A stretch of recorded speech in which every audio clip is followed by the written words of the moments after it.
Hey guys, tonight's story starts with a rooster screaming like rents due, a suspicious puddle by the hearth, and a bucket that's way too warm to be innocent. Outside, the village smells like bread, mud, and denial. But inside, you're about to discover why everyone suddenly smells like they've been blessed by a particularly vengeful god.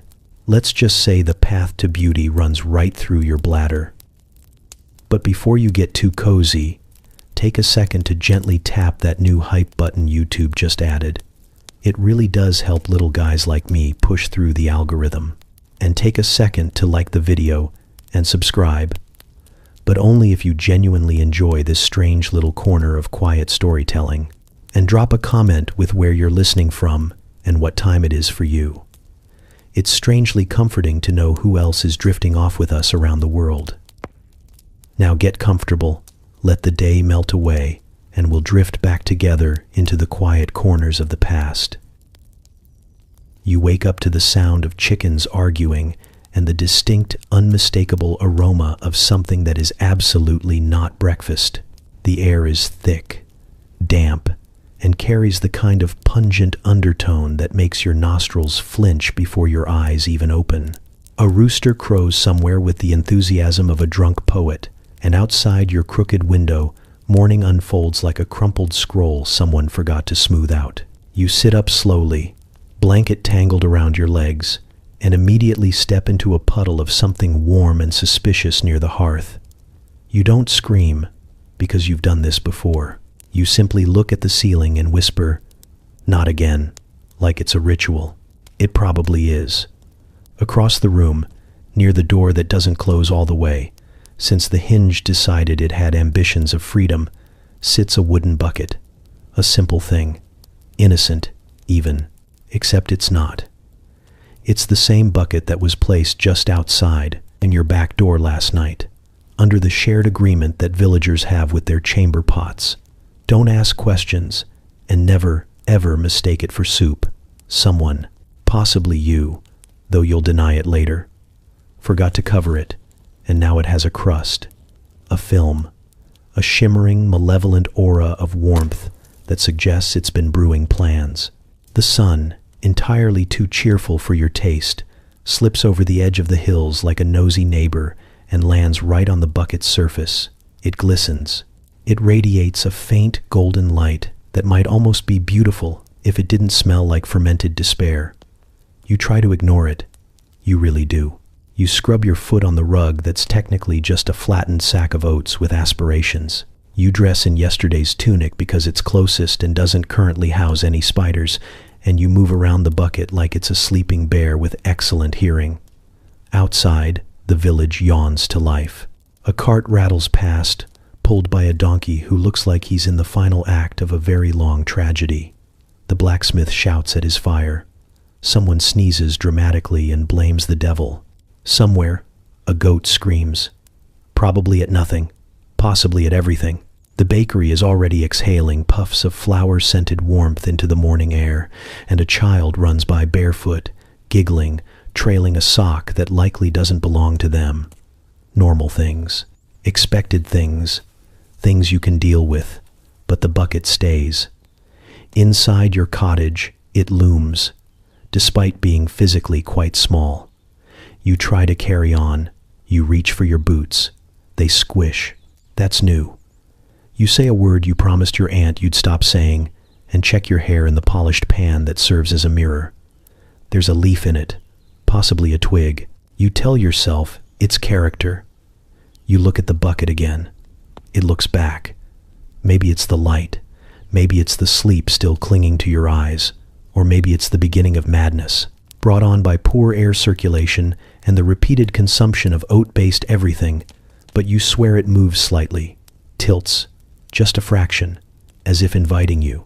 And that's when you remember. The conversation at the well, the gossip with teeth, the old midwife, wrapped in 3 shawls and 2 centuries of opinions, who swore that golden hair was a sign of divine favor and that the secret to achieving it was not prayer or herbs or moonlight, but something far more personal, something yellow, something warm, something that comes from within and leaves through unfortunate plumbing.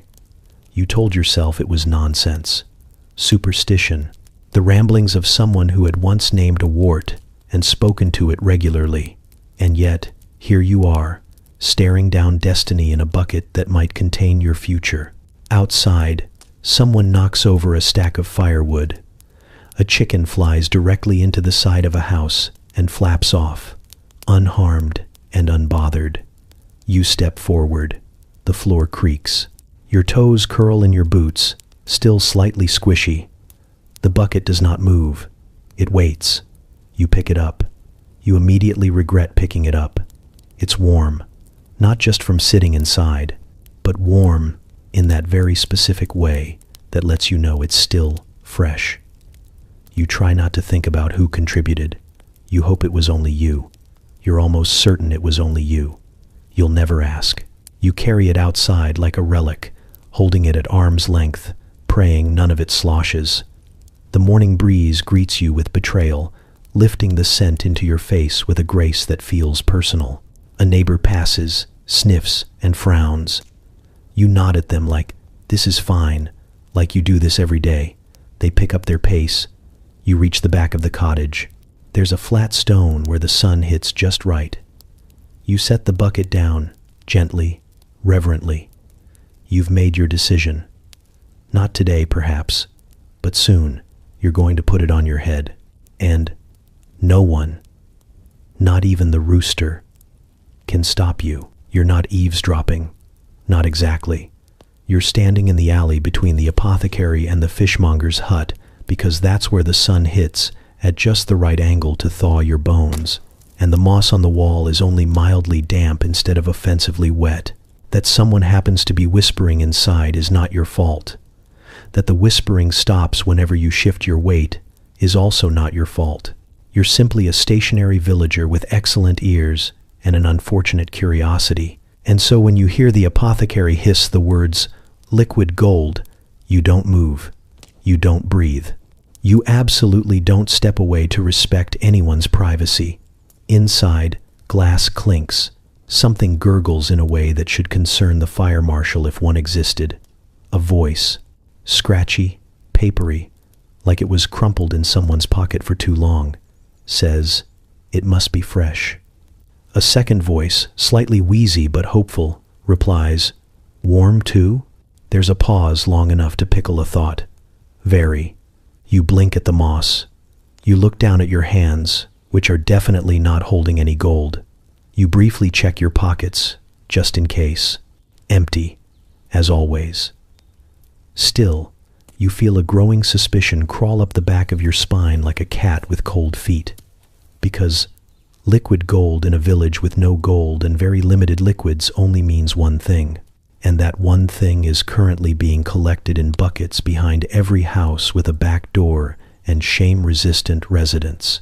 The door creaks open, and you flatten yourself against the wall with the speed of someone caught stealing pears, which you absolutely were last week.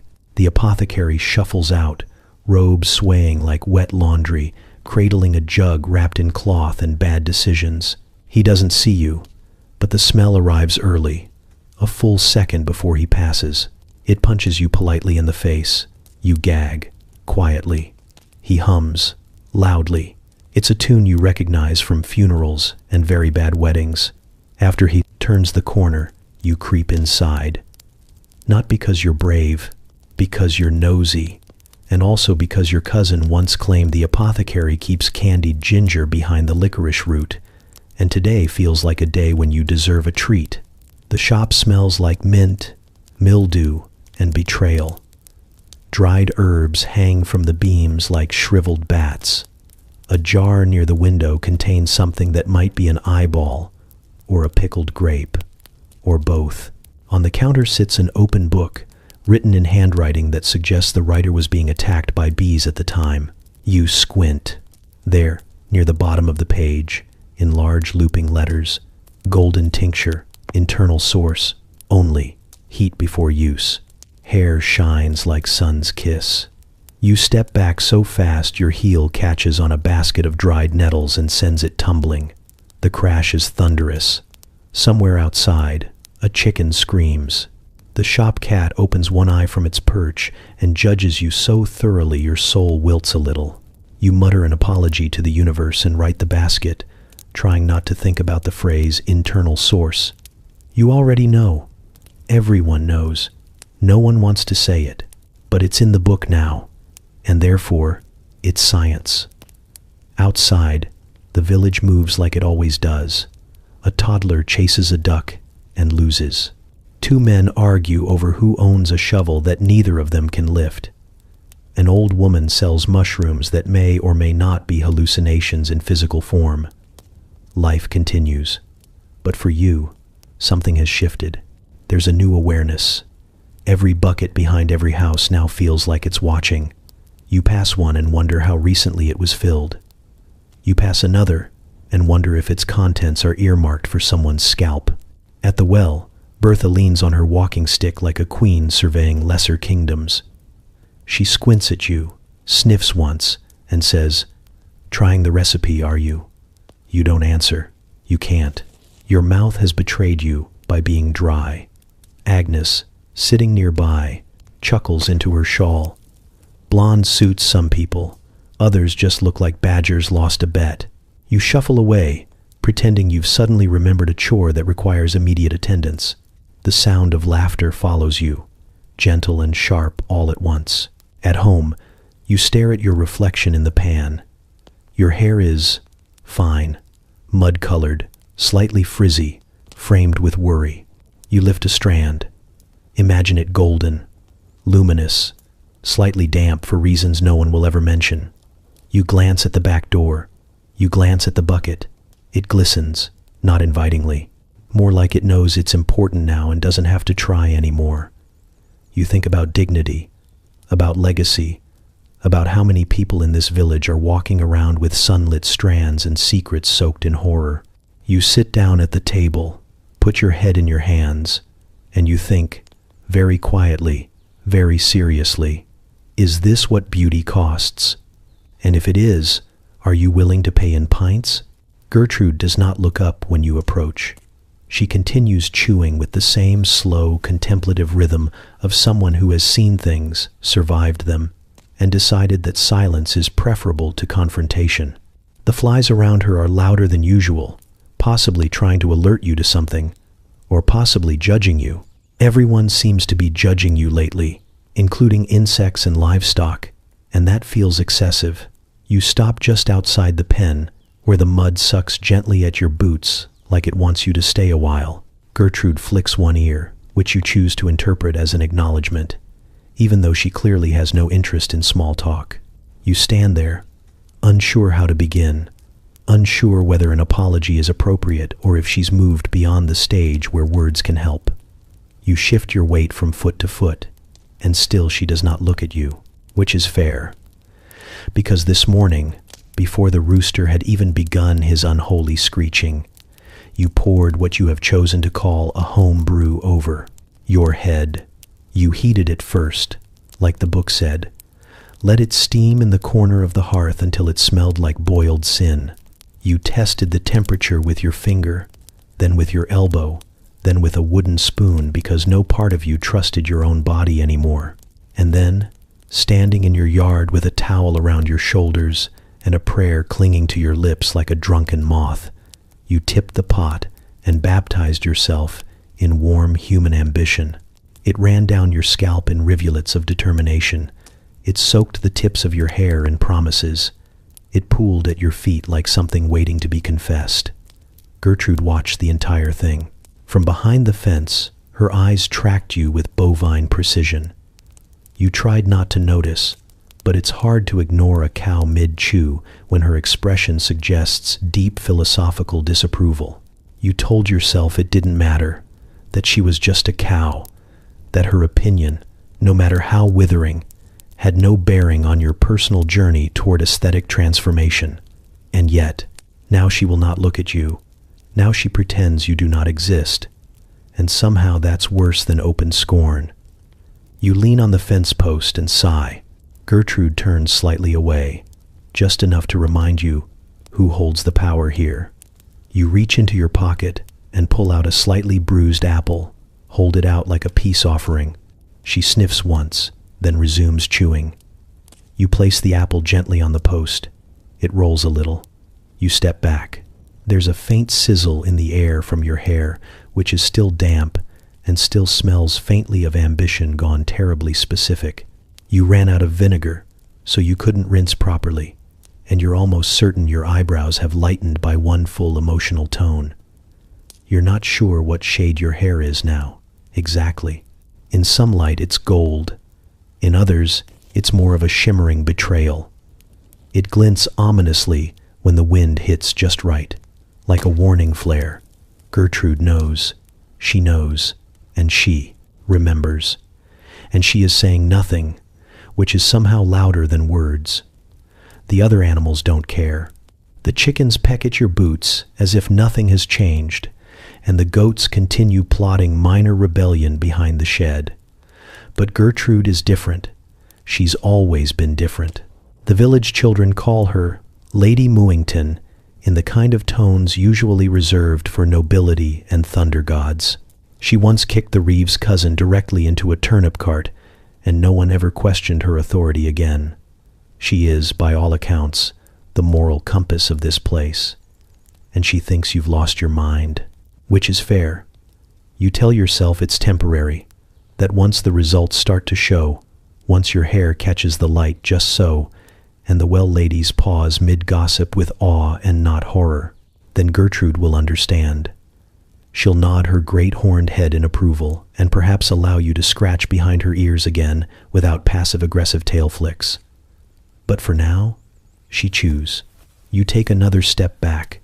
Your hair squelches slightly against your tunic, and you pretend it's the sound of progress. You turn toward the cottage, leaving the apple on the fence, and Gertrude finally looks up. Just once. Just long enough. Her eyes are deep, endless, and unforgiving. The kind of gaze that sees through excuses and straight into the squishy parts of your reasoning. You nod. She blinks slowly.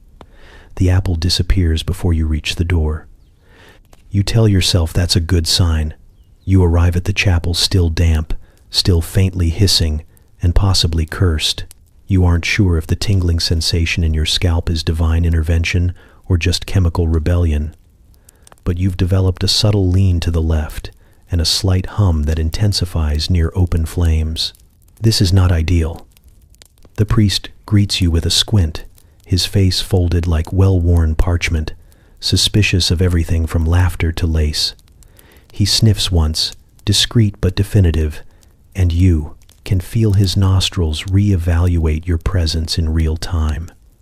His robe is the color of holy dust and poorly aged cheese, and he holds a broom like a sword, despite sweeping nothing. You ask him about purification, casually, like you're inquiring about the weather or whether bees hold grudges. He clasps his hands like he's about to speak in verse, sighs through his nose, and tells you that only prayer can wash away sin, that the soul is like linen, and that you must scrub it daily with repentance. You nod solemnly, mostly because you don't know how else to respond when someone starts comparing your immortal essence to undergarments. He asks if you've been dabbling in anything unnatural. You say no a bit too fast, and the humming from your head gets slightly louder. He offers you a seat, a prayer, and a bowl of water that may or may not be holy depending on whether you caught him on a blessed day. You dip your fingers in it anyway. The water sizzles. You leave. At the riverbank, the washerwomen are deep in conference. They slap linen on stones with the rhythm of centuries and gossip with the precision of surgeons. Bertha, who's washed every piece of fabric in the village at least once and possibly licked a ghost, eyes your hair with the same look she reserves for bloodstains and betrayal. She taps her bucket, motions for you to sit. "What did you do to it?" she asks, though her tone suggests she already knows. You mumble something about tradition, maybe alchemy, possibly divine inspiration. Agnes, knuckles deep in someone's breeches, snorts. Looks like sin met citrus and lost. They surround you quickly, like sharks with aprons, clucking and tutting and snapping open bundles of herbs with the speed of experienced midwives and the judgment of ancient spirits. One brings out vinegar, another fetches lemon peels. Someone starts grinding mint like it's an emergency. You try to protest, but Bertha silences you with a finger and a story about a girl from 3 villages over who tried goose fat and ended up attracting foxes for an entire season. Your head is tilted back over a stone before you know what's happening. The lemon rinse is cold and shockingly effective. It stings, possibly in a cleansing way, possibly in a you'll never be the same way. Agnes mutters something about cutting through stink and spiritual residue, and someone else recommends a salt scrub, just in case demons are involved. You don't object. A small crowd gathers, as crowds do when someone's being semi-publicly washed in the name of sanitation and salvation. Children giggle and ask if your hair will fall out. One elderly man shouts, "That's not how we did it in my day," and is ignored thoroughly. A duck waddles past, unimpressed. Bertha finishes with a flourish and announces, "That's as clean as it's going to get without divine thunder." You touch your hair. It feels crisp, like something that used to be soft but has seen too much. It smells of vinegar and lemon and something faintly floral that might be redemption or might be elderberry. You sit up, thank them awkwardly, and avoid eye contact with the teenager holding a turnip like it's an audience award. Back at your cottage, the sun catches your reflection in the pan. Your hair gleams, but not like gold, more like polished hay. It crackles faintly.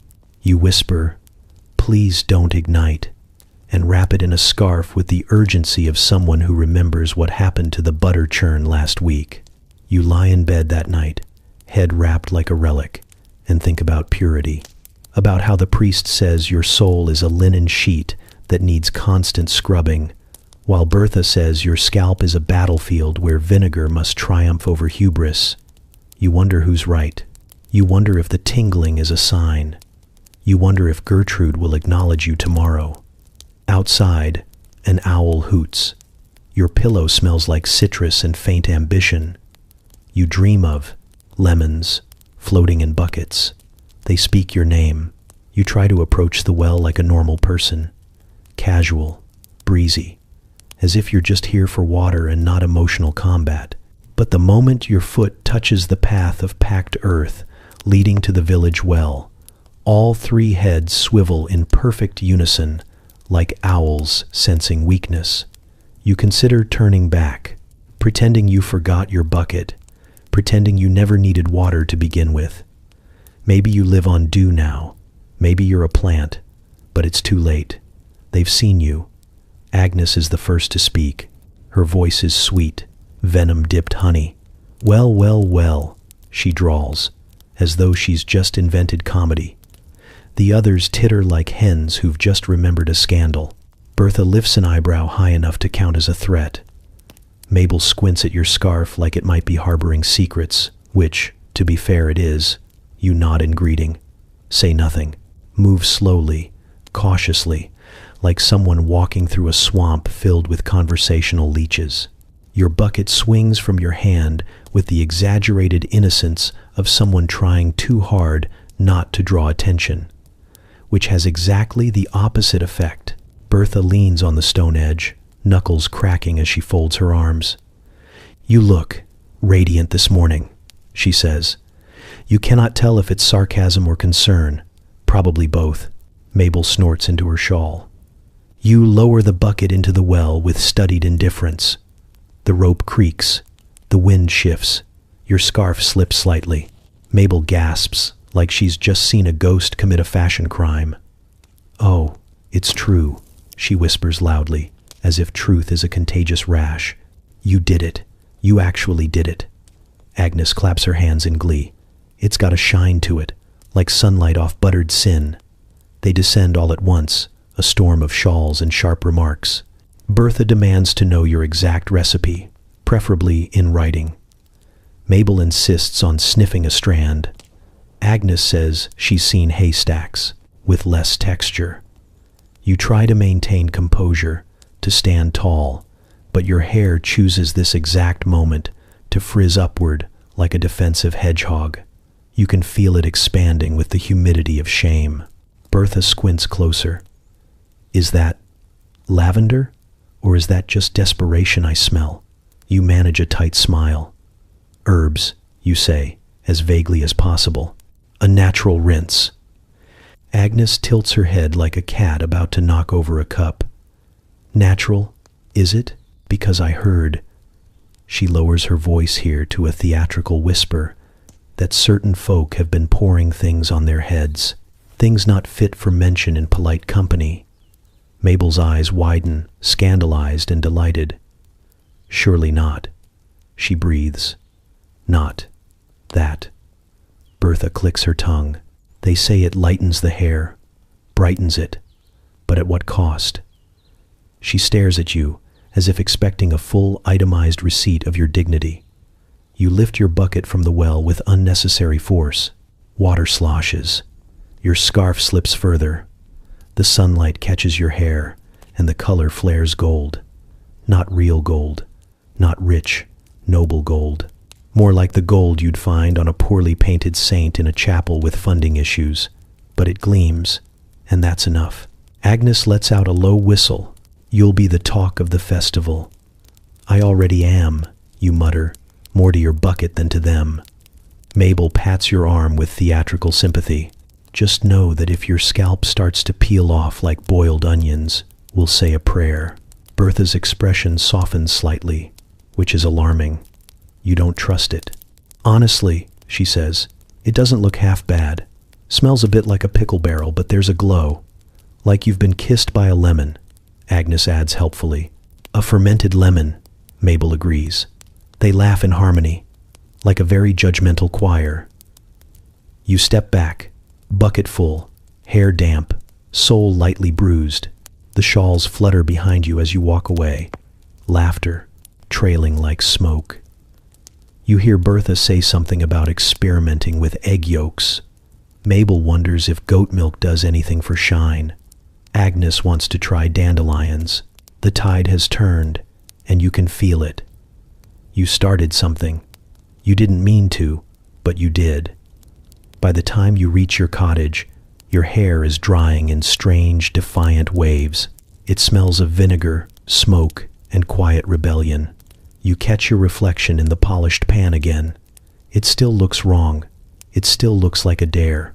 But behind it, beneath the strange brightness and the faint sizzle at the edges, you also see something else. Pride?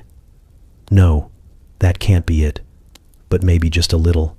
The alchemist's hut is located at the edge of the village, just far enough away to be ominous and just close enough that no one can plausibly claim they've never been inside. It leans slightly to the left, like it's whispering something rude to the trees, and there's a smell coming from the chimney that implies someone inside recently tried to make soup out of regret and old radishes. The door opens before you knock, which is unsettling, and a voice from within croaks, "Ah, a seeker of truth, or perhaps of highlights." You step inside and immediately wish you hadn't. The air is thick with something that might once have been incense. If incense had ambitions of becoming soup, jars line the walls, filled with substances that refuse to obey the laws of viscosity. Something squelches in the corner. You do not look at it directly. The floor creaks in protest beneath your boots. You take another step, and the creak becomes a whimper. The alchemist stands in the middle of the room like a scarecrow who's been blessed with consciousness and immediately used it to make everyone uncomfortable. His robes are several shades of brown, most of them unintentional. His beard forks into 2 points, like it's trying to flee his chin, and on his hands, because of course, he wears socks. Long, woolen, mismatched socks, one striped, one bearing the faded symbol of what might be a goose mid-violence. He clasps his socked hands together solemnly and says, "I have seen the future. It is golden, and it smells faintly of ammonia." You open your mouth to respond, but he's already spinning toward a shelf, mumbling about Romans and scalp integrity. "The ancients knew," he says, rummaging through vials with the care of someone who once accidentally brewed sentience and has been nervous ever since. They had lustrous hair, didn't they? All those statues, not a frizz in sight. Why? Because they honored the sacred stream. You blink. The sacred what? He holds up a vial of liquid that glows faintly in the gloom. You decide not to ask why. You decide not to ask anything, really, because he's now pulling out a scroll and slapping it on the table like it owes him money. It's covered in diagrams of heads with various liquids being poured onto them, most of which you sincerely hope are metaphorical. One drawing appears to show a man smiling beatifically while bees swarm his scalp. Romans, he declares, obsessed with appearance. They knew the power of the body. What it expels can also exalt. You glance at the jar, then at the scroll, then at his socks. Why? You ask carefully. Are your socks on your hands? He pauses, looks down, wiggles his fingers. For absorption, he says, as if that answers everything. The oils must not be wasted. The palms must not interfere. This is alchemy, not dishwashing. You nod. Slowly, you start backing toward the door, but he's already seized a pot and is pouring something thick and vaguely steaming into a bowl. The color is not one found in nature, or at least not in the happy parts of it. He dips a spoon in and tastes it. Nods.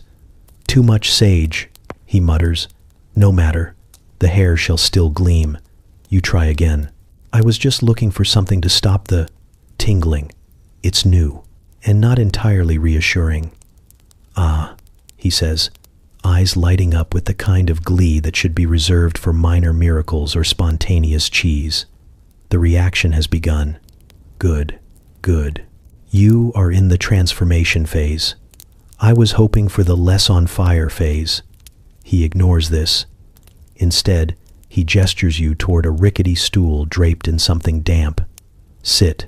Let us elevate you. You will be a vessel of radiance, the envy of hens.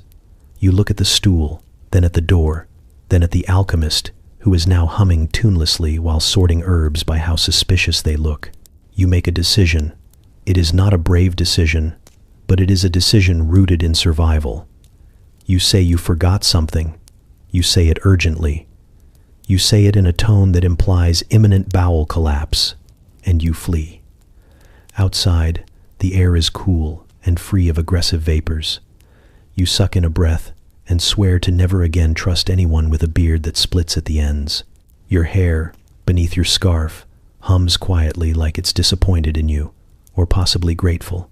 Back home, you light a candle and stare at your reflection. There's a shine there, sure, a faint halo of chemical ambition. But there is also a warning in your eyes, a new wariness. You have met the alchemist, and you will never be the same. It starts with hope. It always does. A foolish, slippery thing that clings to your ribs even when every rational part of you knows better.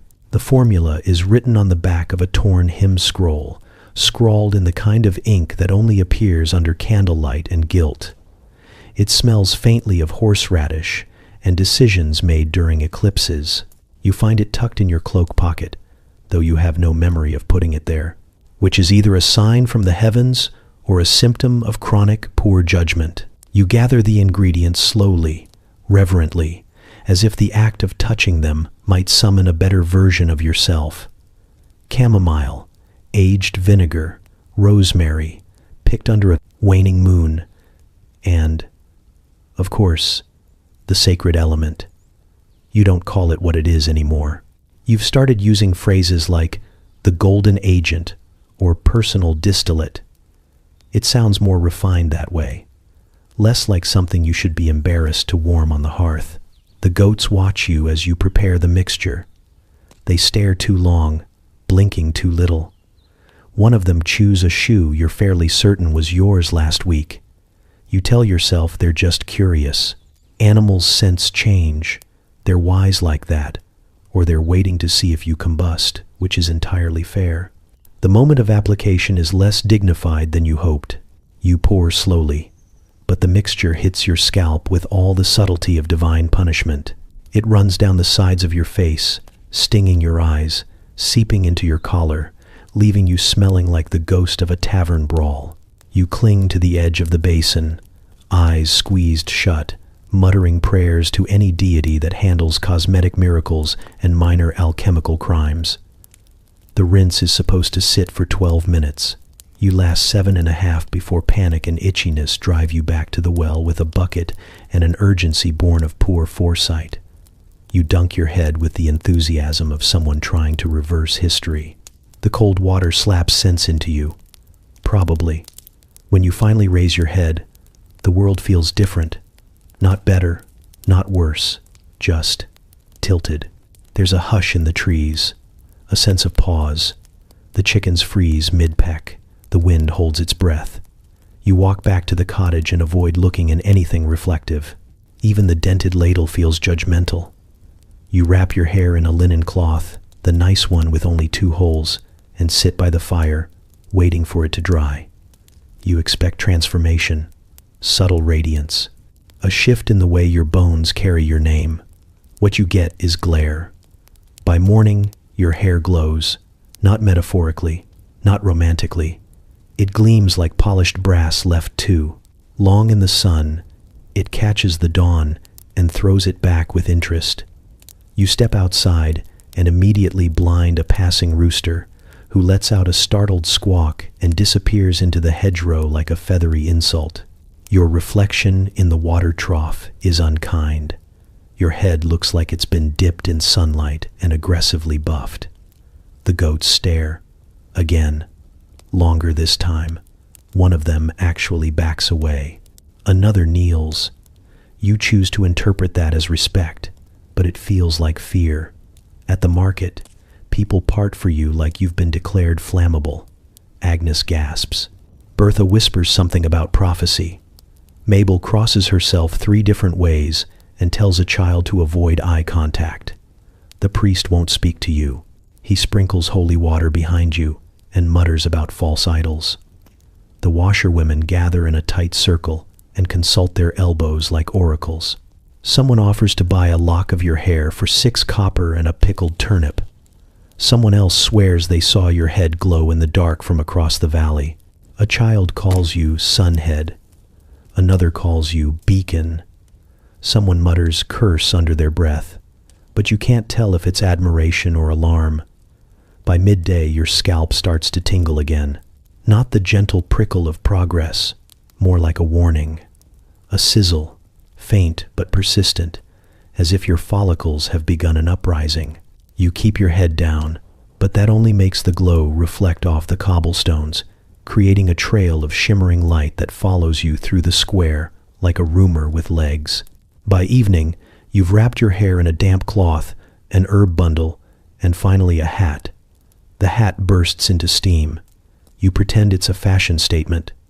Back home, you sit in silence. The goats watch from the fence.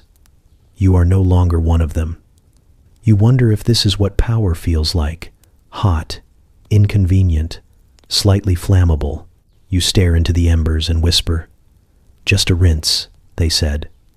The fire crackles. Back something that might be laughter. The spring festival arrives like a sneeze in church. Loud, unexpected, and full of energy. No one quite knows what to do with. Garlands are draped with vague enthusiasm across crooked fence posts. The town square sprouts stalls overnight, manned by people who've remembered at the last minute that they make soup or carve spoons. Children run wild, sticky with anticipation and something unidentifiable that might be jam or might be ritual wax. Bells clang in the distance, possibly to summon joy, possibly because the bell ringer has once again confused joy with volume. You are not planning to attend. You tell yourself this while adjusting your scarf in the mirror, the 3rd one today. The first 2 burst into damp steam the moment your hair made contact. The 3rd, you suspect, is plotting something but hasn't yet revealed its strategy. Your hair has settled into a shade somewhere between sunlit hay and cursed illumination. If you stand too close to windows, small insects fling themselves toward you in confused worship. The scalp tingling has subsided into a low, constant buzz, like a swarm of bees reading poetry. Still, you are not planning to attend. And yet, you find yourself drifting toward the square with the idle gait of someone who doesn't want to be seen, but also might like to be admired from a distance, preferably through a veil or under strict lighting.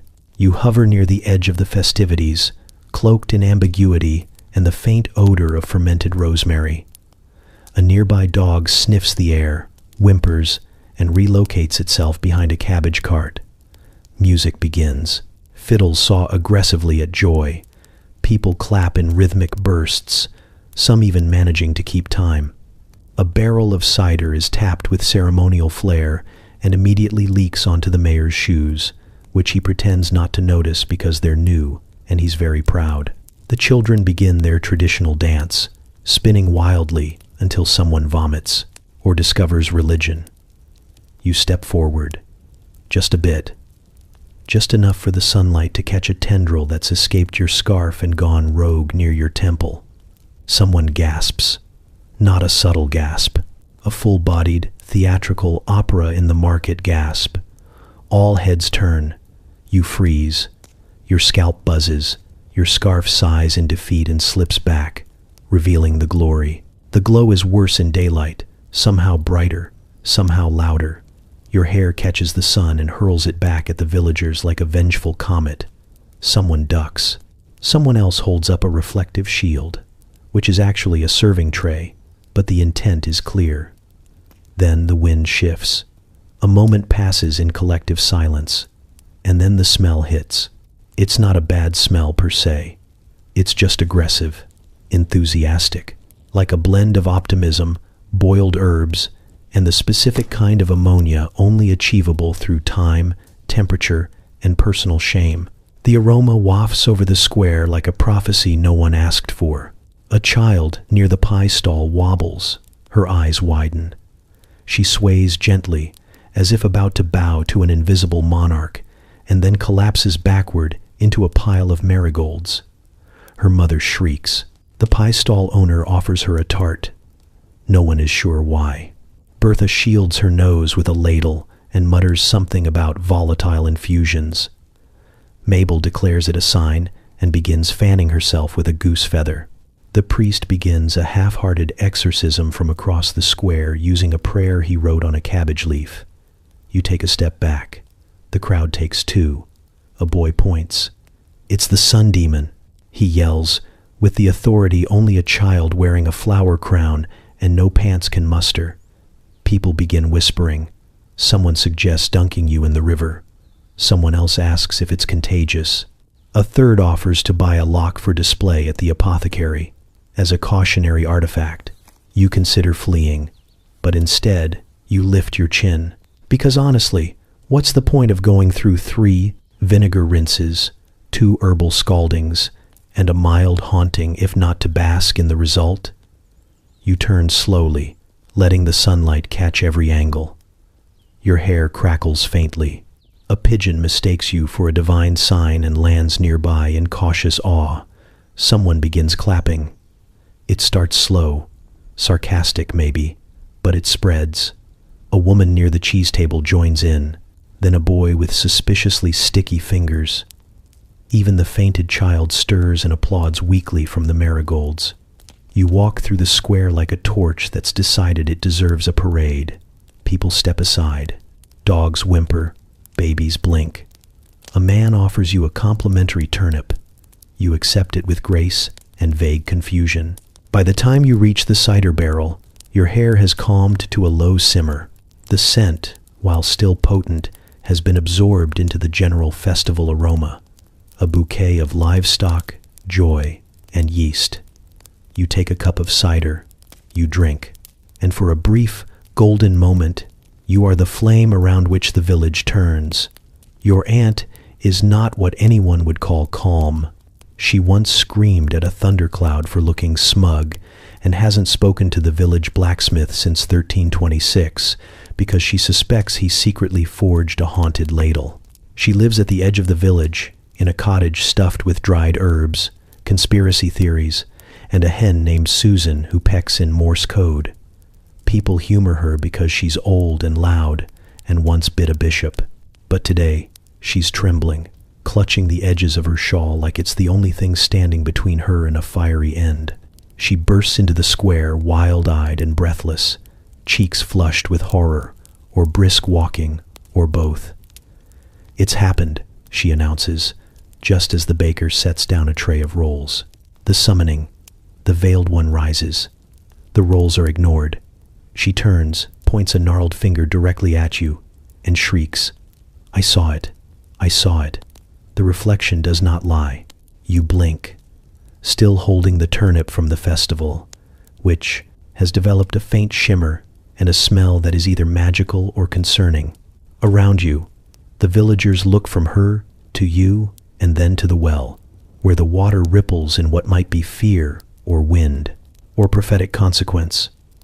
It started apparently this morning as your aunt went to draw water, a simple act, innocent, necessary. But when she leaned over the stone rim and peered in, she didn't see her usual frown and jowls. No, she saw you, your face, your glowing, backlit by a mildly haunted sun face, and she dropped her entire basket of turnips. They tumbled into the well like offerings, and then the water turned gold. And then the turnips began to glow, not sparkle, not glisten, glow. This, in her words, is a demonic portent. You try to speak, but she cuts you off with a hiss and a handful of lavender, which she throws in your direction like it might explode on contact. It doesn't. It sticks to your sleeve. A goat eats it. "I knew," she says, pacing in dramatic circles, "that this day would come. The signs were clear. The birds flew east last Tuesday. The cat refused to eat beets. The bread didn't rise. And you." She narrows her eyes at your head. "You began to change. You stopped looking normal. You want to ask what normal means when you live in a village where half the population believes sneezing during a full moon is a marriage proposal.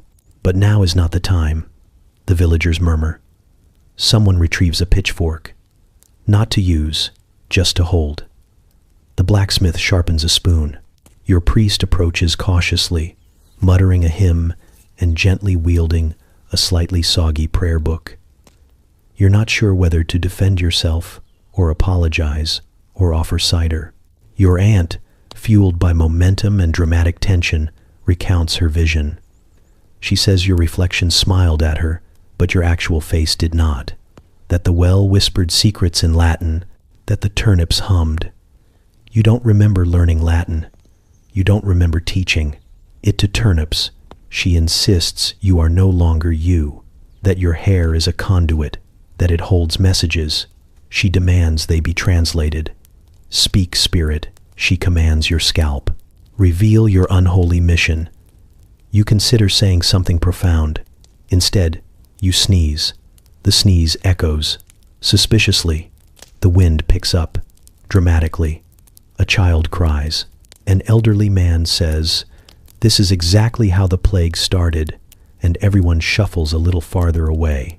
Your hair, bathed in afternoon light, and the residue of many alchemical sins, shimmers like a halo caught in the middle of an identity crisis. Then, without warning, one of the turnips, one of the very same from the well, emits a faint ping and rolls toward the priest. He jumps. Your aunt screams again. The baker drops his rolls. The goose lady faints for the 4th time this week. You sigh. You try to explain. You talk about dying rituals and vinegar rinses and the unfortunate power of optimism. You mention the alchemist, the sacred scroll, the socks on his hands. You detail the festival, the accidental illumination, the child who fainted but applauded. They listen, sort of. Your aunt is unconvinced. She draws a protective circle in the dirt with a stick and places 3 chicken bones inside. One bone immediately disappears. Susan, the hen, clucks ominously. "I knew it," she says. "Possessed poultry." Eventually, the priest calls a village council, which is really just him, your aunt, Bertha, and Mabel, sitting on logs and nodding sagely at each other. After an hour of murmuring and dramatic sighs, they determine you are not a confirmed demon, but heavily suspicious. You are not allowed near mirrors, wells, or root vegetables for a fortnight. You go home. You wash your hair. It glows, just a little. You stare into the basin, not for prophecy, but for a moment of silence. The goats blink at you through the window.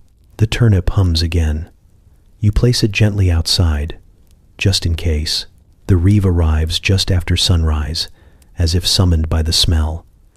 He rides in on a mule with one lazy eye and a saddle that creaks in a way that suggests both judgment and lower back pain. His name is Oswin, but no one calls him that.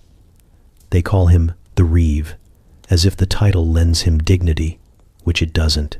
His cloak is regulation brown, with a patch that reads, "Investigator of Irregular Occurrences," stitched by his mother in thread that once said, "Live, laugh, love." He dismounts with the slowness of a man who has absolutely nowhere else to be. His boots hit the mud with purpose, or at least approximation of it, and he sniffs, long and slow. A theatrical sniff that climbs through layers of meaning and olfactory trauma. You stand very still. The Reeve looks at you, then your hair, then the general area surrounding your hair, as if it might leap off and confess. He produces a quill from inside his cloak and a scroll that already bears too many wine stains and what looks suspiciously like jam. He squints at you. "Alchemy-related deviance," he murmurs, writing it down before you can speak. You try to protest. He holds up a hand. "Standard designation," he says. "Covers all manner of glowings, hums, and unsettling aromas." He sniffs again, frowns deeper. Also effective against hauntings, fermentations, and the unnatural multiplication of vegetables. This last bit seems pointed. The villagers begin to gather, as they always do when paperwork appears. Bertha holds a basket of parsnips but doesn't pretend to shop. Mabel clutches a chair she brought from home. The priest hovers at the edge with an expression of hopeful doom. Even the goose waddles in, feathers puffed, as if prepared to testify. The Reeve circles you once, slowly, as if afraid sudden movement might cause an explosion. He taps the edge of his scroll. "It is the belief of this office," he announces, "that the subject, hereinafter referred to as the glowing individual, poses a credible disruption to the village's daily flow of activities and its olfactory integrity." You open your mouth. He raises a brow. You close it again. Witness accounts indicate that the subject did willfully, if not wisely, engage in unlicensed alchemical application directly upon the cranial region. He continues. Said application resulted in radiant pigmentation, mild atmospheric disturbances, and vegetable-based hallucinations. Your aunt nods, triumph in every wrinkle. She whispers, "The turnips sang, Oswin." The Reeve nods gravely. "We have received the song." He moves on to the next part of the form, chewing the end of his quill. "Please indicate level of hazard," he mutters to himself. "Mild, moderate, severe, or apocalyptic." He looks at your hair again. It shimmers slightly, still damp from your morning rinse. He circles moderate, but draws the line with a certain flair. Then comes the inspection. He holds out a small tin amulet and asks you to stand still. The amulet is supposed to detect unholy energies, but mostly it wobbles when near cabbage and glows faintly during thunderstorms. It glows now. The Reeve pretends not to notice. He smells your hair, professionally, he says, and jots something about vinegar and the lingering hint of destiny. You ask what happens next. He looks at you with the pity one reserves for those who've asked about taxes during a feast. "Observation," he says. "Containment. Preventative caution." You ask what that means. It means you get a flag. It is not a nice flag. It's red, but not a noble red, more of a tired maroon, with frayed edges and a drawing of what might be a flame or a particularly dramatic leak. The reeve plants it outside your door. It waves weakly in the breeze, as if embarrassed to be involved. This flag means, do not engage without cause. It also means no one is supposed to lend you yeast, eggs, or mirrors for at least 6 weeks. The children are told not to stare directly at your hair. The goats are herded to a new pen, farther up the hill, though one still sneaks down to observe you with judgmental chewing. The reeve writes a summary report and hands you the bottom copy, which is mostly smeared ink, and a note that reads, pending additional observations. You ask what qualifies as an observation. Any further shimmering, scent emission, or vegetable transformation, he says. Then he nods, mounts his mule, and rides 3 feet before the mule stops to chew a boot. The crowd disperses. Your aunt lingers just long enough to say, I warned you. You're not sure she did, but she seems pleased anyway. You go back inside. The flag flaps behind you, a soft accusation. You sit by the hearth and brush your hair slowly, watching the glints of light catch on every strand. The scent is evolving. Not worse, just more confident. You stare into the middle distance, and you wonder, not for the first time, what exactly was in that scroll. The minstrel arrives with the wind, as all good nuisances do. He has a lute slung across his back, a feather in his hat that might be a quill or a bedraggled crow's donation, and a grin so permanent it looks stitched on by someone with no understanding of human anatomy. His name is Cedric, but he introduces himself every time as Cedric the Lyric, Bard of the Unspoken Flame, which is mostly just something he came up with after 3 meads and a head injury. You try to avoid eye contact. Cedric, naturally, sees this as a challenge. By the time you've taken 3 steps backward and 1 sideways to hide behind a stack of turnip crates, he's already pulled out the lute and struck a chord that sounds vaguely like a frog slipping on a wet stone. Oh, glowing locks from distant plain, he begins, eyes locked on your head like it owes him rent. What alchemy hath wrought thy mane? The market goes still. Bertha drops a loaf of rye. The baker pauses mid-sprinkle. Even the chickens, previously pecking in a furious cluck-fueled frenzy, fall silent and turn, fascinated. One of them sits down like it's paid for front-row seating. Cedric strums again, this time with more confidence, as though the first sound didn't make a toddler cry last week. His voice rises with theatrical flair and absolutely no concern for rhyme meter. They say it came from bottled spell, a tincture brewed with herbal smell, but whispers speak, and so says she. The key ingredient was your pee. There is a moment in every life when you question your past choices, your current companions, and your future prospects. This is that moment. You stand very still, as if motion will make it worse. It doesn't. He's already launched into the chorus. A golden stream, a sacred rite, a scalp ablaze with holy light, a hue so bright the goats all flee. By bladder's grace, divine decree. The goats, for the record, do not flee. They approach, slowly, staring. You mutter something about needing to be anywhere else and try to leave, but Cedric follows, his lute bobbing like a loyal duck. He weaves through the crowd, trilling lyrics that now involve your aunt, the well, and turnips touched by prophecy. You duck behind the cobbler's stall. Cedric ducks lower.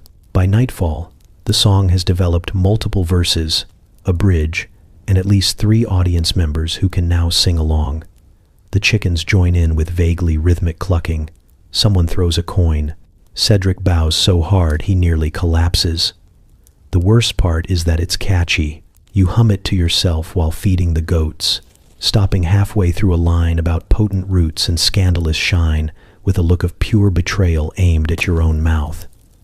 You try to bribe Cedric to stop. He thanks you for the coin and promises a second ballad by sunrise. He is true to his word. The sequel, Strands of Glory, Urine You Glad, debuts at breakfast. You're still chewing bread when the first line hits your ears. In Shadow's Land, Where moonlight spills, she tames the storm with golden thrills. A rinse, a weight, a destiny, unleashed by liquid alchemy. You choke slightly. Cedric smiles. The chickens begin to sway. Susan the hen lays an egg mid-verse and does not apologize. By day 3, children are singing it in the fields. By day 5, a traveling merchant has purchased the rights to the lyrics, which Cedric insists were handed down by an ancestor who once sneezed near Merlin. Posters appear. One features your face, dramatically reimagined as a glowing oracle holding a flask labeled Folk Wisdom No. 5. The Reeve returns to file an addendum report. Musical escalation. He underlines it twice and sighs deeply while staring at the sky, as if awaiting divine smiting. Your hair, meanwhile, continues to glow. Softer now, less like celestial vengeance, more like a gentle lantern placed near soup. But it doesn't matter. The legend has taken root. Cedric performs nightly. The ballad grows longer. There are now interpretive dance sections performed by enthusiastic teens in goat masks. One performance ends with a minor fire and a new superstition about sneezing during the 3rd verse. You try to move past it. You try vinegar rinses, hooded cloaks, a brief attempt to dye it all back with mud and self-delusion. Nothing sticks. Literally. The mud slides off with a hiss. The glow remains. Eventually, you stop fighting. You attend one of the performances, hood lowered, face neutral. Cedric dedicates the song to the blazing crown of truth. The crowd erupts. A goat headbutts a drum in celebration. You sit there, in the flicker of lantern light and public myth-making, and listen. And when the crowd roars the final chorus with triumphant, ridiculous joy, you mouth the words along, just under your breath, barely. Sunday morning begins with clouds gathering low over the chapel, the kind of weather that makes bread go dense and sermons run long. The bell tolls twice, then once more for dramatic emphasis, and you shuffle into the pews like everyone else, trying not to attract attention, which is difficult, because your hair still radiates like it's been blessed by a wayward comet. Father Aldrich stands at the pulpit already mid-glisten, his robes unusually starched, his hands clenched around a parchment that quivers with the effort of holding itself together.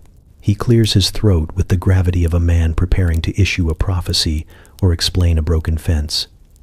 You sit in the 3rd pew, second from the left, directly in his line of sight.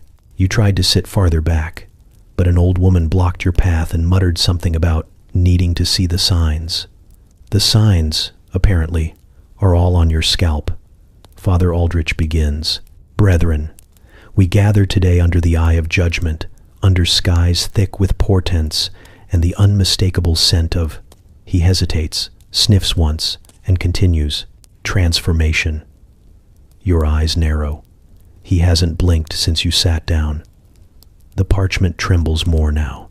The sermon continues with vague threats about unnatural influences, glimmering temptations, and those who think themselves luminous among us. Several heads turn toward you at once. One of them is a sheep that wandered in during the hymn and refuses to leave. You sit straighter. Father Aldrich's voice rises in pitch and perspiration. They will come claiming wisdom, he booms, with tinctures and tonics, smelling of vinegar and broken boundaries. A bead of sweat races down his temple like it's fleeing the consequences of this sentence. They will shine with unholy brilliance, deceiving even the goats. A man in the front row gasps, probably thinking of Gerald the goat, who hasn't stopped staring at your window for a week. You shift slightly, hoping to duck behind a hymnal, but it's too late. The shaft of light from the stained glass window catches your hair like it's in on the joke. A faint glow bounces off the rafters. A baby in the back starts to cry. Someone drops a prayer book. The priest pauses, panting. He looks directly at you. There is a silence, the kind usually followed by witch trials or spontaneous combustion. You smile, not because you feel particularly joyful, but because panic has short-circuited your facial muscles, and this is all that's left. It's not a friendly smile. It's the kind that says, "Yes, I used ancient folk wisdom and my own bodily resources to bleach my hair. And yes, it now glows like the forehead of destiny. And no, I will not be apologizing." Father Aldrich flinches. He tries to recover by launching into revelation, not the one from Scripture, the one he's been writing himself. It's mostly symbolic and suspiciously rhyming. "And lo, the golden one shall rise from the outhouse," he intones, "her locks forged in the bladders of the faithful." You stifle a laugh. Badly. Behind you, Mabel whispers to Agnes. At least she rinses. The tension in the room becomes physical. It has texture now, like overbaked porridge. Father Aldrich clutches his relic necklace, dramatically failing to make eye contact with your actual soul. He delivers the remainder of the sermon in increasingly vague threats. Plagues of nettle rash, a rain of frogs, the return of mullets, the usual. By the time he reaches the final prayer, he's visibly shaking, and not just from spiritual fervor.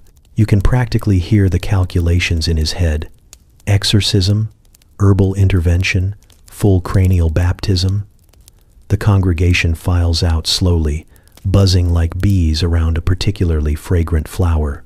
Some avoid you entirely. Others nod as if to say, "Well, you've certainly done something." One woman asks where she might procure the formula. For her niece, not herself, obviously. A child calls you Saint Pittlelocks. You decide not to correct him. You wait until everyone's gone. Then you approach the pulpit. Father Aldrich tries to pretend he's tidying his sermon notes, but he's shaking so hard they rustle like leaves in a thunderstorm. You stop a few feet away, well within dramatic distance, and tilt your head just enough to catch the light. "I liked the part about deceiving goats," you say. He blinks. You don't. There's a long pause. Then, with a shaky hand, he reaches into his robes and pulls out a tiny vial of something faintly yellow. "Just a drop," he whispers, "for thinning at the temples." You take the vial. You say nothing, and as you walk away, you feel the power shift, because you are no longer merely the subject of sermons. You are the miracle. You should have known better, but curiosity is louder than reason and considerably more persuasive when you've been humiliated in public worship. The first batch gave you notoriety. The second, you tell yourself, will bring refinement, subtlety, less divine lantern, more tastefully illuminated. You repeat this while stirring your latest concoction, a phrase you found written in the margins of an old alchemist's manual. Fortuna favit audacibus, fortune favors the bold. You translate it, wrongly, as fortune favors those who overestimate their scalp. The potion bubbles in the pot with the enthusiasm of something that absolutely shouldn't be alive but probably is. You've added extra rosemary to disguise the usual scent and a sprig of mint because someone once told you it balances humors. The liquid hisses faintly, as if offended by your optimism. You squint into the steam and catch your own distorted reflection, shimmering, untrustworthy. There's a moment, one beautiful, brief, reasonable moment, where you could stop. You could pour it out, bury the memory, claim divine revelation, and let your hair fade into something approximating peace. You don't. The application begins as all bad ideas do, with a confident hum. You lean over the basin, ladle in hand, and pour the golden mixture over your head.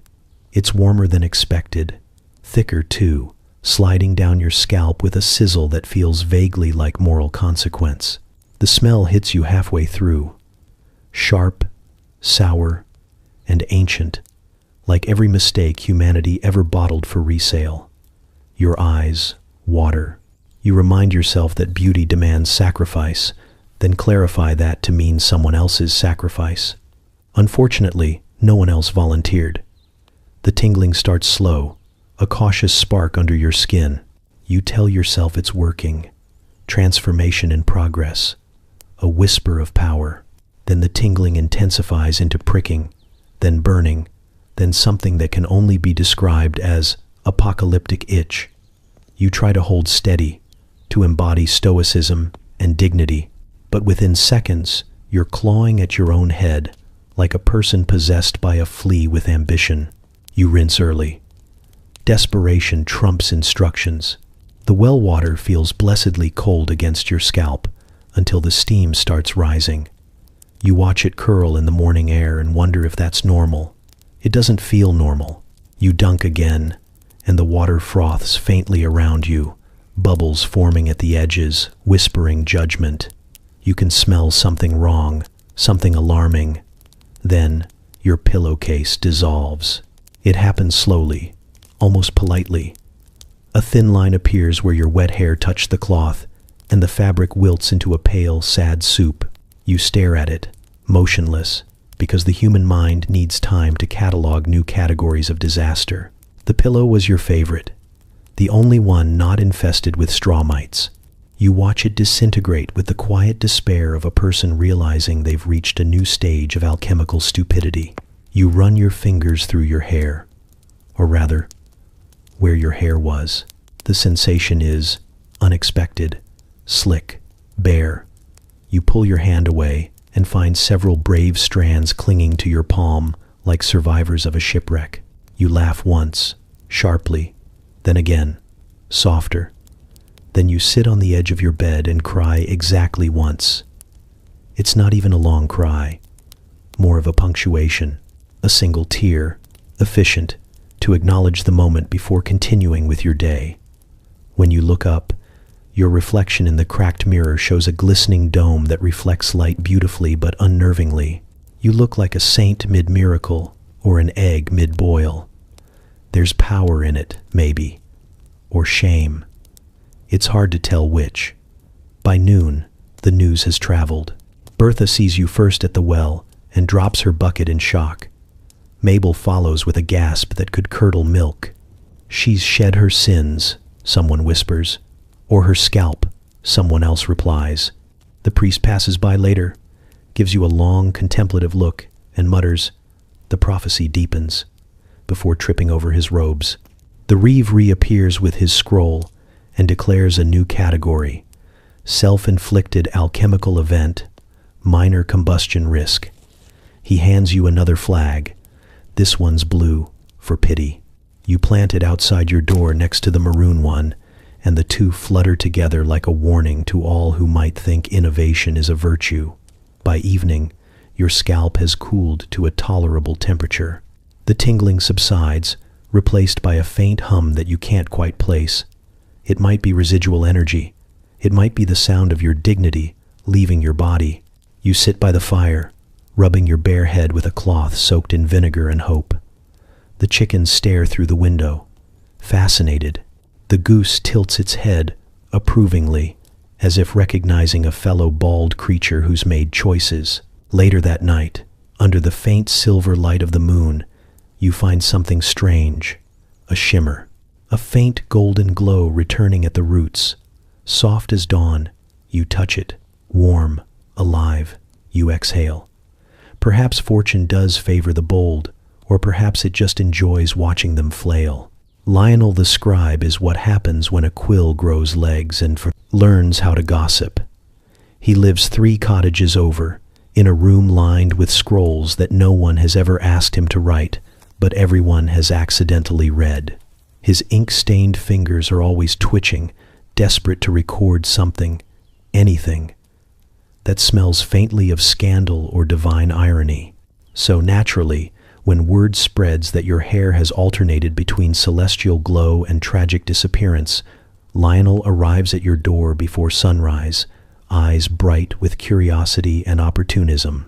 He bows too deeply, nearly drops his parchment, and declares, "For posterity," which, in Lionel's language, means for public entertainment. You are still half asleep, clutching a mug of something that only barely qualifies as tea, when he pushes past you into the cottage like an academic hurricane. His quill is already out. The air hums with destiny, or ink fumes. He circles you the way a hawk circles a wounded mouse. Fascinating, he mutters, squinting at your scalp. A chemical miracle, a theological quandary, possibly treason, depending on the bishop's mood. You tell him you'd prefer not to discuss your hair in terms of state crime, but he's not listening. He's sketching. His tongue sticks out slightly as his quill scratches across parchment, forming what you can only hope is not an anatomically accurate diagram of your head. When you ask what he's writing, he grins like a man unveiling blasphemy and says, "A treatise." Working title, Piss and Prejudice, an inquiry into the chromatic mysteries of the common peasant. You stare at him, cup halfway to your lips. He nods, proud. "It's catchy," he says, "and educational." You tell him he can't publish that. He laughs the laugh of a man who has never once failed to do exactly what he shouldn't. The rest of the morning dissolves into chaos. Lionel insists on taking measurements for scholarly integrity. He demands to know the precise duration of your scalp tingling, he inquires, whether the odor was musky or transcendent. You refuse to answer, but that doesn't matter. He's already decided it was both. He plucks a single strand of your regrown hair for empirical examination and stores it in a vial labeled Subject A, potentially divine. By noon, half the village knows, not because you told them, but because Lionel prints fast. His pamphlets spread through the market like dandelion seeds in a strong wind. Each copy boasts the same absurd title, bold and unnecessarily dramatic. Piss and Prejudice, a treatise on golden hair and the pursuit of vanity by alchemical means. Beneath it, an illustration of your head shines like a haloed sun, surrounded by marginal notes written in Lionel's hurried hand. Possible angelic mutation, folk urine economy, and, most offensively, before and after, both alarming. The villagers devour it. They gather at the tavern, passing the pamphlet around like sacred text. The blacksmith reads excerpts aloud, voice trembling with awe. Bertha sells roasted nuts outside while quoting your most humiliating interview responses, most of which you never gave. A group of teenagers performs dramatic readings in the square, complete with interpretive gestures for tingling of the scalp. Even Father Aldrich has acquired a copy. He preaches against it on Sunday while simultaneously quoting entire paragraphs verbatim. You try to ignore it, but everywhere you go, someone hums a tune from the minstrel's song or recites a line from Lionel's work. The two have merged into one cultural phenomenon you never asked to start. Someone paints your likeness on the side of the well, and the chickens now roost beneath it like devotees. One evening, Lionel returns, beaming. The bishop's scribe requested a copy, he says. They're considering adding it to the Abbey archives under Unexplained Wonders and Domestic Curses. You'll be famous. You ask if it mentions the bald incident. He hesitates. You can see it in his face. Of course it does. You take the parchment from him, read a few lines, and nearly drop it into the fire. He's written your life like it's a parable. Behold, the humble woman who sought beauty through bodily devotion and found enlightenment through ammonia. The accompanying diagram labels your scalp as both seat of wisdom and flammable zone. You ask him to stop. He looks wounded, as though censorship itself were a sin. But the people love it, he protests. They deserve the truth. You tell him what they deserve is peace from his handwriting. He leaves, but only to fetch more ink. By the end of the week, Piss and Prejudice has been translated into 3 dialects and adapted into a short stage performance by the local troupe. The actors wear yellow ribbons and chant your name like a spell. Lionel attends every show, taking notes, occasionally correcting their meter. You watch from the shadows, hood drawn low, equal parts horrified and strangely amused, because the laughter, though sharp, carries a rhythm of admiration. You've become a symbol, somehow, of curiosity, rebellion, or sheer stubborn survival. Lionel might have exploited your story, but he also preserved it, stitched it into the fabric of the village's gossip-laced history. You are, in ink, if not in tension, unforgettable. That night, when you finally sit alone by candlelight, you unfold one of his pamphlets. The words glimmer faintly in the flickering light, and you notice the last line scribbled at the bottom in smaller ink, as though added later. Beauty is not for the timid. You snort, crumple the page, and toss it into the hearth. It catches fire instantly, burning fast and bright, the way your hair once did. It happens on a Tuesday, which feels appropriate. Tuesdays are for small disasters and superstitions. The air smells faintly of cabbage and smoke, and you're minding your own business by the well, trying to ignore the faint whispers that follow you everywhere now. Whispers that sound suspiciously like the chorus of Lionel's pamphlet, only sung off-key by people who shouldn't be singing. You're fetching water, a normal, human thing. You are determined to be ordinary again, no matter how often your reflection insists on glowing faintly in every puddle. That's when Bertha gasps. You freeze. A gasp from Bertha carries weight. It's the same sound she made when the miller's cart caught fire, when Father Aldrich tripped into the baptismal font, and when she found a turnip shaped like the Virgin's face. You turn slowly. The air feels heavy, like the sky's holding its breath. There, under the shade of the well wall, stands a chicken. Not one of yours. You'd know. Yours are mildly judgmental, but this one radiates purpose. Its feathers glint slightly, not gold, exactly, but the color of old coins and new rumors. It makes direct eye contact with you, which is unsettling, because chickens should never look at anyone like that. Then, with all the solemnity of a priest preparing communion, it squats and lays an egg. The egg gleams, a perfect polished yellow, unnatural, luminous, and, most disturbingly, humming. Not loudly, just enough that you feel it in your teeth. Bertha drops her bucket. Water spills over her shoes, and she doesn't even flinch. Her lips move, forming the words everyone knows are coming but no one wants to hear. It's a sign, she breathes. An omen. You sigh, loudly. Bertha, of course, takes that as confirmation. A heavenly egg, marked by her touch, she cries, gesturing at you like she's unveiling the corpse of sainthood. The blessed of the bladder walks among us. You try to correct her. Try to say something logical, like, it's a chicken doing chicken things, or, I have no dominion over poultry, but it's too late. People are gathering. They always are. You wonder if you should just start charging. Admission. Mabel arrives first, wiping flour off her hands and muttering prayers under her breath. Father Aldrich follows, sweating already, holding his relic cross in one hand and a suspiciously damp sermon scroll in the other. Even Lionel appears, quill at the ready, eyes glittering with narrative hunger. The crowd grows. The chicken preens. The egg glows brighter, as if feeding on the attention. Someone whispers that it smells faintly of rosemary, which it doesn't, but now everyone agrees it does. The Reeve shows up, late as usual, and writes, poultry-based manifestation in his ledger with a look of weary inevitability. You consider leaving, but the circle closes in. They want interpretation, meaning they want you to say something that justifies all of this nonsense, something they can whisper about over ale tonight. Father Aldrich clears his throat and looks at you pointedly, as if waiting for divine commentary.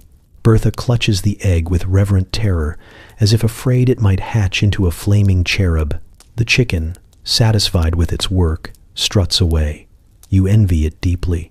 You crouch beside the egg, partly to look calm, partly to avoid fainting. The shell's warm to the touch. Too warm. The faint hum deepens, like it's breathing. You tell yourself that's just your imagination, that it's sunlight and nerves and maybe residual potion fumes leaking from your pores.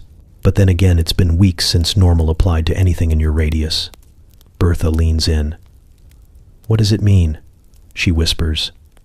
You consider your options. If you say it's nothing, they'll think you're hiding divine knowledge. If you say it's holy, they'll expect miracles. If you say it's cursed, they'll burn your cottage. The only safe answer is the truth, which, in this case, is useless. It means, you say carefully, that the chicken laid an egg. The crowd stares. Someone coughs. Lionel scribbles furiously. Father Aldrich looks betrayed by your lack of theatrics. Bertha looks inspired. By dusk, there are candles around the egg. By morning, a shrine. They call it the golden yoke of illumination. People leave offerings, herbs, bread, a small carved goat. Mabel swears her back pain eased just from looking at it. Bertha claims the light in her cottage now flickers in the shape of a halo. Father Aldrich declares it a test of faith. Lionel sells pamphlets titled The Egg of Ages, From Peasant to Prophet. You can't go to the well anymore without someone asking for blessings or hair clippings. The chicken, now unofficially canonized, refuses to lay anything else. The Reeve adds avian miracle to your record. At night, when the village finally sleeps, you sneak back to the shrine. The candles have melted low. The air smells of wax and foolishness. You kneel beside the egg, watching it pulse faintly in the dark, golden and soft, like the world's dumbest sun. You whisper, "If you hatch, I'm moving." The egg hums once, gently, and for a fleeting second, you think you hear the faint, muffled cluck of destiny. It begins, as all great conspiracies do, with laundry. The riverbank hums with the sound of scrubbing and quiet grievances. Women kneel by the current, sleeves rolled, hair tied, muttering the eternal chorus of domestic dissatisfaction. Husbands, taxes, goats, and now, apparently, hair. You hear your name first as a whisper, soft and slippery, carried on the sound of rippling water. Then again, louder, punctuated by a snort. You don't turn. You focus on your washing, pretending you're invisible, which has never been harder since your scalp learned to behave like a celestial lantern. But invisibility is not an option anymore. Bertha waves you over like a general summoning her least cooperative soldier. You, she says, you know things. This is never a good start. You wade closer, clutching your bundle of linen. The circle tightens. There's Mabel, sharp-eyed and perpetually unimpressed, Agnes with her eternal sigh, and two younger women you don't recognize, but who stare at you with unnerving hope. Their hands are raw from the cold water. Their faces shine with the kind of desperate determination that precedes either greatness or mild disaster. What things? You ask, cautiously. Bertha lowers her voice. The potion, the transformation, the golden hue. You glance at the river, hoping to see your reflection slip away downstream, but no such mercy arrives. That was an accident, you say. A deeply unfortunate one, Mabel snorts. Unfortunate? Your hair glowed like morning itself. The priest nearly fainted from revelation. He fainted from dehydration, you say. Semantics, she replies. Someone uncorks a jug of ale. The conspiracy gains form. They gather closer, voices dropping to murmurs. The words formula and ratio surface among the hiss of the current. Someone mentions nettles. Someone else mentions moonlight. Bertha mentions you. Repeatedly. You catch fragments. Shared among sisters. Divine rinse. Affordable alternative to sainthood. You shake your head, laughing nervously. No, no alchemy. No potions. I nearly lost my scalp last time. Agnes pats your hand with a tenderness that feels like a trap. That's why we'll help. Many hands, many heads. You start to protest, but Bertha raises a finger. We've been doing this for centuries, she declares, ignoring the fact that last month she confused rosemary for sage and accidentally sedated the goose. We just forgot how. You've reminded us. A chorus of approval follows. The younger women nod solemnly, as though witnessing history. Someone passes you a cup of ale. You drink because it's either that or drown yourself in the river and be done with it. By afternoon, the laundry has been abandoned. The river now smells of fermenting herbs and rebellion. Bertha kneels on the bank, stirring a pot balanced over a makeshift fire, muttering what she claims is an old family blessing but sounds suspiciously like a tavern song. Mabel adds handfuls of crushed nettles with the enthusiasm of a woman pretending to understand chemistry. Agnes sprinkles in dried lavender for the spirits, though no one specifies which kind. You hover at the edge, arms crossed, muttering about plausible deniability. If the reeve asks, "I wasn't here," you say. Bertha ignores you. If the priest asks, "I was praying," still nothing. If the chicken asks, "Stop talking," says Mabel. Steam rises from the pot in fragrant plumes. It smells better than yours did, at least. Earthy, sharp, almost pleasant. The women lean over it reverently. "It's beautiful," Agnes whispers. The surface ripples with light, golden and wild. You step closer despite yourself. It glows faintly in rhythm with your pulse, as if recognizing kinship. You should walk away. Instead, you hand Bertha your spoon. They take turns dipping cloths, testing them against strands of hair. Mabel's turns moss green. Agnes's turns orange, the exact shade of a cautionary tale. Bertha's, somehow, turns purple. She looks delighted. "Royalty," she cries. "Or witchcraft," someone shouts back. They all laugh. You laugh too, for a moment. The sound feels good, like air after a storm. Then the pot bubbles over. It hisses, sputters, and sends a spray of glittering liquid across the bank. The grass sizzles. A fish leaps dramatically from the water and vanishes downstream, possibly to alert the gods. Everyone freezes. Bertha raises the spoon like a weapon. "It's working," she says, voice trembling with awe and probable delusion.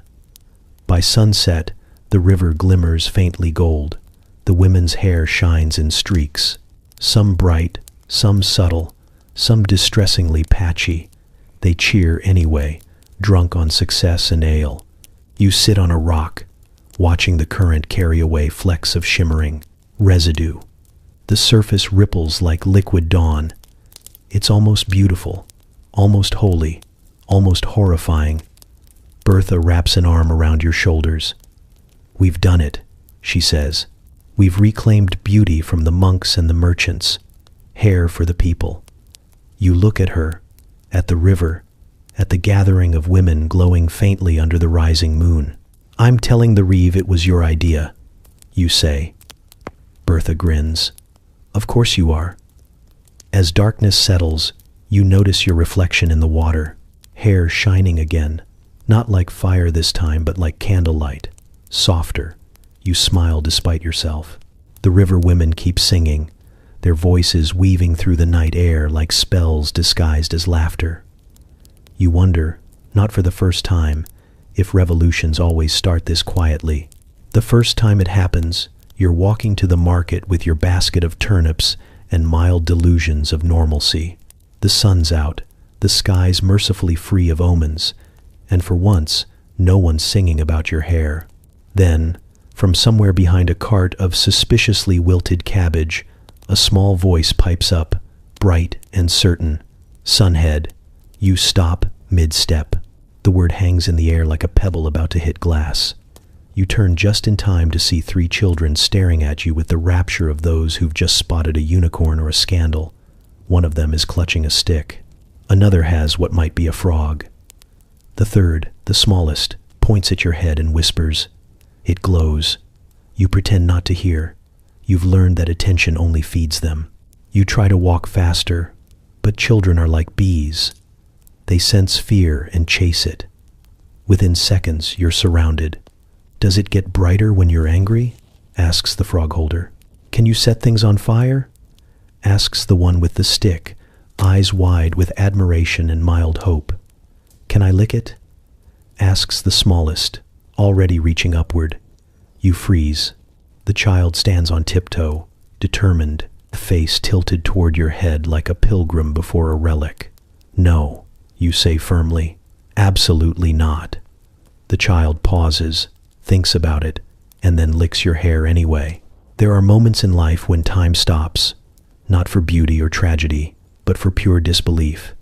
You watch as the child blinks, processing the taste of vinegar, herbs, and unfulfilled curiosity. Then solemnly they announce, "It tastes like coins." The others nod as though this confirms all their suspicions. "Because she's magic," the one with the stick says. "Because she drank sun juice." "I didn't drink anything." You protest. "I rinsed." They don't hear you. They've already decided you are part deity, part cautionary tale, and entirely theirs to question. They follow you to the market, chanting "Sun Head" in sing-song rhythm. People look up from their stalls, bemused. Bertha smirks. Lionel starts taking notes. The Reeve sighs into his scroll. You carry on with the dignity of a saint, mid-martyrdom. By the time you reach the baker's, the crowd has doubled. Children appear from alleys, from doorways, from under tables, drawn by rumor and the vague promise of miracles. Someone hands you a daisy crown, slightly crushed but offered with reverence. "For the Sun Lady," they say. You try to decline, but the baker insists it suits you. The daisies smell faintly of mud and sincerity. You wear them anyway. The chanting turns into a parade. A very small, very chaotic parade. They march behind you, waving sticks like banners, tripping over each other, declaring your blessings upon random objects. A goat receives divine forgiveness. A pie gains eternal freshness. Someone insists you've healed their freckles. You consider running, but dignity demands endurance. You square your shoulders and stride on, glowing both literally and metaphorically. The world tilts absurdly in your favor. For the first time, you're not the village oddity. They've made you a myth. And myths, for all their inconveniences, don't have to explain themselves. It lasts until the smallest child trips, sending a basket of apples tumbling into your legs. The crown slides down your forehead. The glow flares under the sudden shadow, catching in the apple's skin so they shimmer like miniature suns. The crowd gasps. Someone shouts that it's a blessing. Someone else shouts that it's sorcery. The distinction you've learned is mostly volume. The Reeve approaches, torn between duty and exhaustion. "Containment," he mutters, scribbling something down. Public enthusiasm level. Escalating. You tell him to go, write that on a different scroll. He sighs. "Sunhead," he says quietly, almost kindly. "You're not helping." By dusk, the children have named every animal in the square after you. There's now a goat called Little Sunhead and a duck called Sunhead Jr. They insist these creatures too will soon glow. You tell them they won't. They insist they will. You let them win. Children are relentless and mostly waterproof. Later, when the crowd thins and the air cools, you find yourself alone near the well. The daisy crown slips down your neck. You take it off and set it beside you. The reflection in the water catches the last light of day, your hair shining softly in it. Less spectacle, more secret. You think about the children's laughter, about how easily they turned chaos into worship, fear into play. Maybe they see something you can't, that absurdity and wonder are cousins, and you've just been adopted by both. A soft cluck breaks the silence. The chicken, that chicken, emerges from the shadows and hops up beside you. It blinks once, unimpressed, and lays another egg. You sigh, pick up the daisy crown, and place it gently on the bird's head. "Your turn," you whisper. The shoemaker's shop smells of leather, glue, and disapproval. You're not sure why you thought coming here would solve anything, but after the incident with the daisies, the glowing eggs, and the river women's uprising, the village has begun treating you like both miracle and menace. You thought perhaps a craftsman might bring a practical perspective, someone grounded, someone uninterested in mysticism. Instead, you find Lionel's pamphlet framed on the wall, right next to a sign that reads, "All souls blessed against curses. Extra charge for divine interference." The shoemaker looks up as you enter, squinting through spectacles smudged with soot. His name is Randall, a man shaped like a barrel that forgot its purpose. He greets you with the cautious politeness usually reserved for wolves or tax collectors. "Ah," he says slowly, "the shining one." You correct him, again, with your actual name, but he waves a hand. Names don't matter when there's haunting involved. You pause mid-step. "Haunting?" He nods gravely, pulling up a stool and gesturing for you to sit. "Hair like that," he says, "don't come from nature, comes from spirits, maybe saints, maybe sinners. Hard to tell the difference these days." He leans closer, sniffing the air. "Smells blessed or cursed, one of the two." You try to explain that your hair is the result of an ill-advised chemical experiment involving bodily fluids and rosemary, but his face lights up with the zeal of misunderstanding. "Ah," he says, nodding furiously. "So, you've spoken with them. There's no point in asking who them refers to. You know better now." You sip the tea he offers, which tastes suspiciously like boiled boot polish, and decide to let him talk. Randall, it turns out, has theories. "You've got a spirit trapped in them strands," he says. "Happens all the time. Seen it myself. Back in 17, when old widow Fennel's bonnet started humming during Vespers. Ghost of her husband," they said, trying to apologize. He lowers his voice to a whisper. "Sometimes they attach to keratin." You blink. "To what?" "Hair," he says proudly, mispronouncing it. "Har. Spirits love a shiny surface, reflects their sorrow." You nod because arguing would take hours. He rummages through a chest and pulls out a small leather pouch tied with twine. "Protection charm," he says. "Wards off possession, mildew, and," he squints at you, "romantic entanglements with the undead." You tell him you're not interested in any of those, but he insists you take it. "Put it under your pillow," he says, "and your dreams'll stay your own." He pauses, then adds, "Mostly." Before you can leave, he leans back, stroking his beard with the confidence of a man about to propose something catastrophic. "What you need," he says, "is grounding." He gestures at the pile of half-finished boots stacked behind him. "See, leather remembers where it's been. It's walked the world. It's seen mud, rain, truth. If I make you a pair o' shoes with enough memory in 'em, maybe they'll pull that celestial nonsense right out of your head." You stare at him. "You think footwear will fix my hair?" He beams. "Shoes have power." You try to leave, but he's already pulling out measuring tape. Within minutes, he's tracing your foot on parchment, muttering equations that sound suspiciously like gossip. He sprinkles something over the outline. Salt, perhaps, or ground-up superstition, and then announces the process will take 3 days. You don't ask what happens if it works. You don't ask what happens if it doesn't. You just leave the shop, clutching your charm pouch and wondering how many stages of public absurdity remain in your life. 3 days later, he sends a boy to fetch you. You return, bracing for disaster.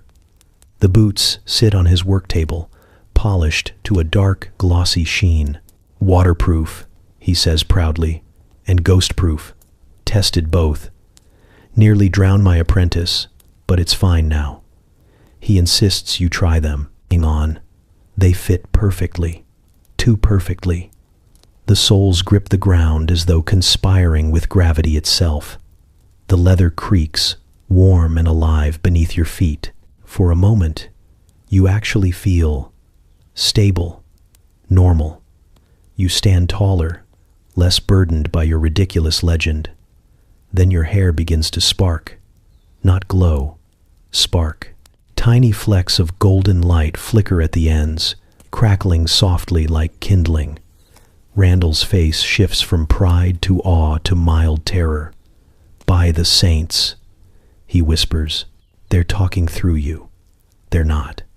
You start, but he's already fallen to his knees, muttering prayers of invention. The air fills with the smell of singed keratin and misplaced faith. You kick off the boots, which immediately start smoking.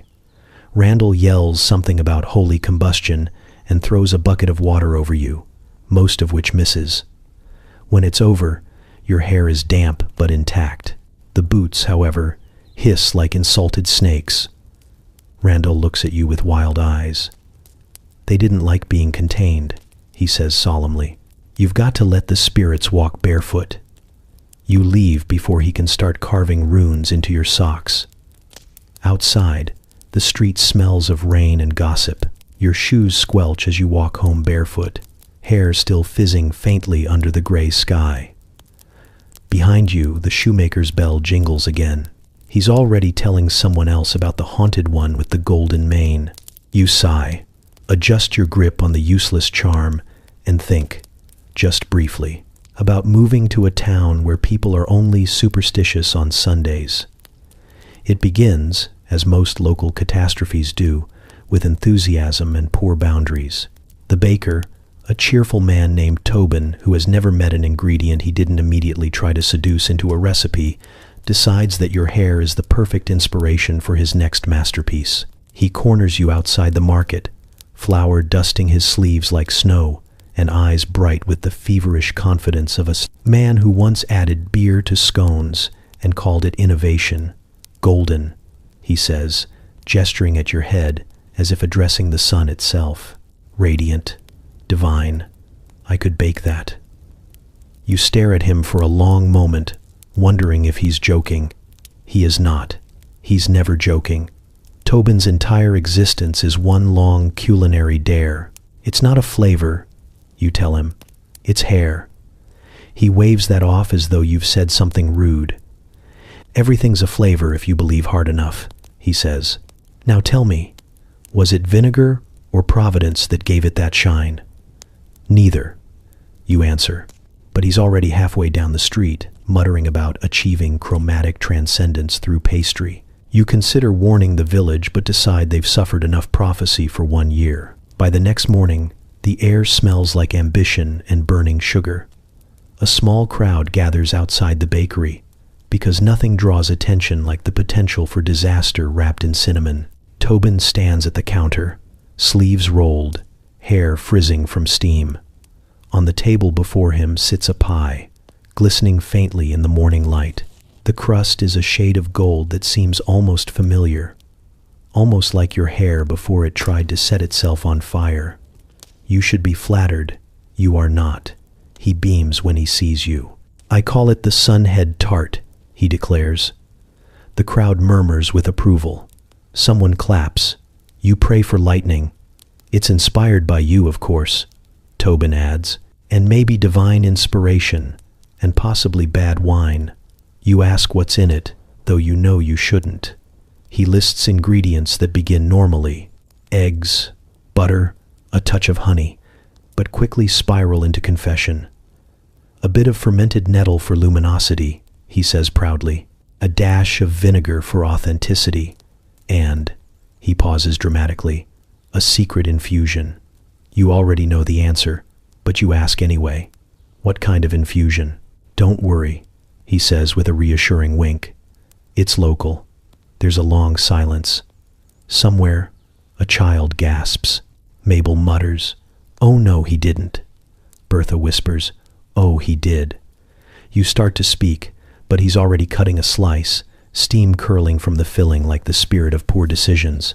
The pie smells golden. Not appetizing, exactly. Just unmistakably you.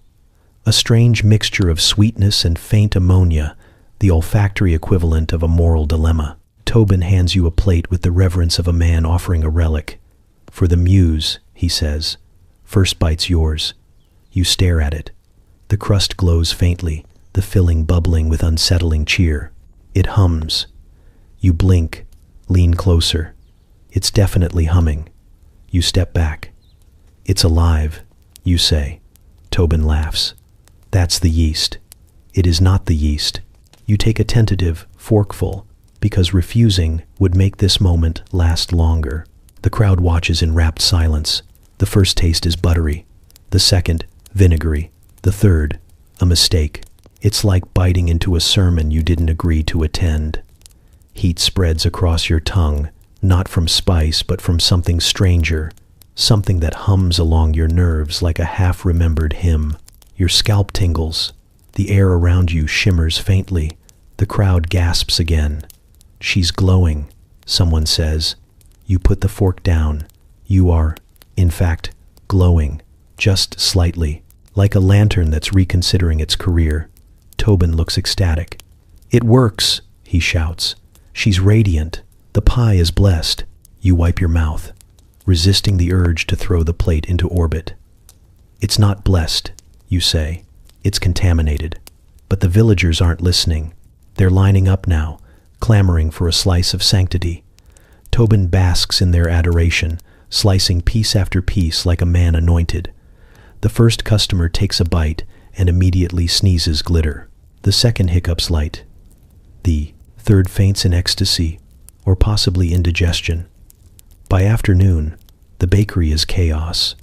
Children glow faintly around the edges. The priest arrives, sweating, declaring this a clear case of culinary heresy. Lionel shows up, taking notes for a sequel pamphlet titled Pie and Punishment. The Reeve appears with his ledger, scribbling something about unlicensed sacraments through baking. Through it all, Tobin grins, flower-streaked and triumphant. You can't stop progress, he says, though his left eyebrow is smoking slightly. Soon every village in the Shire will have a piece of your light. You point out that your light is now melting his table. By nightfall, the crowd disperses, glowing faintly like fireflies. The pie sits abandoned, oozing radiance onto the floor. Tobin fans it with a prayer book, muttering about adjusting the ratios. You walk home in silence, your hair reflecting the moonlight with smug familiarity. Later, when the church bells toll and the scent of scorched pastry drifts through the streets, you realize the worst part isn't the humiliation. It's that somewhere, deep inside, part of you wonders if it needed more vinegar. You spot him before anyone else does. A stranger on horseback, trotting through the muddy road like he's allergic to dust. His cloak's too fine, his boots too polished, and his face wears the confident expression of a man who's never had to haul water or argue with Bertha about turnip prices. You're at the market pretending to buy apples but mostly hiding behind a barrel to avoid Lionel, who's trying to rhyme urine with purity. Then the stranger stops in the square, dismounts with flourish, and looks around like he's expecting fanfare. His eyes land on you, and you instantly sense the beginning of a mistake. He drops to one knee. The entire market stills. The chickens stop clucking. Even the wind hesitates. "My lady," he says, voice rich and self-assured, "forgive my delay in paying homage. Word of your radiance reached me 2 counties over." You blink. Somewhere behind you, Mabel mutters, "Oh no." You look over your shoulder, half hoping he's addressing someone else. He isn't. He's staring straight at you, reverent and utterly convinced. "Your radiance," he repeats. "Your hair is celestial." You could correct him. You should correct him. Instead, you find yourself nodding politely, because it's been a long month, and you're hungry. And this man's saddlebag looks like it contains at least 3 forms of cheese. "Ah," you say with what you hope sounds like noble modesty. "Yes, the radiance. It's hereditary." He beams, clearly delighted to be in the presence of what he thinks is divine bloodline. "I am Sir Rowan of Dunmere," he declares, sent to deliver tribute to the blessed monarch whose hair gleams with the favor of heaven. There's a pause. Then Bertha, never one to waste a moment, curtsies dramatically. "Our queen," she says loudly, at last recognized. The crowd, sensing a performance, joins in. Within seconds, you are surrounded by villagers bowing, whispering, and generally pretending this isn't the most absurd thing they've done all week. Sir Rowan seems deeply moved by their enthusiasm. You go along with it. 6 hours later, You are seated at the inn's best table, a crown of daisies on your head again, eating your third complimentary meal, while Sir Rowan recounts his adventures in vivid, unnecessary detail. You nod sagely between mouthfuls, occasionally saying things like, "Indeed, the northern winds do test the spirit," and "Such valor deserves pie." He orders more pie every time. You've had worse evenings. Lionel sits in the corner, scribbling furiously. "Chapter 3, he mutters, "The Return of the Sun Queen." You make a mental note to burn his quills. By the time the third course arrives, pottage with extra herbs, you're deep into your f***ing roll. You've learned that nobles mostly just ask questions to hear themselves speak, so you throw in the occasional mysterious smile and vague statement about destiny. It works disturbingly well. Sir Rowan hangs on every word. The innkeeper hovers nearby, terrified to underfill your cup. You consider asking for a throne next, just to see how far you can push this, but then Sir Rowan mentions his quest for alliance. You freeze mid-bite. "Alliance," you repeat. He nods solemnly. "Our kingdom seeks union with yours. The King of Dunmere has long admired your lineage. He wishes for peace between our lands through matrimony." Your spoon clinks against the bowl. The villagers, who have been listening from the doorway because boundaries are a myth, gasp as one. Bertha's hand flies to her chest. Lionel's eyes gleam like a man witnessing divine comedy. "A royal wedding," he whispers. You glare at him. Sir Rowan takes your silence as encouragement. "Of course, I must first earn your favor through a deed of bravery, a quest worthy of your light. Tell me, noble one, what would please your heart?" The correct answer is to confess everything, to tell him you are not royalty, nor divine, nor in possession of anything besides questionable hygiene and too much attention. Instead, you say, "A dragon." The word escapes before you can stop it. The entire inn freezes. Sir Rowan straightens, face alight with purpose. "A dragon," he repeats reverently. "Yes, I shall slay one for you." You try to backtrack, waving your hands. "No, I mean a metaphorical dragon, the kind one slays through introspection." He doesn't hear you. He's already out the door, calling for his horse. The villagers cheer as he mounts up, declaring his noble quest in your name. Within minutes, he's gone, galloping toward whatever distant hill looks most like destiny. You sit back down slowly. Bertha pats your shoulder, beaming. "You're getting married," she says. Lionel doesn't even look up. "To a hero," he adds, with excellent diction. You finish your meal in silence, aware that you've just doomed a perfectly polite stranger to possible combustion. Outside, the last rays of sunlight catch in your hair, throwing faint sparks onto the table. The innkeeper crosses himself. You sigh and push away your empty bowl. Tomorrow, someone will probably start building a shrine again. Tonight, you just want dessert. It starts with whispers, soft, reverent ones, the kind that travel faster than sense. You hear them first at dawn, drifting from the chapel yard while you're pretending to gather herbs instead of avoiding Father Aldrich's eye contact. Words like sacred, divine, and follicular miracle reach you on the breeze. You tell yourself you're imagining things. Then you see the monks, 3 of them, robed, barefoot, and hunched over something at the base of the wall. They look guilty, which is unusual for monks because guilt is their natural resting state. One of them straightens abruptly, hiding something behind his back. You lock eyes.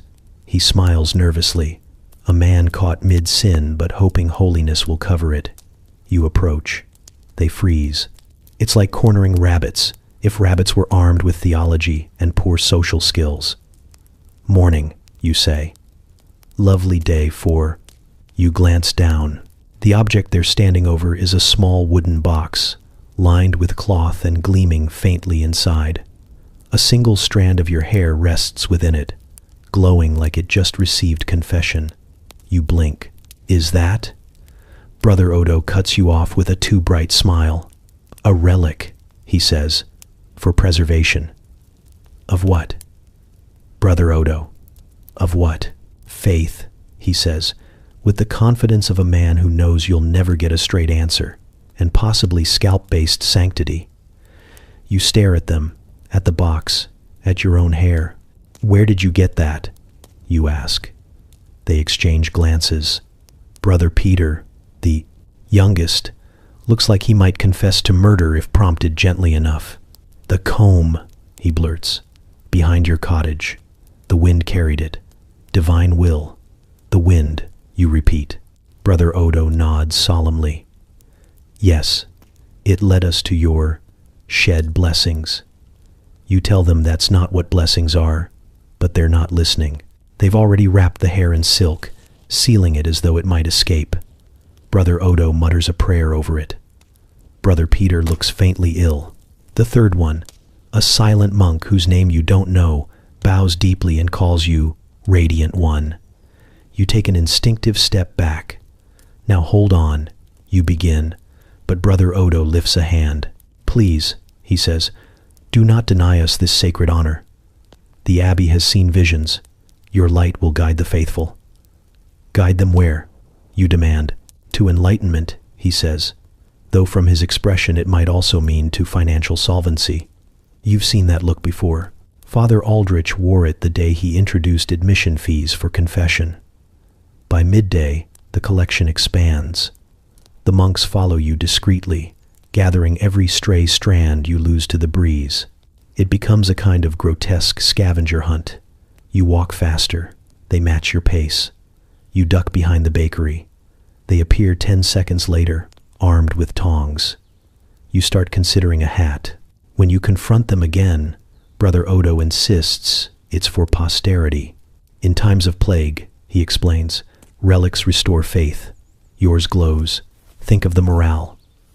You mutter something about morale, not paying rent. He nods sympathetically, clearly not listening. Already we've requests from 2 villages for fragments of the radiant thread. A blessing on hearths, on harvests, on the occasional livestock. They're selling it, you say flatly. He flinches. Donations, he corrects. Holy ones. By the end of the week, there's a line outside the abbey, pilgrims clutching coins, candles, and faintly hopeful goats wait for their turn to witness what's being called the miracle of the golden strand. You peek inside once and nearly faint. The walls glitter with glass jars, each holding what looks suspiciously like your hair. Someone has labeled them by shade, morning glow, divine gleam, and unverified halo. Brother Peter is at the counter, handing out slivers tied with ribbon, assuring villagers that blessings multiply when placed near doorways or soup. You say nothing. You just stare, open-mouthed, as he solemnly tells a farmer his cow will now give holy milk. When you finally find your voice, it comes out thin. You can't just keep that. That's mine. Brother Odo folds his hands. All light belongs to God. That's not light, you say. That's keratin. He doesn't flinch. So is sainthood, in a way. You leave before you say something that gets you canonized by accident. Outside, the crowd parts like water, murmuring blessings as you pass. You try to walk quickly, but it's hard to outpace devotion. A woman hands you a basket of eggs for your radiance. A child bows. Someone tries to touch your hair, and you nearly smack them with a leek. You make it home, slam the door, and sit in the dark. Your hair, traitorous as ever, gleams softly in the candlelight. You wonder if this is how relics feel, venerated, objectified, slightly itchy. You think about shaving your head, then imagine how that rumor would travel. The monks would call it the shearing of the saint. There would be relics of absence. Someone would sell your discarded comb as the empty halo. You blow out the candle and stare into the darkness. It takes a moment before you realize the light hasn't gone out completely. Your reflection in the window still glows faintly, pulsing in rhythm with your breath. Somewhere in the distance, a bell tolls, and you know they're already writing hymns about it. You wake to the sound of rustling and an unmistakable sense of being watched. Not watched in the spiritual sense, but you've had enough of that. But the literal, beady-eyed, small animal kind of watched. The morning light filters through your window, catching in your hair, which now emits the kind of soft, golden shimmer that probably looks holy from a distance, but up close just makes you look like a torch that lost ambition halfway. You stretch, yawn, and then freeze. Something shifts on your head, something alive. There's a faint chirp. You don't move. You don't breathe. You just sit there, wide-eyed, while a tiny bird, brown, round, and full of misplaced confidence, peeks down from your bangs and blinks at you. It tilts its head, chirps again, and fluffs its wings as if to say, "Good morning, large and confused tree." You whisper, "No." The bird trills in reply, "Very much, yes." You reach up slowly, meaning to shoo it away, but it puffs up like an angry loaf of bread and lets out a shriek that could shatter glass. Somewhere outside, a dog barks. Somewhere closer, your dignity packs its things and leaves town. You drop your hand. The bird settles smugly back into your hair.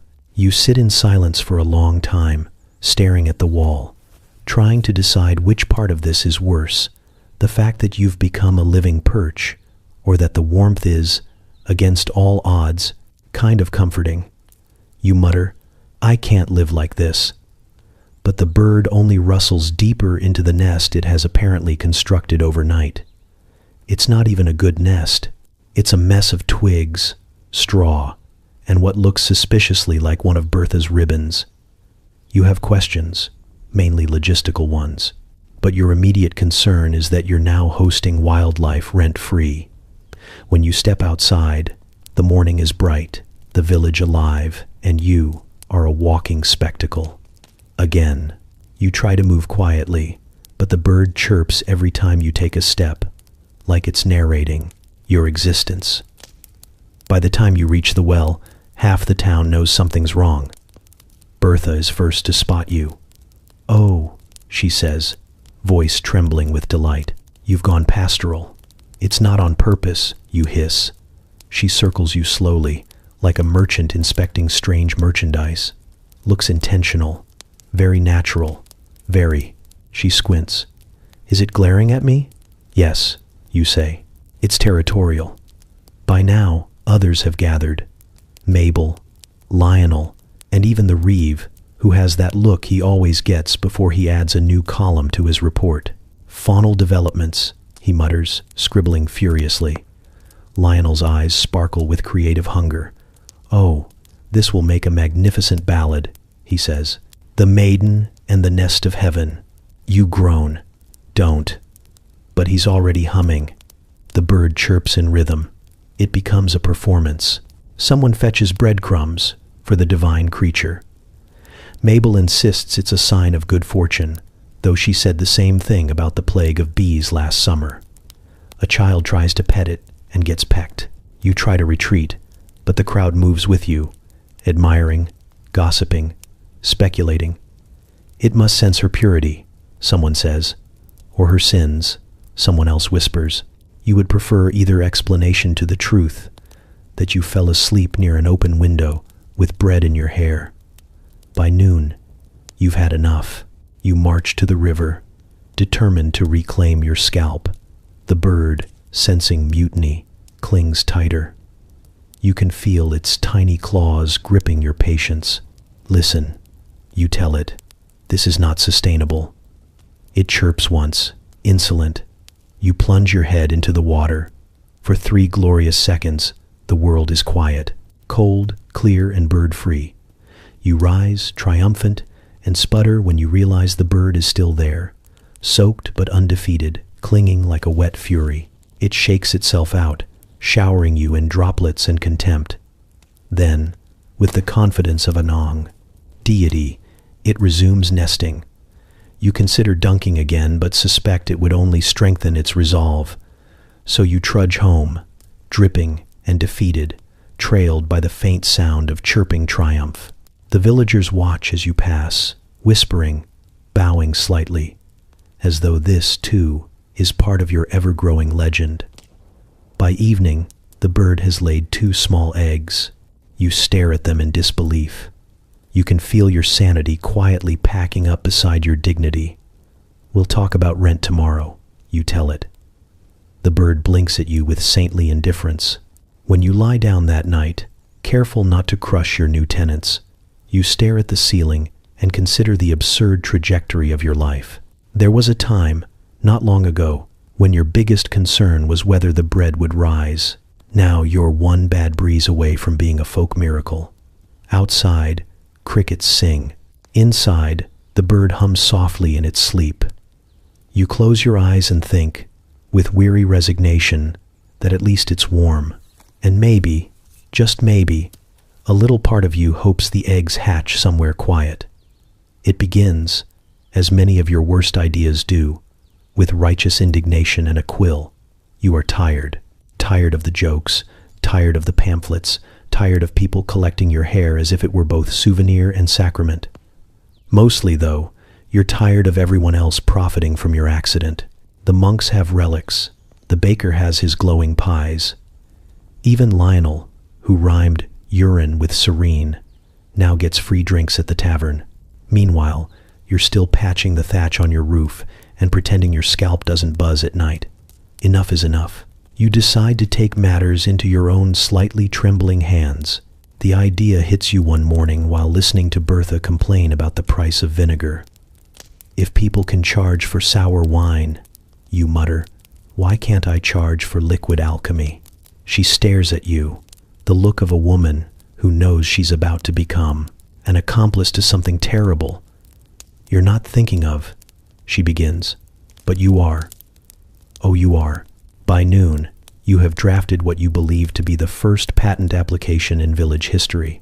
It is written on slightly damp parchment, sealed with a thumbprint, and titled, with great self-importance, "An exclusive right to the purification and utilization of bodily golden essence for the enhancement of hair, mood, and possibly faith." You even underline the title. Twice, Bertha peers over your shoulder. "You're patenting P." "I'm patenting innovation," you say. "You're patenting bodily fluids, intellectual property." You correct her, though you suspect even the word intellectual sounds nervous in this context. You march straight to the Reeves house, scroll in hand, head high, hair glowing faintly in the afternoon light like a halo designed by someone with questionable taste. The Reeve answers the door with his usual expression of bureaucratic exhaustion. "What now?" he says, not as a question but as a premonition. You hand him the scroll with all the gravity of a royal decree. "I'm claiming ownership," you say. He unrolls it.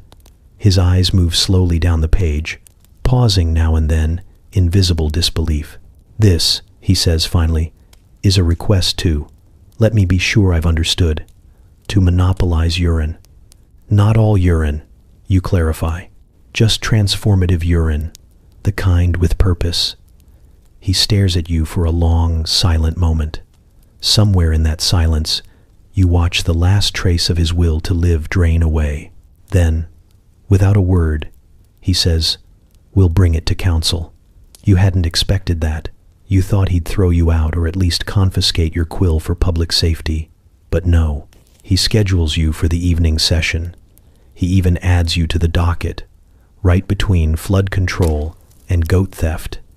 At supper, the hall fills with villagers and a handful of visiting nobles, their silks rustling and their expressions carefully disinterested. The Reeve clears his throat and reads your scroll aloud, voice echoing off the timbered ceiling like the herald of your own downfall. He reads every word, every underline, every unwise flourish. The audience listens in silence until he reaches bodily golden essence. That's when the first laugh breaks. It starts small, a choked snort from one of the younger nobles. Then another joins in, a sputtering wheeze that spreads like wildfire. Within seconds, the entire table of them is laughing, proper courtly composure disintegrating into hiccups and tears. One nearly falls off his bench. The steward, trying to remain dignified, covers his mouth and emits a sound that could only be described as wheezing hysteria. You stand there, clutching your own document, face burning so brightly it could probably power the mill. The reeve clears his throat again, but he's fighting a smile now. The petitioner, he says, claims exclusive right to collect, store, and distribute, golden substances for cosmetic and spiritual use. Bertha's in the back, pretending to be deeply fascinated by the ceiling beams. Lionel, naturally, is scribbling every word. You can practically hear him composing the next pamphlet already. P and Prejudice, the Golden Rights Manifesto. The nobles recover just enough to start asking questions through their laughter. "Tell us," one says, wiping his eyes, "how exactly do you intend to enforce ownership?" Another chimes in, "Will there be inspectors?" A third leans forward, grinning. "Do we pay by the bucket?" You mutter something about fair compensation and moral responsibility, but your voice is drowned by renewed laughter. The reeve finally waves for order, though he's red-faced himself. "All in favor of denying this proposal?" he asks. Every hand goes up instantly. All opposed? You raise your own hand. Alone. The reeve sighs. Motion denied. As you leave the hall, you hear one of the nobles whisper, "At least she's consistent." Another replies, "At least she's branded." You pretend not to hear them, but the words stick. Branded. You never meant to be one, but here you are, the accidental inventor of the Middle Ages' strangest economy. Outside, the moonlight catches in your hair, throwing soft ripples of gold against the cobblestones. You stare up at the night sky, the chill air biting your skin. You think, not for the first time, that history will misunderstand you. But then again, it already has. You wake before dawn, driven by the kind of determination that only humiliation can breed. The failure of your exclusive patent rights still clings to you like smoke.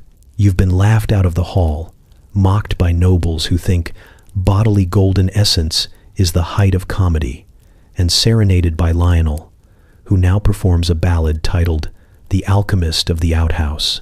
You can't go anywhere without someone humming it, so you decide, in a moment of reckless defiance, that if the world insists on laughing, you may as well give them something worth laughing about. Which is how you find yourself behind the barn at sunrise, staring at a bucket, a very unamused goat, and a plan that feels increasingly like madness. Gertrude, the aforementioned goat, stares back at you with the weary disapproval of a creature who has seen too much. Her expression suggests that she's reconsidering her entire species' evolutionary choices. "Listen," you whisper, as though you're about to negotiate with royalty. "We're partners now." She snorts. You take that as consent.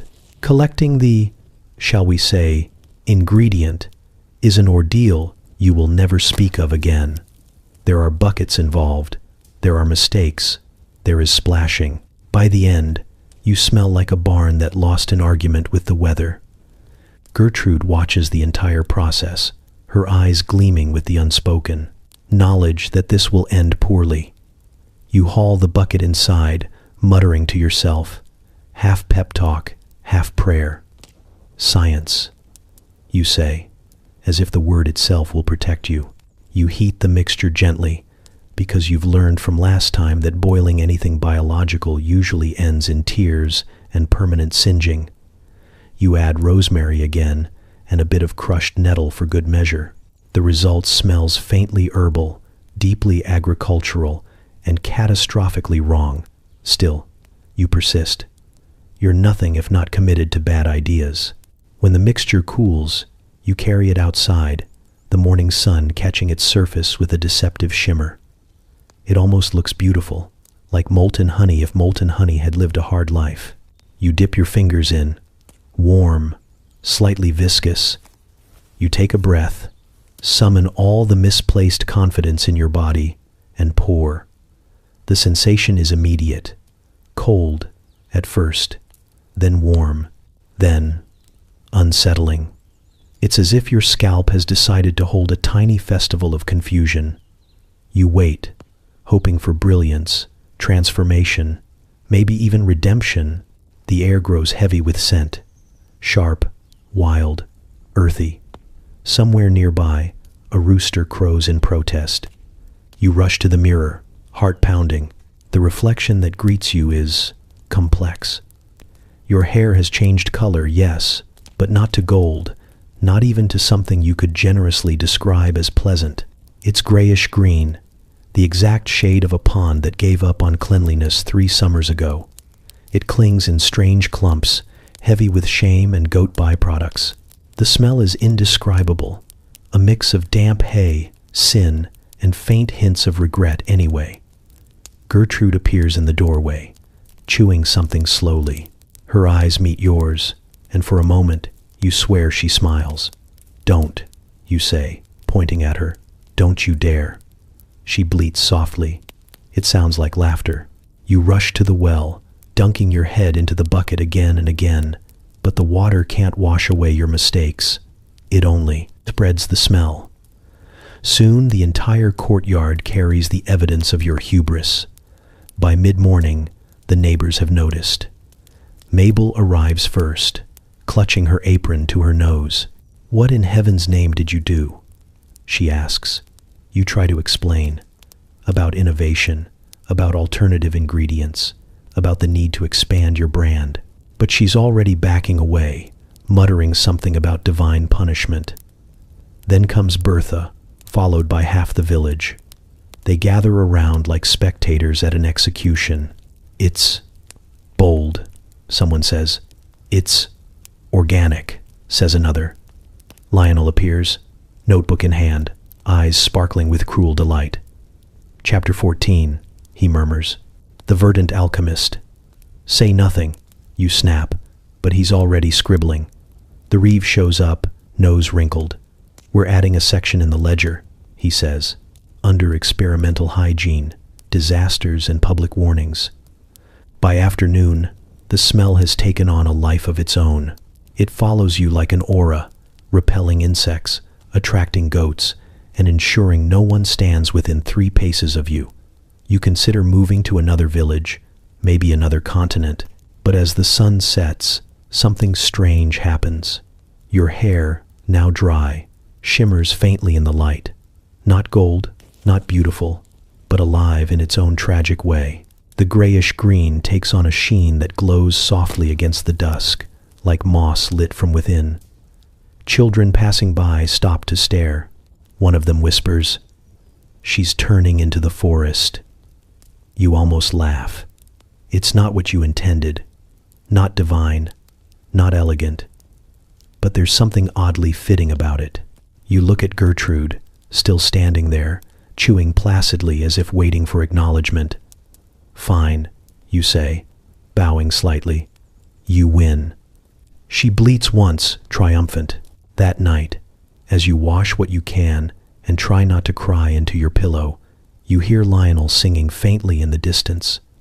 His new song drifts through the air, sweet and cruel, the woman who glowed like the meadow. And though you'd never admit it, part of you hums along. You're in the middle of hanging laundry when the summons arrives. The messenger, a boy far too small for the enormous velvet tabard he's wearing, reads from a scroll with more drama than accuracy. "By order of Lord Redgrave, Baron of the Eastern Fields, Keeper of the Millstream, and," he squints at the parchment, "patron of distinctive follicular aesthetics, you are commanded to appear at once." He bows, nearly toppling under the weight of his own importance, and scurries off before you can ask what on earth a follicular aesthetic is. The laundry flaps in the breeze, unconcerned. Bertha appears from nowhere, as she always does when trouble calls. "The Lord's noticed your hair," she says, tone grim, as if announcing a death in the family. You laugh, a brittle sound. "It's just hair." She shakes her head. No one in a 3-mile radius believes that anymore.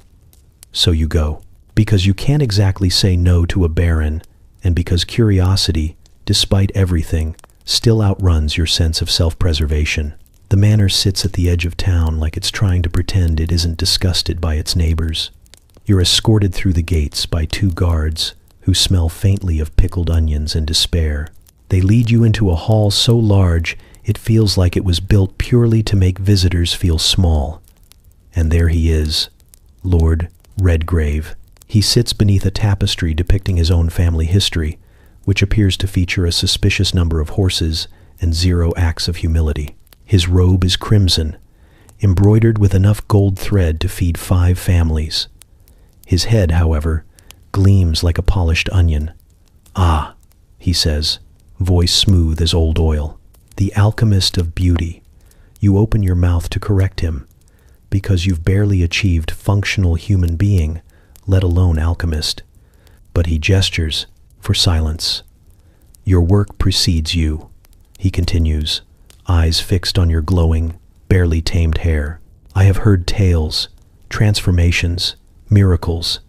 The commoners sing of your tinctures. They also sing about the well exploding," you say under your breath. He ignores that. "I have summoned you to share your formula." The way he says share sounds like surrender. You blink. "My formula." He leans forward, fingers steepled. "Yes, the golden elixir, the source of radiance, the..." He pauses, visibly searching for the word. "Essence of excellence." You consider telling him the truth, that it's fermented human urine mixed with herbs and a level of desperation that can't be taught. But then you remember you're talking to a man who owns portraits of himself smiling next to imaginary crusades. The truth would not end well. "I'm afraid it's complicated," you say cautiously. "A long process, requires patience." He gestures impatiently. "You will teach it. My servants will assist. I intend to restore what is rightfully mine." His hand gestures vaguely toward his gleaming dome, the crown of youth. You glance at it, then at him, then at it again. "You're bald," you blurt, before your brain can stop you. A long, painful silence follows. Somewhere in the distance, a bird hits a window and dies. His lips curl into a thin smile. "Temporarily," he says, "until your art intervenes." You try to laugh politely, but it comes out sounding like a small animal choking. "It doesn't work like that," you say. Well, it's not exactly safe for, scalp regeneration." "Then perfect it," he says simply, "or I'll have the Abbey excommunicate you for withholding divine knowledge." You blink. "You can't excommunicate me. You're not the church." He smirks. "Gold changes the rules." You'd like to argue, but you've seen enough of this village to know he's right. So you're taken to the manor's kitchen, where a row of nervous servants stand ready with buckets, herbs, and something bubbling ominously on the stove. The smell hits first, sharp, sour, and unmistakably reminiscent of the time the tanner's apprentice passed out in the dye vat. You feel your confidence evaporate. Lord Redgrave watches from the doorway, eyes gleaming with bald ambition. "Begin," he commands. You stir, mix, mutter. The servants whisper prayers. Every instinct in your body screams that this is a terrible idea. You add a pinch of rosemary, a spoonful of vinegar, and just enough water to dilute the inevitable. When the mixture turns from amber to goldish green, you step back. "It's ready," you say weakly. He strides forward, seizing the bowl. At last. Without hesitation, he dips both hands into it and smears the concoction across his scalp. It drips down his temples, staining his collar. For a heartbeat, nothing happens. Then the room fills with the smell of burning. He yelps, clutching his head. "It burns!" You lunge forward, trying to help, but he shoves you away. "No, it's working. I can feel it." You can feel it too. The heat, the bubbling, the faint hiss like frying meat. When the smoke clears, the result is undeniable. He's glowing, not beautifully, not ethereally, but literally glowing, like a lantern stuffed with bad decisions. His scalp radiates pale yellow light. The servants drop to their knees, half in awe, half in terror. You step back slowly, hoping to distance yourself from divine lawsuits. Lord Redgrave looks at his reflection in a silver platter and smiles with delirious joy. "Magnificent," he breathes. "I am reborn." Behind him, you mouth the words, "Temporarily." He turns toward you, eyes fever bright. "You will remain here," he says. "We will refine the process." You nod, smiling thinly, already calculating how fast you can climb out a kitchen window. That night, as you sneak back into the fields, the manor glows faintly behind you, a beacon of arrogance and alchemy gone wrong. The villagers see it and whisper about omens, about miracles, about justice. You say nothing, but as you pass Gertrude's pen, she gives you one long knowing look. You nod. "I know," you whisper. "He deserves it." It starts with a rumor, as all village catastrophes do. Someone swears they saw Lord Redgrave glowing like a saint, his scalp lit up like the sun itself. No one mentions the faint sizzling sound that accompanied it, or the distinct smell of vinegar and fear, but that part gets conveniently edited out. By the time the story reaches the marketplace, he's no longer just glowing. He's radiant, divine, kissed by alchemy itself. You are, of course, the accidental prophet who made it happen. You try to deny it. You swear on your ancestors' muddy graves that it was an experiment gone slightly too right and mostly wrong. But denial only strengthens the legend. She's modest, they say, a true artist. You could scream. Instead, you hide inside for 3 days and hope people forget. They don't. By dawn on the 4th day, there's a line outside your door. It winds down the path, past the well, all the way to the grain store. 36 villagers stand there, clutching bowls, buckets, and expressions of dangerous optimism. Bertha's at the front, holding her own chamber pot like a holy relic. "We're ready," she says. "For what?" "For the blessing of the golden crown." You blink. "That's not a thing." "It is now," she replies. There's a murmur of agreement from the crowd. Someone starts humming a hymn that sounds suspiciously like Lionel's latest ballad. You glance skyward, wondering if divine intervention might take the form of a lightning bolt aimed exclusively at you. No such luck. You try reasoning. It's not safe, you tell them. It's unstable. It burns. "So does holiness," says Mabel, face shining with conviction. "We're prepared." And that's how you end up in your yard with a cauldron, a growing sense of doom, and 36 hopeful faces staring at you like you're about to lead them to salvation, or at least shinier hair. The first batch goes surprisingly well. You follow the original recipe. Urine, vinegar, rosemary, patience. The mixture bubbles pleasantly, the smell unpleasantly. You dip a strand of your own hair in it as demonstration, pretending confidence you don't feel. "See," you say, "it works." They cheer, then they start handing you buckets. So many buckets, so many colors. You stop asking questions when you realize some of them have been aged for days, perhaps weeks. Someone's goat contributes without permission. You stir anyway. The village turns into a laboratory of questionable science. Steam rises in golden clouds. Children run around chanting, "Blessed be the bucket." The reeve shows up, clipboard in hand, pretending this is all part of an official agricultural inspection. You assign stations out of sheer necessity. Bertha measures vinegar. Mabel stirs. Lionel documents everything for what he calls future generations.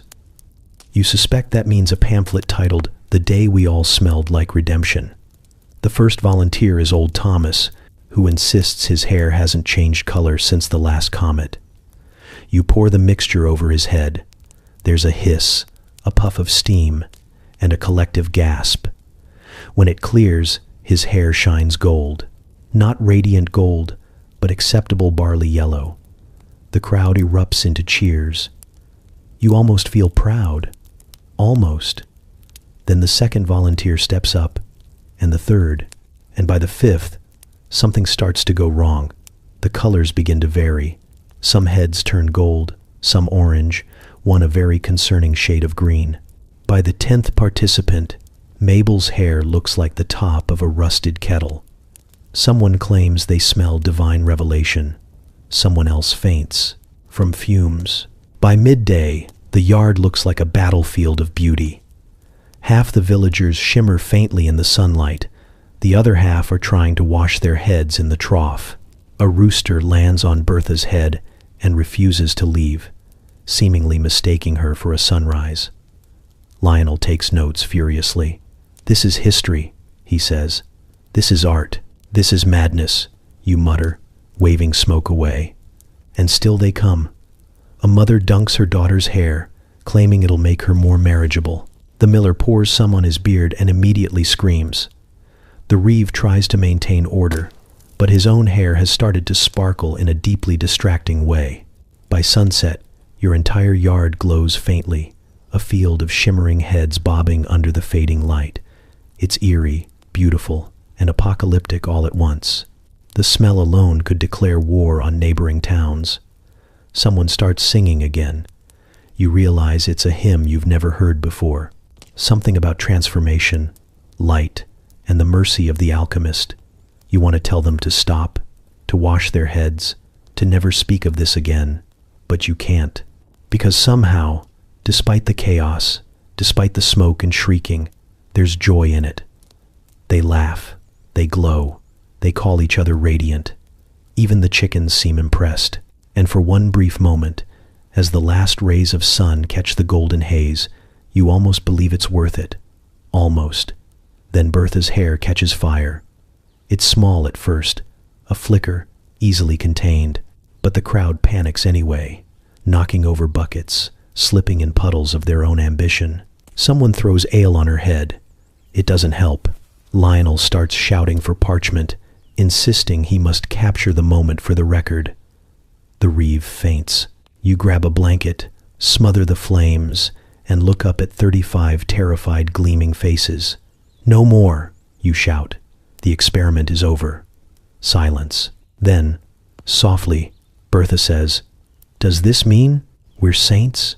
You close your eyes. "Yes," you say. "Exactly that."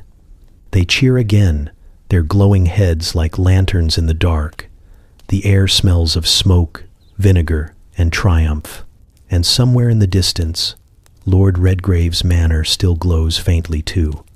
Your twin disasters shining side by side across the countryside.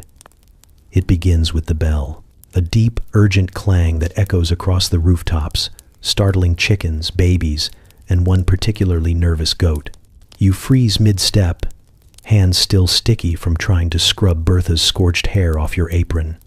The sound is unfamiliar, louder than the church bell, sharper than the blacksmith's hammer. Then a voice calls out. Mabel's, breathless, triumphant, slightly terrified. The council convenes. You look up from your bucket of cooling chaos and mutter, "What council?" Turns out you don't get to ask questions anymore. By the time you wipe your hands, half the village is already filing toward the green. The other half is still glowing faintly in the evening light, which makes the whole procession look less like a civic meeting and more like a parade of cursed fireflies. You follow, because what else is there to do, and because the sound of the bell has taken on a rhythm that demands obedience.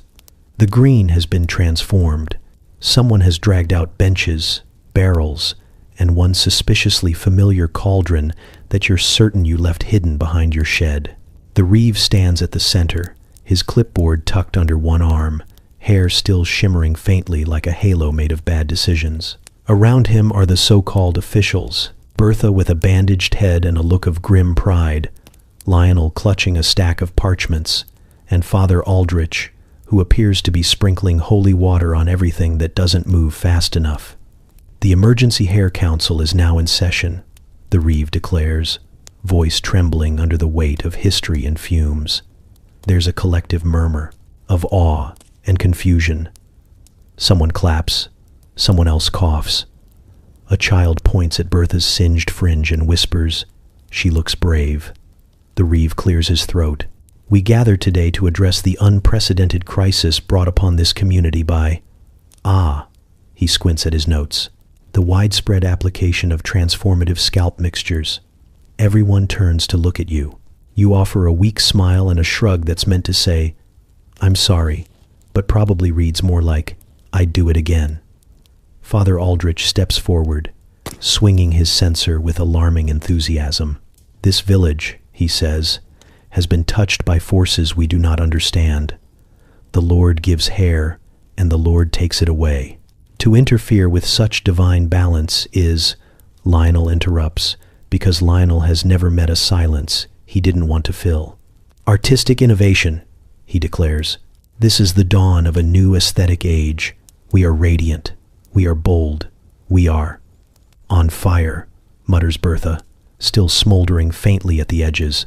The reeve raises his hand for order, which no one respects. The crowd erupts into debate.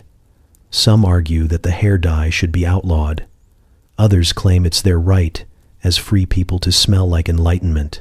A small faction insists the glowing heads keep wolves away and should therefore be encouraged. One man starts a petition to patent the formula, though he spells it formula. You try to speak, but your voice gets lost in the uproar. The reeve slams his clipboard down, producing a sound that briefly restores order. "Enough," he says. "We will proceed with structure."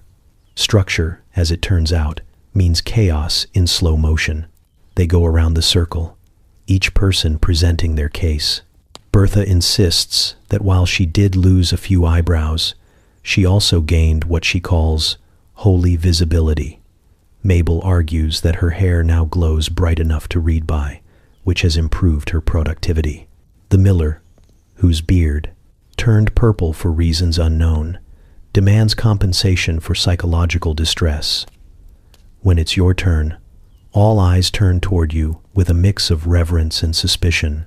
You take a breath and say, "I didn't invent this to start a movement, I just wanted clean hair." There's a long pause, then someone in the back mutters, "So did Adam and Eve." The crowd laughs. You rub your temples. "Look, maybe we stop putting anything biological on our heads for a while." Lionel gasps. "You would halt progress? I would halt combustion," you reply. The reeve scribbles something on his board. "Proposal noted," he says solemnly, as though this were a kingdom and not a mob of peasants slowly losing their grip on reason. Father Aldrich raises his hand again.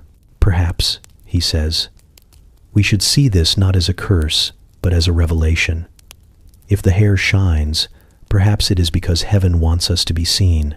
You sigh. "Or maybe because ammonia is flammable." But it's too late. The narrative is out of your hands again. They're nodding, whispering, weaving new meaning from the fumes. Someone starts chanting, "Radiance is righteousness." And soon it spreads, the sound rising like smoke. The reeve tries to bring it back to procedure, but the chant drowns him out. Bertha stands, hand over heart, glowing faintly in the dim light. "Let the council declare," she says solemnly, "that we are no longer common folk, we are illuminated ones." Cheers erupt. Someone throws petals. Someone else throws goat feed. The bell rings again, sealing whatever madness this is into official record.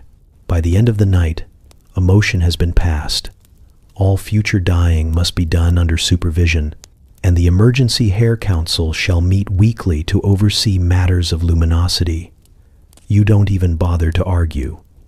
As the crowd disperses, you sit on the grass, staring at the stars. They look dull compared to the faintly glowing heads still bobbing down the road.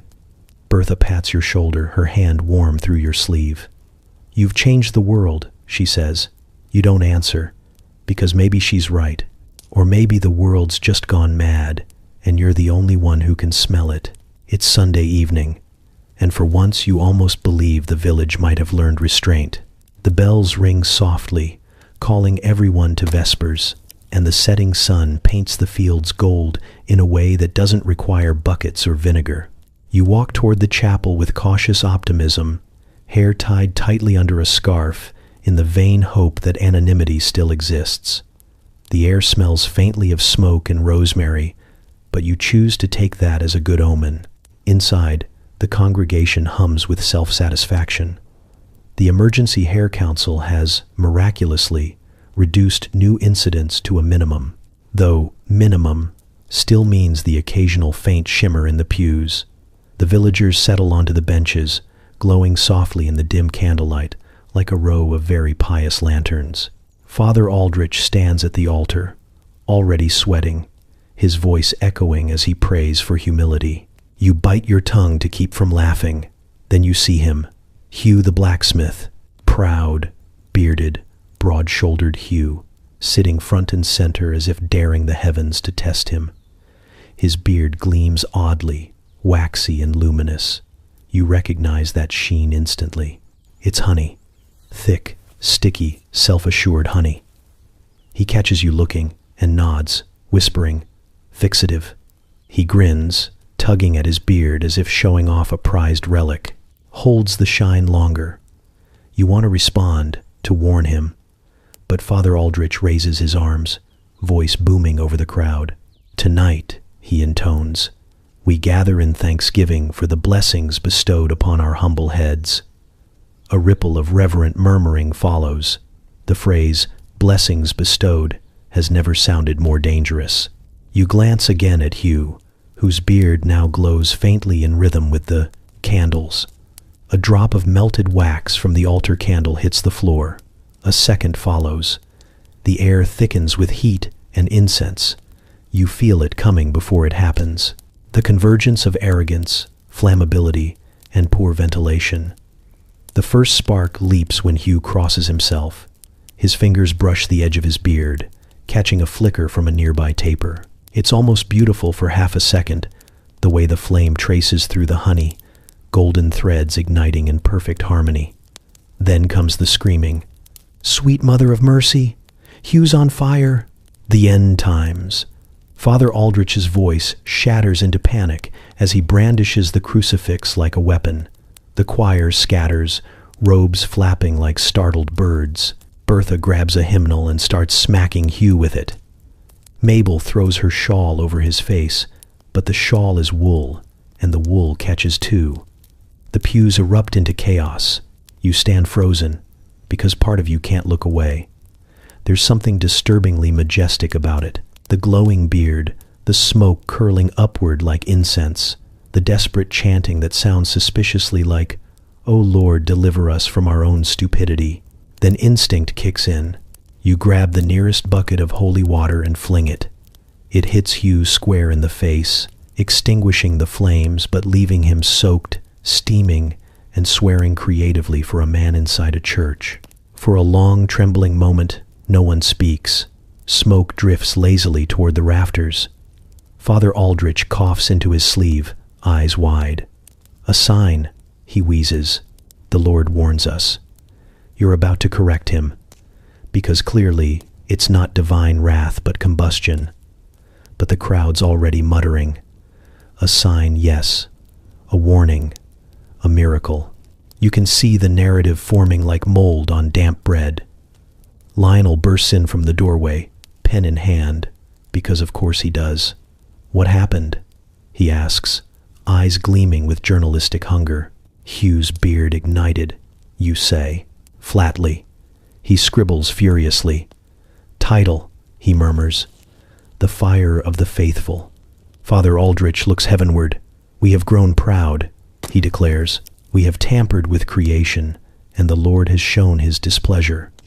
He points directly at you. "Repent, alchemist. Lead us back to purity." You blink. "I just threw the water." He doesn't hear you. No one does.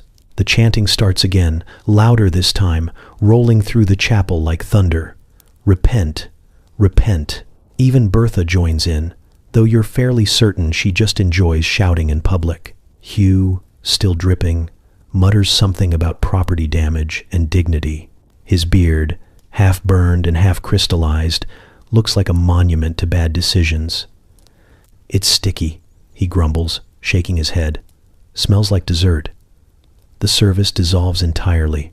Father Aldrich, convinced the apocalypse has officially begun, starts sprinkling holy water on anyone within reach. Children cry. Someone faints. Someone else steals the half-burned candle as a souvenir. You slip out quietly into the night, the sounds of chaos fading behind you. The air outside is cool, mercifully clean. The stars seem almost mocking in their calmness. You lean against the chapel wall and exhale. Somewhere inside, Lionel's already composing the next ballad. You can almost hear the lyrics, his beard burned bright, his faith alight, a warning to the vain. You close your eyes, but laughter bubbles up anyway. It's the kind of laugh that lives somewhere between despair and disbelief. The church door bursts open again and Bertha stumbles out, hair smoking faintly. "He's fine," she says. "Mostly. They're calling it divine intervention." You nod slowly. "Of course they are." She squints at you, then at your scarf. "You're next, you know. The council will want purification." You glance at the chapel, still glowing faintly through its smoke-stained windows. "Let them try," you say. For the first time all week, the night feels peaceful, quiet, except for the faint crackle of cooling honey and the distant hymn of a man who just discovered that faith, like hair, can be dangerously flammable. You find him kneeling in the hay, eyes wide and trembling, mouth slightly open as if he's still catching the last echoes of something divine. The stable smells of smoke, sweat, and the faint ammonia tang that has come to define your existence. Horses shuffle nervously, their nostrils flaring, sensing that something holy, or profoundly stupid, has transpired. At first, you think he's hurt. You rush toward him, half expecting another small explosion, but he only blinks, staring past you, through you, toward a point somewhere between the rafters and eternity. "I saw him," he whispers, bright as the morning sun, smelled of vinegar. You stop. That last detail feels personal. "What exactly did you see?" you ask carefully, glancing at the overturned bucket beside him, the telltale golden stain spreading across the straw. He touches his temple reverently. "It burned," he says, smiling faintly, but in a kind way. You sigh, already knowing where this is going. The boy, Thomas, maybe, or Edmund? It's impossible to keep track of who's apprenticed where. He was supposed to be cleaning the yard. Instead, he's baptized himself in your legacy. You crouch beside him, ignoring the horse that's chewing on your sleeve. You got dye in your eye. His gaze sharpens, though the pupils swim with milky flecks of light. "Not dye," he says solemnly. "Revelation." Before you can argue, Bertha appears at the doorway, clutching her ever-present shawl and wearing that look. Half concern, half readiness for gossip. "He's been at it for an hour," she whispers. "Keeps talking about angels with buckets." You rub your face. "Of course he does." Word spreads fast. By midday, half the village has gathered, outside the stable, whispering, crossing themselves, and occasionally peeking in as though expecting to see celestial fire descend. Father Aldrich arrives last, still smelling faintly of honey and holy water, his expression equal parts suspicion and glee. He kneels beside the boy, muttering a prayer, then gestures dramatically toward you. "Explain this," he demands. "Explain the miracle of sight bestowed through sin." You consider explaining the chemistry, the unfortunate pH levels, the hazards of open buckets, but his tone suggests this isn't a chemistry crowd. "It's not a miracle," you say instead. "It's urine." The gasp that follows could power a small windmill. Even the horses stop chewing. Father Aldrich stares at you like you've confessed to sorcery. "Blasphemy," he hisses. The boy speaks of light and cleansing. He says he saw a figure, radiant, crowned in gold, calling him to righteousness. "Probably Lord Redgrave," you mutter. He's still glowing, but the priest isn't listening. He's already anointing the boy's forehead with trembling fingers. The crowd leans in, hungry for spectacle. "A prophet," someone whispers, "chosen by the glow." You stand back, arms crossed, watching your accidental cult expand by the minute. Thomas, or Edmund, or whatever his name is, starts to shake, eyes rolling toward the ceiling. "He told me," he murmurs, "that the gold is within us all." Lionel, naturally, is already scribbling. "This is magnificent," he says. Chapter 17. The Saint of the Stable. You pinch the bridge of your nose. Don't encourage him. Too late. Father Aldrich stands, face flushed with revelation. "The Lord has spoken through this humble boy," he declares. "We must purify ourselves to seek the gold within." The crowd erupts into cheers, hallelujahs, and the unmistakable sound of someone fetching another bucket. You try to intervene, to remind them that divine light shouldn't sting or stain, but your words drown beneath the noise. They're pouring water, gathering herbs, asking for your blessing as though you've ever been qualified to give one. By sunset, the stable has become a shrine. Candles flicker in the rafters, illuminating the boy, who now sits serenely on a pile of hay, eyes unfocused, murmuring about shimmering fields and a radiant cow that speaks in riddles. Gertrude, standing nearby, seems to take offense. Father Aldrich declares a feast. Bertha brings bread, Mabel brings ale, and someone strings up garlands made of dried rosemary and desperation. The boy occasionally blinks and mutters cryptic nonsense that the crowd eagerly interprets as prophecy. He says the river will turn to gold. He says no one should wash on Tuesdays. He says the alchemist will lead us to salvation. You try to slip away, but Lionel corners you. You realize, he says gleefully, you've started a movement. "I started Laundry Day," you reply. He grins. History will disagree. By the time the moon rises, the singing has begun. Dozens of villagers kneel in the straw, hands clasped, faces shining, some literally. The boy sits motionless, haloed in candlelight, one eye still faintly yellow. He looks like a saint carved by someone with poor reference material. You stand in the doorway, tired to your bones. The night air is cold, sharp with the scent of smoke and fermented faith. Behind you, Bertha sidles up, her voice low. "What if he did see something?" she asks. "What if it's not all nonsense?" You look back at the boy, at the flickering faces turned toward him, at the faint glimmer of light on their hair. "If he did," you say quietly, "I hope it forgives him." She shivers, pulling her shawl tighter. The singing swells again, tuneless, earnest, unstoppable. You step out into the dark, the stable glowing behind you like a lantern built entirely from madness. Somewhere in the distance, Lord Redgrave's manor flickers, as if nodding in approval. You don't mean for it to turn into a seminar. It's supposed to be a clarification, a brief, let's all stop bathing in fermented fluids before someone loses an eye permanently, sort of announcement. But the villagers arrive armed with notebooks made of bark, half-burned candles, and the wide-eyed devotion of people who have recently mistaken a stable accident for divine revelation. Somewhere along the way, someone sent word to the next town over, and now strangers with suspiciously shiny hair are filing into your yard. The world, it seems, is hungry for enlightenment, or at least entertainment.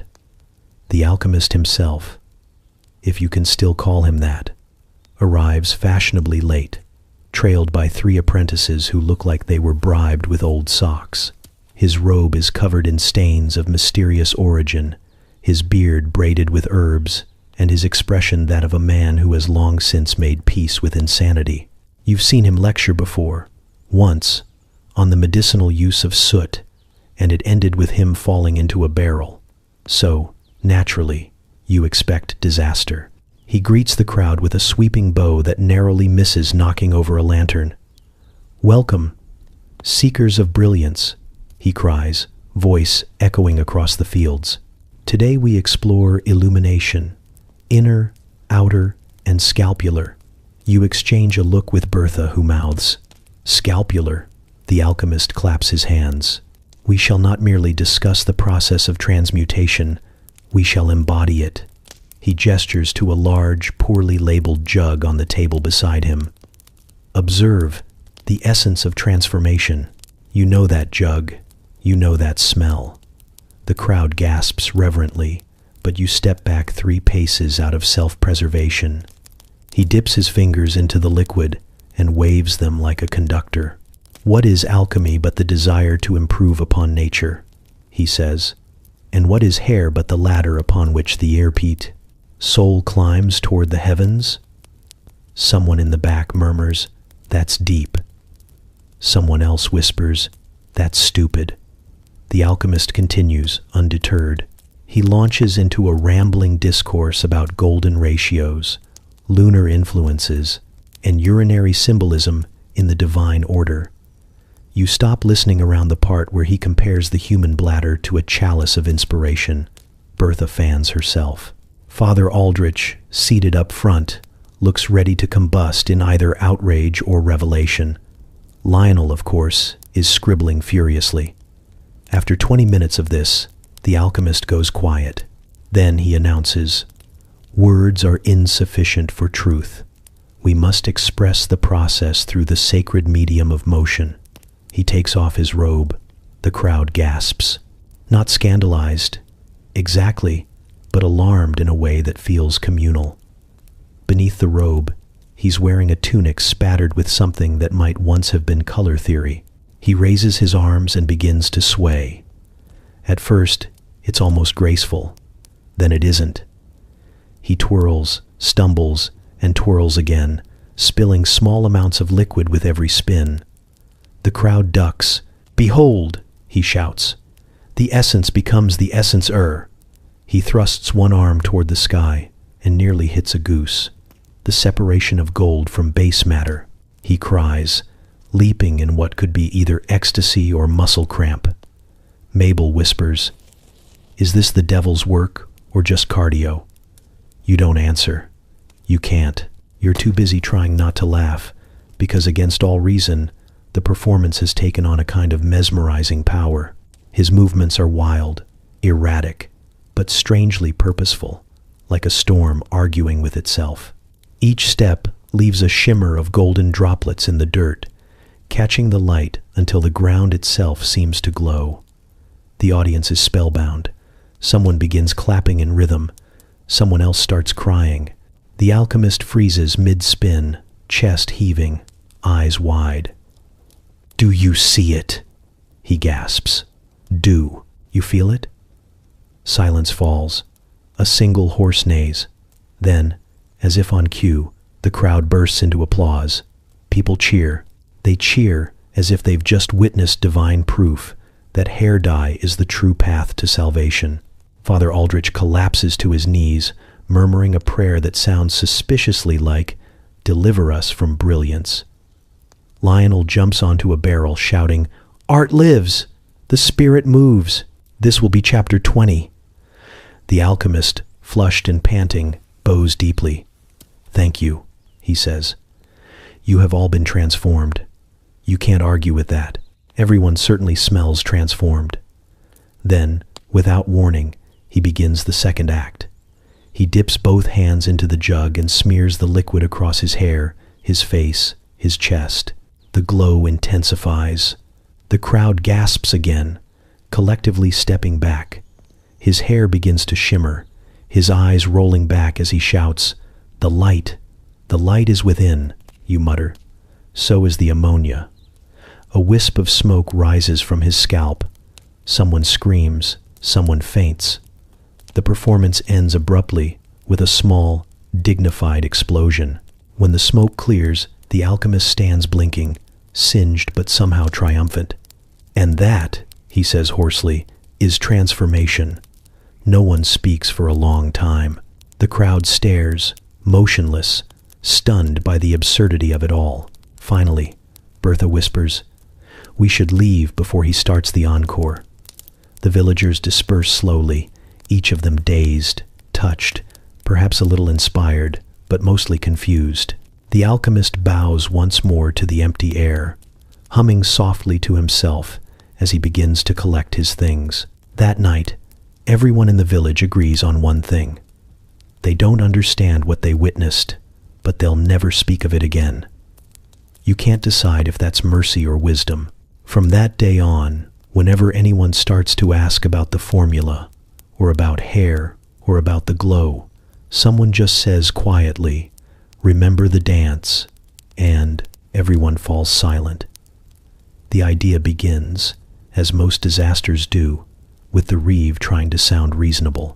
He stands in the middle of the square, clearing his throat like a man about to declare peace after a war he personally started. Around him, the villagers gather in various states of curiosity and faint luminescence. A few still smell faintly of vinegar. Others have taken to wearing garlands of rosemary, as if they can ward off their own mistakes. We, the Reeve begins, are instituting new regulations concerning the collection and use of. He hesitates, his quill trembling over the parchment. Certain bodily substances. Someone in the crowd shouts, "You mean pee," and the whole thing derails instantly. The word ripples through the gathering, whispered, giggled, repeated like a charm. Pee, pee, pee. By the time silence returns, the Reeve looks like a man reconsidering his career choices. "Precisely," he says, forcing a smile that looks dangerously close to despair. "Effective immediately, all. Liquid donations are to be prohibited." The reaction is not what he expects. Bertha gasps like he's just outlawed air. "But how will we clean our wool?" she demands. "How will we keep the glow?" asks Mabel, clutching her bonnet. Lionel raises a finger dramatically. "What of artistic freedom?" Someone else adds, "What of sanitation?" Though no one quite knows what sanitation means. The Reeve's patience phrase. "You'll use water," he says. There's a collective gasp, so unified it could have been rehearsed. Water is for drinking, for rivers, for things that behave themselves. Water doesn't ferment or cure or smell faintly of ambition. Water, to this crowd, is boring. You stand near the back, arms crossed, watching the proceedings with the sinking knowledge that you've somehow inspired the world's first bodily fluid debate. Father Aldrich steps forward, brow furrowed in spiritual anguish. It is an indeed unclean practice, he declares, a corruption of purity. The Lord did not intend our bodies to be both vessel and vat. The murmurs grow. You can see the divide forming already between those who see themselves as chosen by enlightenment and those who would prefer to stop smelling like enlightenment. Bertha turns to Mabel. "My cousin used the mixture on her husband's tunic," she says proudly. "It hasn't molded once." A voice from the back shouts, "My chickens lay more eggs since I started adding it to the feed." You close your eyes. You've heard worse ideas, but only barely. The Reeve bangs his gavel. A ladle he's stolen from the tavern, and announces, "The band stands." It lasts exactly 6 hours. By evening, the tavern reeks of quiet rebellion. The villagers whisper over their mugs, planning like outlaws. Someone suggests building a secret still. Someone else suggests code words. Golden ale, amber blessing, the morning's harvest. Lionel's already writing pamphlets with slogans like, "You can't criminalize brilliance." You stop by the well to wash your hands and find 2 barrels tucked. Behind it, each labeled, "Nothing suspicious." You lift the lid. You immediately regret it. The next morning, Father Aldrich catches Bertha collecting a bucket behind the church. He scolds her loudly until she claims it's for medicinal use. Within the hour, half the village suddenly develops mysterious ailments requiring liquid therapy. The Reeve tries enforcement. He posts guards, writes fines, drafts scrolls with threatening language about civic hygiene. But the guards are villagers too, and villagers are, by nature and hydration, weak-willed. One is caught filling a jug for emergencies. Another is bribed with a single bottle of cider. By the 3rd day, the entire system collapses. Lionel, undeterred, declares the ban a cultural tragedy. He organizes a protest, complete with chants and signs that read, "Our water, our way." No one mentions that the protesters are carrying pails. Father Aldrich counterattacks with sermons. "You shall not tinker with the Lord's design." He roars, waving his arms as though trying to part the congregation. But halfway through, someone faints from dehydration. An ironic martyrdom. No one misses. You try staying neutral, but that's impossible. The Reeve corners you at the market, demanding you support the ban. "You started this," he says. "They listen to you." "They also once thought the river was haunted," you remind him. "I don't think listening is their strong suit." He groans. "Do something." So you do. That evening, you gather the villagers and give the speech of your life, or at least of your week. You talk about moderation, about safety, about maybe not boiling questionable substances inside their homes. You appeal to reason, dignity, and the memory of the honey incident. They nod solemnly, seeming to agree. For about 5 minutes, then Bertha raises her hand. "But you're not saying we can't, right? Just that we shouldn't?" The crowd murmurs approvingly. You sigh. "Exactly." Which is how, within a day, the phrase, "we probably shouldn't," becomes the unofficial slogan of an underground movement. The barrels multiply again. The smell returns. The ban dissolves into legend. When the Reeve finally tears down the proclamation from the church door, it's covered in doodles. Golden suns, shining heads, the words "freedom to ferment" scrawled across the top. That night, the village glows faintly once more, the fields shimmering with a soft, suspicious radiance. You watch from your window as a group of rebels sneak down to the river, buckets in hand, laughing like thieves. You tell yourself it's fine, that people need something to believe in, even if it's ridiculous. And when the wind shifts, carrying that familiar acrid scent through the air, you close your shutters and whisper to no one in particular. At least they're hydrated. You wake to buzzing, not the ordinary kind, the lazy drone of summer that hums around your ears and makes you consider, briefly, the value of moving your entire body 3 inches. This is purposeful buzzing, determined buzzing.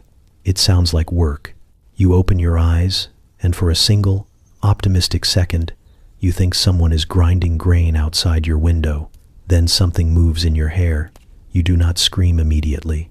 You have learned, through experience, that screaming only encourages things. Instead, you freeze and think about all the choices that have led to this moment. The rinse, the formula, the "maybe I'll leave it on for just a few more minutes" decision.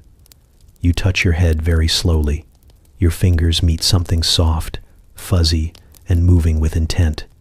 There are bees, several, possibly more than several. One lands gently on your nose, another crawls along your temple, and a third disappears somewhere behind your ear. You hold your breath, afraid that even exhaling might be considered an act of war. The first coherent thought that forms is that this is exactly the kind of punishment the universe reserves for the overly curious. The second is that you need help. You shuffle toward the door, head tilted at an awkward angle, trying to disturb them as little as possible. Each step feels like navigating a room full of sleeping lions. You make it to the yard without incident, though your neighbor's rooster starts crowing at the sight of you, as if alerting the world that pollen has gained consciousness. Bertha spots you first. She drops her laundry, points and yells, "Saints preserve us! The bees have chosen a host." Within moments, the yard fills with villagers. You can tell they've been bored. Nothing brings them together faster than the promise of mild disaster. Mabel clutches her apron. "Don't move," she whispers. They sense fear. They also sense sugar. They also sense sugar, Lionel says from behind her, scribbling notes on a scrap of parchment. "Do you bathe in honey now? Or is this a natural development?" "I don't bathe in honey," you hiss. "I use vinegar." "Ah," Lionel says. That explains the tang. Father Aldrich arrives, armed with a broom and a Bible. "Stay still," he commands, though his voice cracks halfway through the word still. He looks ready to exercise your scalp.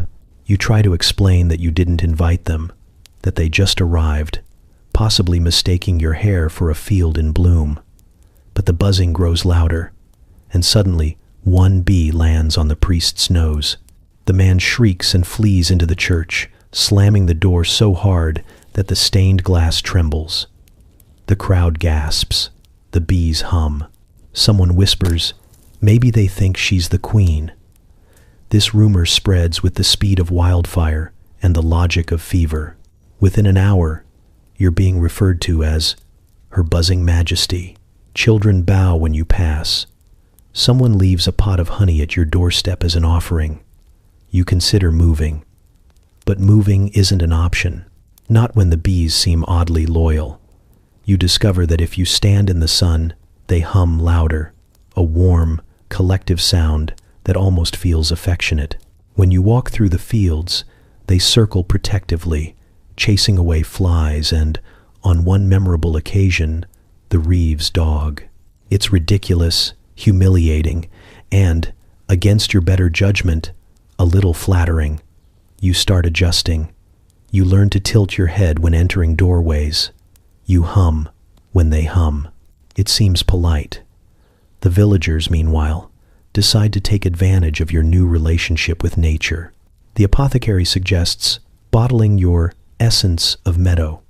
Lionel begins drafting a sonnet titled Ode to the Pollened Prophet. The beekeeper, a silent man who hasn't spoken to anyone since 1312, suddenly follows you everywhere, staring at your hair like it's made of gold and profit. You try to be patient. Truly, you do. But there comes a morning when you wake to find that the bees have expanded their operations. They're building. You can feel it when you turn your head. A faint tug, a structured weight. You reach up and your hand brushes something waxy. You freeze. They have started a hive. The realization is slow, like honey dripping down a spoon. The hive is small, delicate, a pale little sculpture nestled at the back of your head. It hums with life. It is, you must admit, kind of impressive, also horrifying. When you show Mabel, she faints. When you show Lionel, he bursts into applause. "Symbiosis," he shouts. Man and bee united at last. Bertha just shakes her head. "You've gone too far this time," she says, though she offers to help brush them out. If you provide gloves, a veil, and possibly divine protection, that evening, you sit by the well, reflecting on your situation. The bees hum softly around you, a sound that might almost be called peaceful if it weren't emanating from your skull. The sky darkens, the first stars appear, and for a fleeting moment, you feel like some sort of myth, half person, half field. Then a bee flies straight into your mouth. You spit, cough, and stand abruptly, waving your arms in wild panic. The hive wobbles.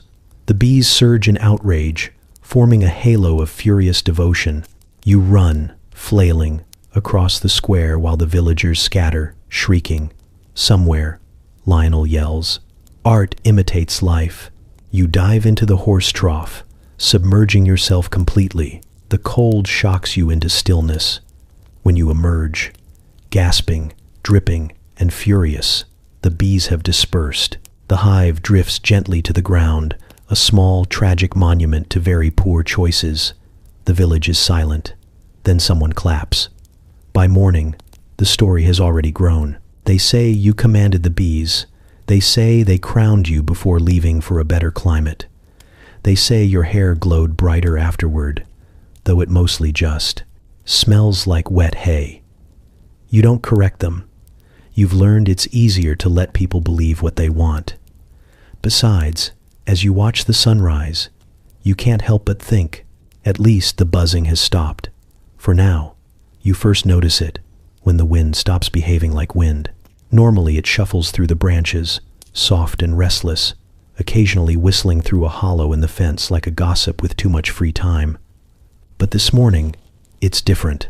It moves with intent. You can feel it pause when you walk past the orchard, like it's waiting for something. And then, clear as a bell dipped in sap, you hear it, a voice.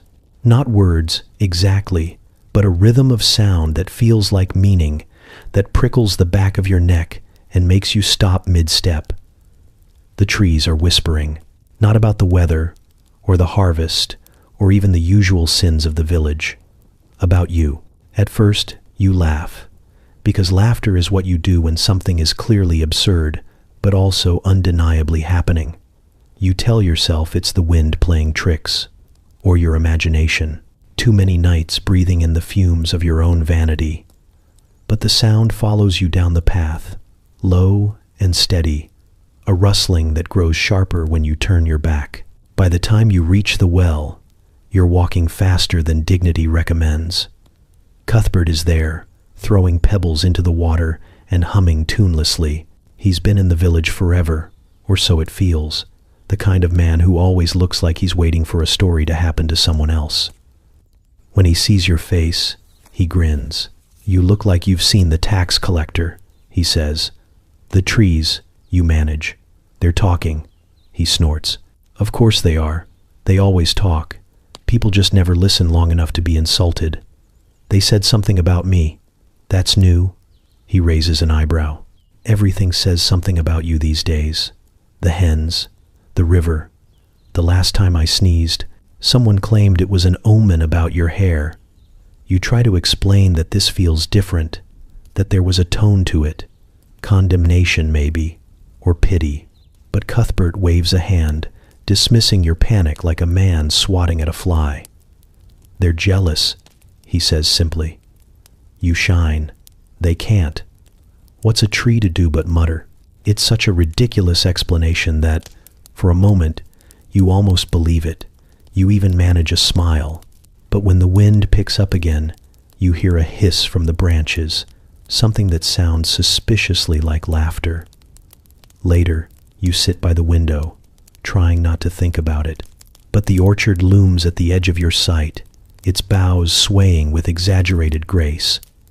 You could swear the branches move in rhythm, a synchronized disapproval. Bertha stops by to deliver bread. You look pale, she says, peering at you. Did you see the trees too? You freeze. What do you mean? She leans in, voice low. They whispered at me once. When I was stealing apples. Said I had no self-control. What did you do? Stole more apples, she says proudly. You can't let Bark tell you your business. That night, the whispers grow louder. You lie awake, watching moonlight drip through the shutters, trying not to listen. It doesn't help that your hair catches the light like a lure, glowing faintly no matter how tightly you wrap it. The sound rises and falls, like leaves, like laughter, like an audience breathing in sync. You start to imagine they're discussing your experiments, your choices, your vanity. You imagine judgment, roots spreading beneath the soil, carrying your name from one end of the forest to the other. Cuthbert visits the next morning, carrying a basket of turnips and unwanted confidence. They're just being dramatic, he says when you tell him. Trees love to complain. You'd whine too if you had to stand in the same spot for centuries watching people make the same mistakes. Cuthbert, one of them called me unholy. He frowns. Was it the oak? Ignore him.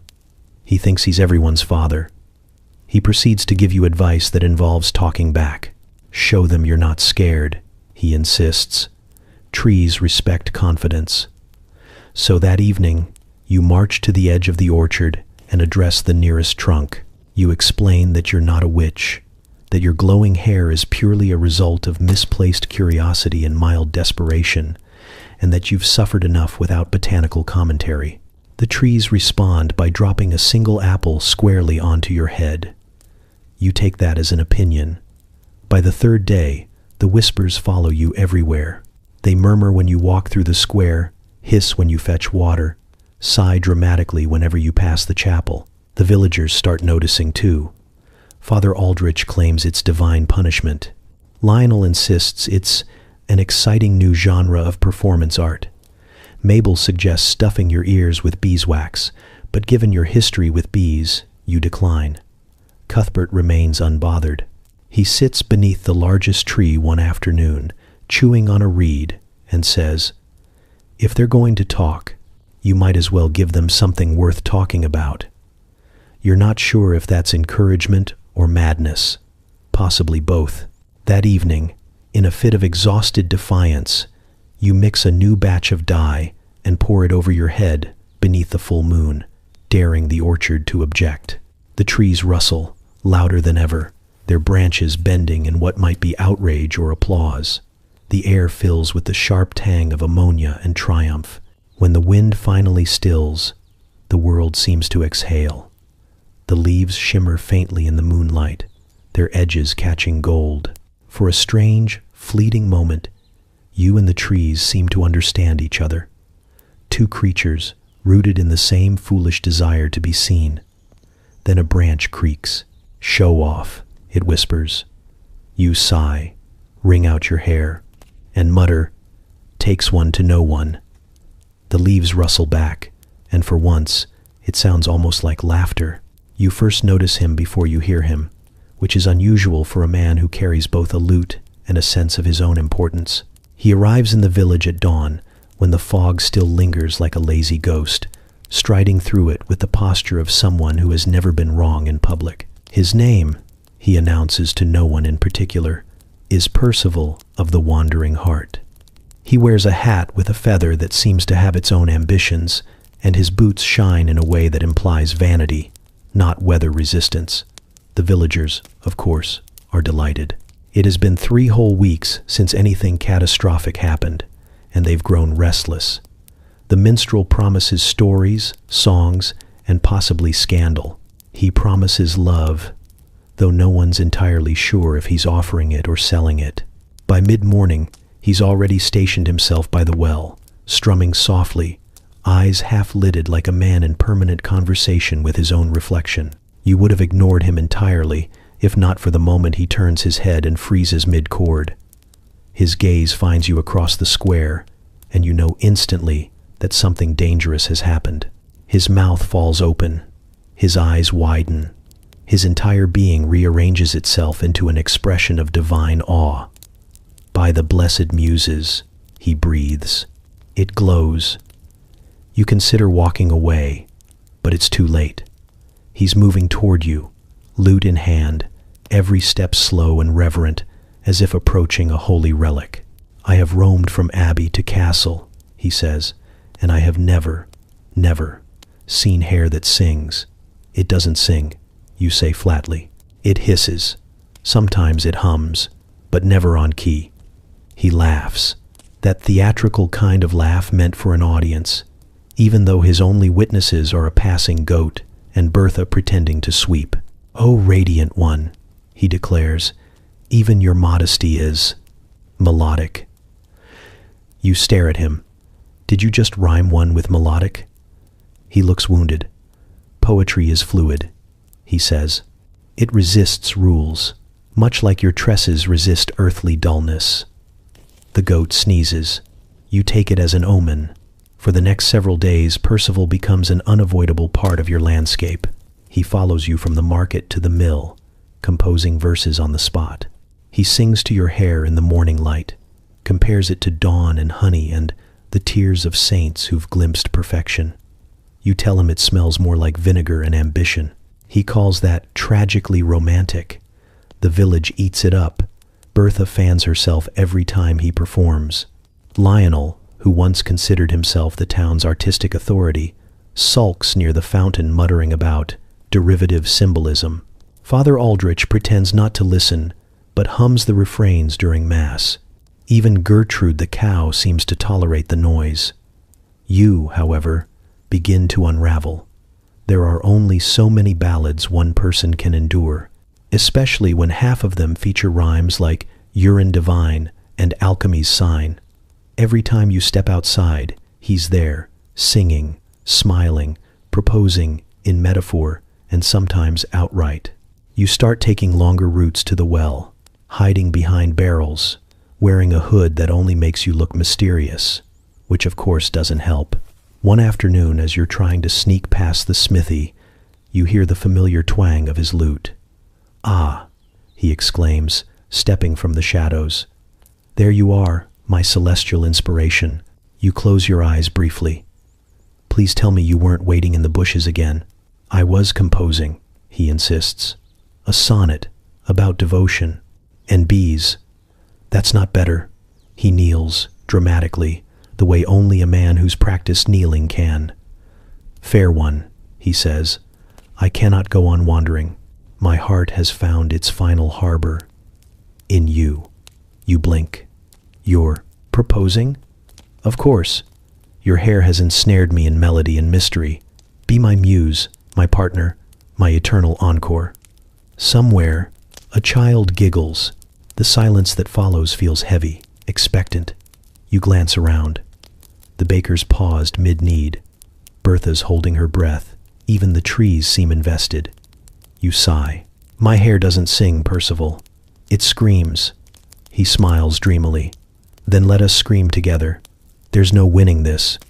You could refuse, and he'd probably turn that into a tragedy. Accept, and you'd become half of the most exhausting duet in history. You choose diplomacy. Percival, you say, soft but firm. You're charming in the way lightning is, bright, dangerous, and best admired from a distance. He gasps, clutching his chest. You wound me. I'm trying to. You walk away, leaving him kneeling in the dirt, clutching his lute like a broken heart. The crowd disperses slowly, muttering, some disappointed, others relieved. That evening, from your window, you hear faint music drifting across the village. It's a new song, softer than the others, with a melancholy edge.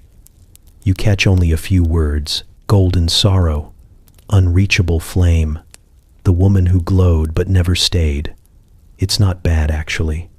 You lie back, staring at the ceiling, wondering if maybe you should have let him finish his rhyme. The next morning, he's gone. In his place, he's left a single feather and a note that reads, "The muse burns too bright for mortal hands." You smile, fold it in half, and toss it into the fire. For the rest of the day, the village hums with the sound of his song, half devotion, half warning. And as you brush your hair that night, catching the light just so, you swear it hums back, not sweetly, but knowingly, like it's in on the joke. You didn't plan to enter. You never do. The summer fair arrives the way all village events do. Half celebration, half pretext for gossip, and entirely, too, are much trumpet. The banners are uneven, the pies are uneven, the moral standards are uneven. Someone inevitably faints before noon. It's tradition. You're just there for the bread stall. You're halfway through negotiating for a particularly promising loaf when Bertha spots you.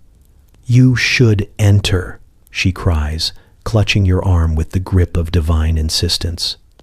"Your hair deserves recognition. My hair deserves peace," you say. But it's too late. Word spreads like yeast.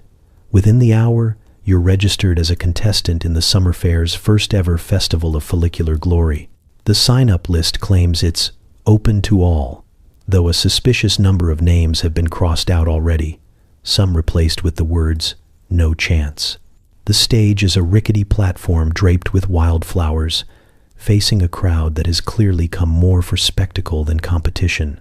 There's a row of judges, Father Aldrich, frowning into his parchment, Lionel, twirling his quill like it's a weapon, and Lady Redgrave, who once tried to powder her dog gold and still hasn't recovered from the shame. Contestant 1 is Mildred, whose hair is technically impressive if you admire geometry. It forms a perfect cube. Contestant 2 is Gertrude, the cow's owner, who insists the secret to her shine is butter and prayer. Contestant 3 is a small child who may not know she's competing, but has been forcibly styled by her mother into an arrangement resembling a small shrub. You are contestant 4. The crowd gasps when you walk up. Not the polite gasp of surprise, but the drawn-out, scandalized one, usually reserved for lightning strikes or miracles. Someone in the back murmurs, "It's her." Someone else says, "It's glowing." You tell yourself it's just the sun. the sun, and perhaps mild overexposure to fermentation. Lionel leans forward, quill poised. "State your hair care routine," he says. In the same tone, one might ask for a confession. You take a breath. It's a process. You begin carefully. A mixture of alchemy, persistence, and questionable decision-making. Father Aldrich's hand twitches toward his crucifix. Lady Redgrave fans herself dramatically. "Demonstrate," Lionel says. You hesitate. "Here, here," he says, eyes gleaming with the fervor of a man about to witness disaster. So you do. You bring out the small vial from your satchel, the one you swore you'd never use in public again, and pour a few drops onto your palm. The crowd leans in as you work it through a strand of hair. For a moment, nothing happens. Then the light catches. A shimmer runs through the air. The strand gleams, bright as sunrise, then brighter still, until Lady Redgrave audibly gasps and shields her eyes. The crowd erupts, some in applause, others in prayer. A few children cry. It's going well, for about 4 seconds. Then the pigeons arrive, drawn, apparently, by divine curiosity or the promise of chaos. A small flock swoops down and circles your head like you're the nearest sacred relic. The crowd screams. Father Aldrich starts shouting about omens. Lionel keeps writing. You stand frozen, hair blazing, birds orbiting like an unholy halo. "Control your familiars," someone yells. "They're not mine," you shout back, ducking as one makes an ambitious dive. By the time the birds are herded away with brooms, your hair has dimmed to its usual suspicious glow, and you're standing on a stage that smells faintly of panic. The judges confer in whispers. The crowd murmurs. You hear the words sorcery, miracle, and fire hazard tossed around in equal measure. Finally, Lionel clears his throat. "While your demonstration was impressive," he begins, "there are certain concerns." Father Aldrich interrupts. "Moral concerns." Lady Redgrave nods gravely. "Aesthetic concerns." Lionel shrugs. "Safety concerns." You wait. The silence stretches. Somewhere, a pigeon coos, ominously. "It is the unanimous decision of the panel," Lionel announces, "that you be disqualified." You blink. "For what?" Father Aldrich glares. "For existing in violation of nature's boundaries." "That's not in the rules," you say. "It is now," Lionel replies, already scribbling amendments. The crowd claps politely. Some cheer. A few boo, mostly the younger ones who still find you interesting. You curtsy because that's what people do in farces. The applause grows louder. You leave the stage, dignity mostly intact, and immediately trip over a flower garland. Bertha meets you at the edge of the crowd, clutching a lemon tart. "You were robbed," she says, mouth full. "I mean, truly robbed." "I was disqualified," you correct her. "Exactly," she says. "That's worse. That's prestige." By evening, the stories spread. They say your hair blinded a judge. They say the birds spoke Latin. They say you flew. Each version grows more extravagant, and by sunset you've gone from local nuisance to living myth. The baker sells sunhead pastries. Children chase each other with feathers, pretending to glow. You watch it all from your doorstep, the fading light catching in your hair, casting faint gold on the cobblestones. Somewhere, Lionel is still writing. Somewhere, Father Aldrich is still praying. Somewhere, a pigeon is still watching you with intent. You sigh and lean back against the doorframe, listening to the hum of evening. You didn't win, but somehow, you suspect you'll be the only thing anyone remembers. It begins, as most catastrophes do, with an idea that sounds clever after 2 mugs of ale. The cooper, whose livelihood depends on round things that hold other things, has decided that the future of commerce lies not in casks or craftsmanship, but in convenience. He calls it innovation. You call it a public menace. You're at the tavern when he unveils the plan. The place smells of stale mead and mild delusion. The cooper stands on a table, flushed with purpose, waving a parchment that bears a crude logo, an overflowing barrel surrounded by what might be rays of light or possibly steam. "Golden Monthly," he declares, voice cracking on the last word like a rooster hitting puberty. "The future of distribution. A barrel to your doorstep every fortnight, filled to the brim with opportunity." Someone claps, someone else coughs. Lionel, already scribbling, whispers, "Opportunity smells odd." The cooper presses on. "Why waste time collecting your own? Why haggle at the market? Why, my friends, should you lift a bucket when I can lift your spirits instead? For a modest fee, just a few pennies a month, I bring the brilliance to you." There's a pause as the room digests the audacity of his words and, possibly, the smell wafting from the sample barrel beside him. Then the questions begin. "How fresh?" someone asks. "Extremely," the cooper replies, beaming. "Do you mix it?" "Each barrel uniquely curated," he says proudly. "A blend of local craftsmanship." Mabel squints. "You mean villagers?" He hesitates. "Partnerships," he clarifies. "You drink deeply, wishing the ale were stronger." By morning, the first subscriptions are sold. Bertha, naturally, signs up twice. Lionel buys one for research purposes.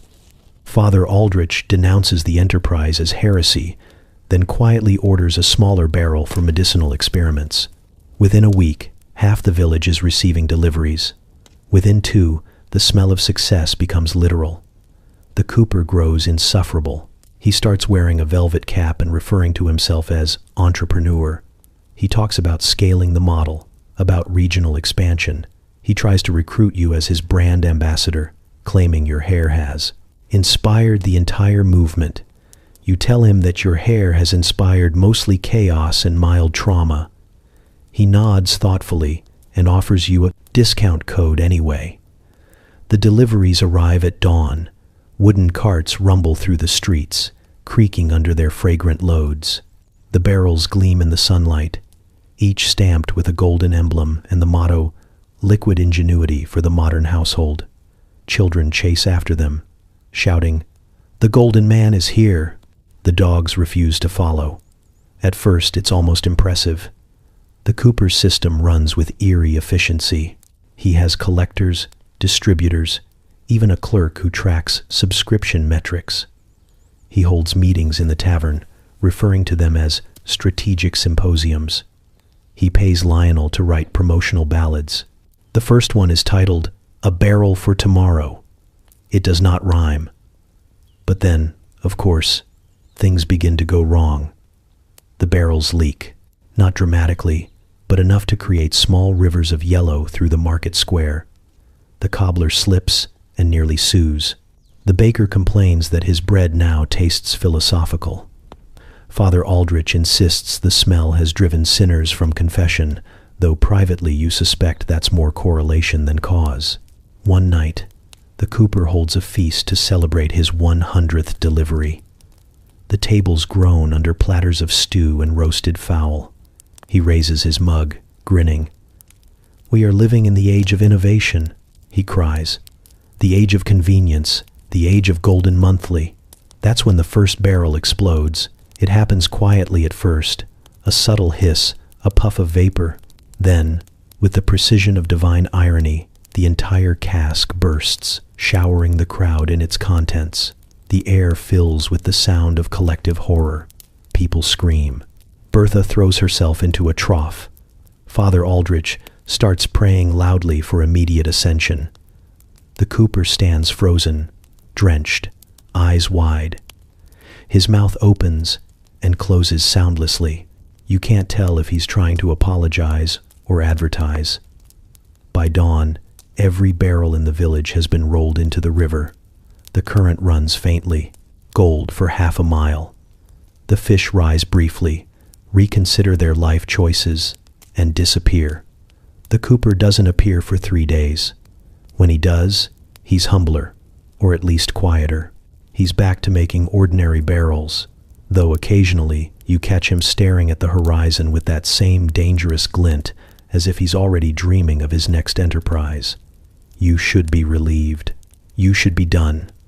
But 2 weeks later, a small cart rolls up to your door.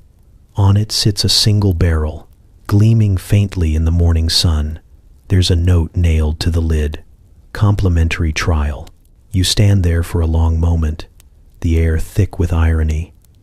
Then you drag the thing behind the barn, pry off the lid, and watch as the liquid soaks into the dirt. The earth hisses softly, almost approvingly. When Bertha passes by and asks if you're canceling your subscription, you answer without looking up. "I never signed up." She nods. "No one ever does." And somewhere in the distance, faint but distinct, you swear you hear the Cooper practicing his pitch again. You don't know who started it. No one ever does. The village operates on a principle of plausible deniability, where every terrible idea belongs to someone else until it catches on. All you know is that by the time you hear about it, it's already being sold in the tavern under the name Golden Harvest. The first clue is the smell. Mead should smell of honey and warmth, maybe a hint of something floral. This one smells like a dare. You're halfway through your bread when Bertha bursts through the tavern door, eyes wide and hair disheveled, announcing, "You have to taste it." She says this the way one might announce the apocalypse, excited, terrified, and far too loud. You refuse immediately, of course, but Bertha's persistent. "It's divine," she insists. Lionel says it's alchemical refinement. Even Father Aldrich drank some. "That's not a selling point," you say. But it's too late. She's already dragging you by the arm, muttering something about history in the making. When Bertha uses that tone, you know something irreversible is about to occur. The tavern smells worse inside. Sweetness and something sharp, like wet hay, left to philosophize in a corner. The brewer himself stands proudly behind the counter. A man named Hal, with the temperament of a boiled potato and the hygiene of a medieval miracle. "Try it," he says, grinning too widely. "It'll put fire in your veins and gold in your soul." You eye the mug suspiciously. It glows faintly. "What's in it?" "Local ingredients," he says, evasive. "Regional excellence." You stare. "Hal, did you make mead out of?" He nods, proud as a peacock. "Only the finest golden monthly barrels, aged 3 days in the sun for purity." You put the mug down like it's cursed. "That's not aging, Hal. That's fermentation by accident." But people are drinking it. That's the horrifying part. The tavern hums with intoxicated glee. Lionel's standing on a table reciting poetry about liquid enlightenment. Father Aldrich, red-faced and grinning, is arm-wrestling the reeve. Mabel's singing a love song to a chair. The floor's sticky with ambition. You try to leave, but Bertha blocks the door. "One sip," she pleads. "You'll understand." You give in, because resistance has long since lost its dignity here. You lift the mug, take the tiniest possible sip, and immediately wish for amnesia. The taste is indescribable, a collision between sweetness and despair, like honey filtered through bad decisions. It burns, not pleasantly but existentially. You cough. This is poison. Hal beams. That means it's working. By nightfall, half the village has tried it. The other half is avoiding eye contact. The tavern overflows with laughter that borders on manic. Lionel declares himself a prophet. Father Aldrich starts shouting, blessings at random objects. The hearth, the table, and a spoon. Someone challenges the beekeeper to a duel. You sit quietly in the corner, watching civilization dissolve one mug at a time. At some point, Hal unveils the second batch. Improved recipe, he announces. Added herbs. He doesn't specify which herbs, which feels significant. The crowd cheers anyway. They chant his name. Hal soaks in the adoration like a man destined for ruin. The next morning, the hangover descends upon the village like divine punishment. The air hums with suffering. The fields are littered with sleeping forms. A chicken wears Lionel's hat. Father Aldrich refuses to open his eyes, claiming to have seen the face of God and found it sticky. You stumble through the wreckage, stepping carefully around puddles of spilled brilliance. Bertha groans from a hay bale. "It was worth it," she croaks. "It wasn't," you say. "It was," she insists, though she can't sit upright. Hal emerges from behind the tavern, looking triumphant. "We sold out," he declares. "They want more." "No," you say automatically. "Absolutely not." But he's already planning. "A second brew," he muses. "Maybe add fruit. Call it Golden Bloom. Call it a crime," you mutter. By midday, the rumors start. People claim it cures ailments. They say it makes your skin shine. Someone swears it repelled evil spirits, though that might have been Lionel, who simply fell into a puddle and saw his reflection. The more you protest, the more they drink. It's become a movement, a sticky, glowing, deeply unfortunate movement. That evening, the Reeve attempts diplomacy. He gathers everyone in the square and announces a temporary ban on any beverage derived from questionable origin. It lasts approximately 20 minutes. Hal smuggles in new barrels, rebranded as spiritual tonics. Father Aldrich blesses them out of sheer confusion. By nightfall, the singing begins again. You can hear it from your house. The same song over and over, something about liquid gold and glowing souls. It's hauntingly off-key. You stare at the ceiling, wondering how humanity survived the Middle Ages at all. When dawn comes again, the meat is gone. So are several chickens, 2 barrels, and Lionel's sense of direction. The river runs faintly sweet. Hal's tavern door is bolted shut, and a handwritten sign reads, "Out of stock, refining recipe." You don't ask what that means. You don't want to know. Instead, you walk to the well, wash your hands in cold water, and vow to stop drinking anything that glows. The vow lasts 4 hours, until Bertha shows up holding a flask and says, "You have to try this one. It's lemon." You stare at her, then the flask, then the sky. Somewhere, faint and victorious, Hal's laughter drifts on the wind. It begins, as most catastrophes in your life do, with Bertha's voice shouting, "Double or nothing," across the tavern. You don't recall the original wager. It might have been about the weather, or who could hold their breath longest, or whether Lionel could rhyme orange. The point is, somehow, there's a pig involved now, and everyone's looking at you like destiny's chosen fool. The pig, for its part, stares back with calm, terrifying intelligence. Its name is Parsnip. It belongs to the miller's wife, a woman whose fondness for gossip is rivaled only by her devotion to this pig. Parsnip has his own bed, his own wooden spoon, and, you suspect, his own will. He snorts once, a sound that feels like judgment. The terms of the bet are simple. If you lose, you must dye the pig's hair using your legendary method. You lost. It doesn't matter how. The details have been buried by laughter and ale. Now, as dawn stretches thin across the village, you stand beside a bucket of golden liquid, staring into it like a scrying pool for bad choices. The crowd gathers. Even Father Aldrich has come, clutching his rosary and muttering something about tempting the divine. Bertha's there too, practically vibrating with excitement. Lionel's got his quill ready, already drafting what he calls an epic in swine. Parsnip does not move. He watches you the way a scholar watches a test subject. You swear he understands the situation perfectly. You swear he knows this is beneath him. The first pour is tentative. You dribble a little over his back. Nothing happens. He blinks, unimpressed.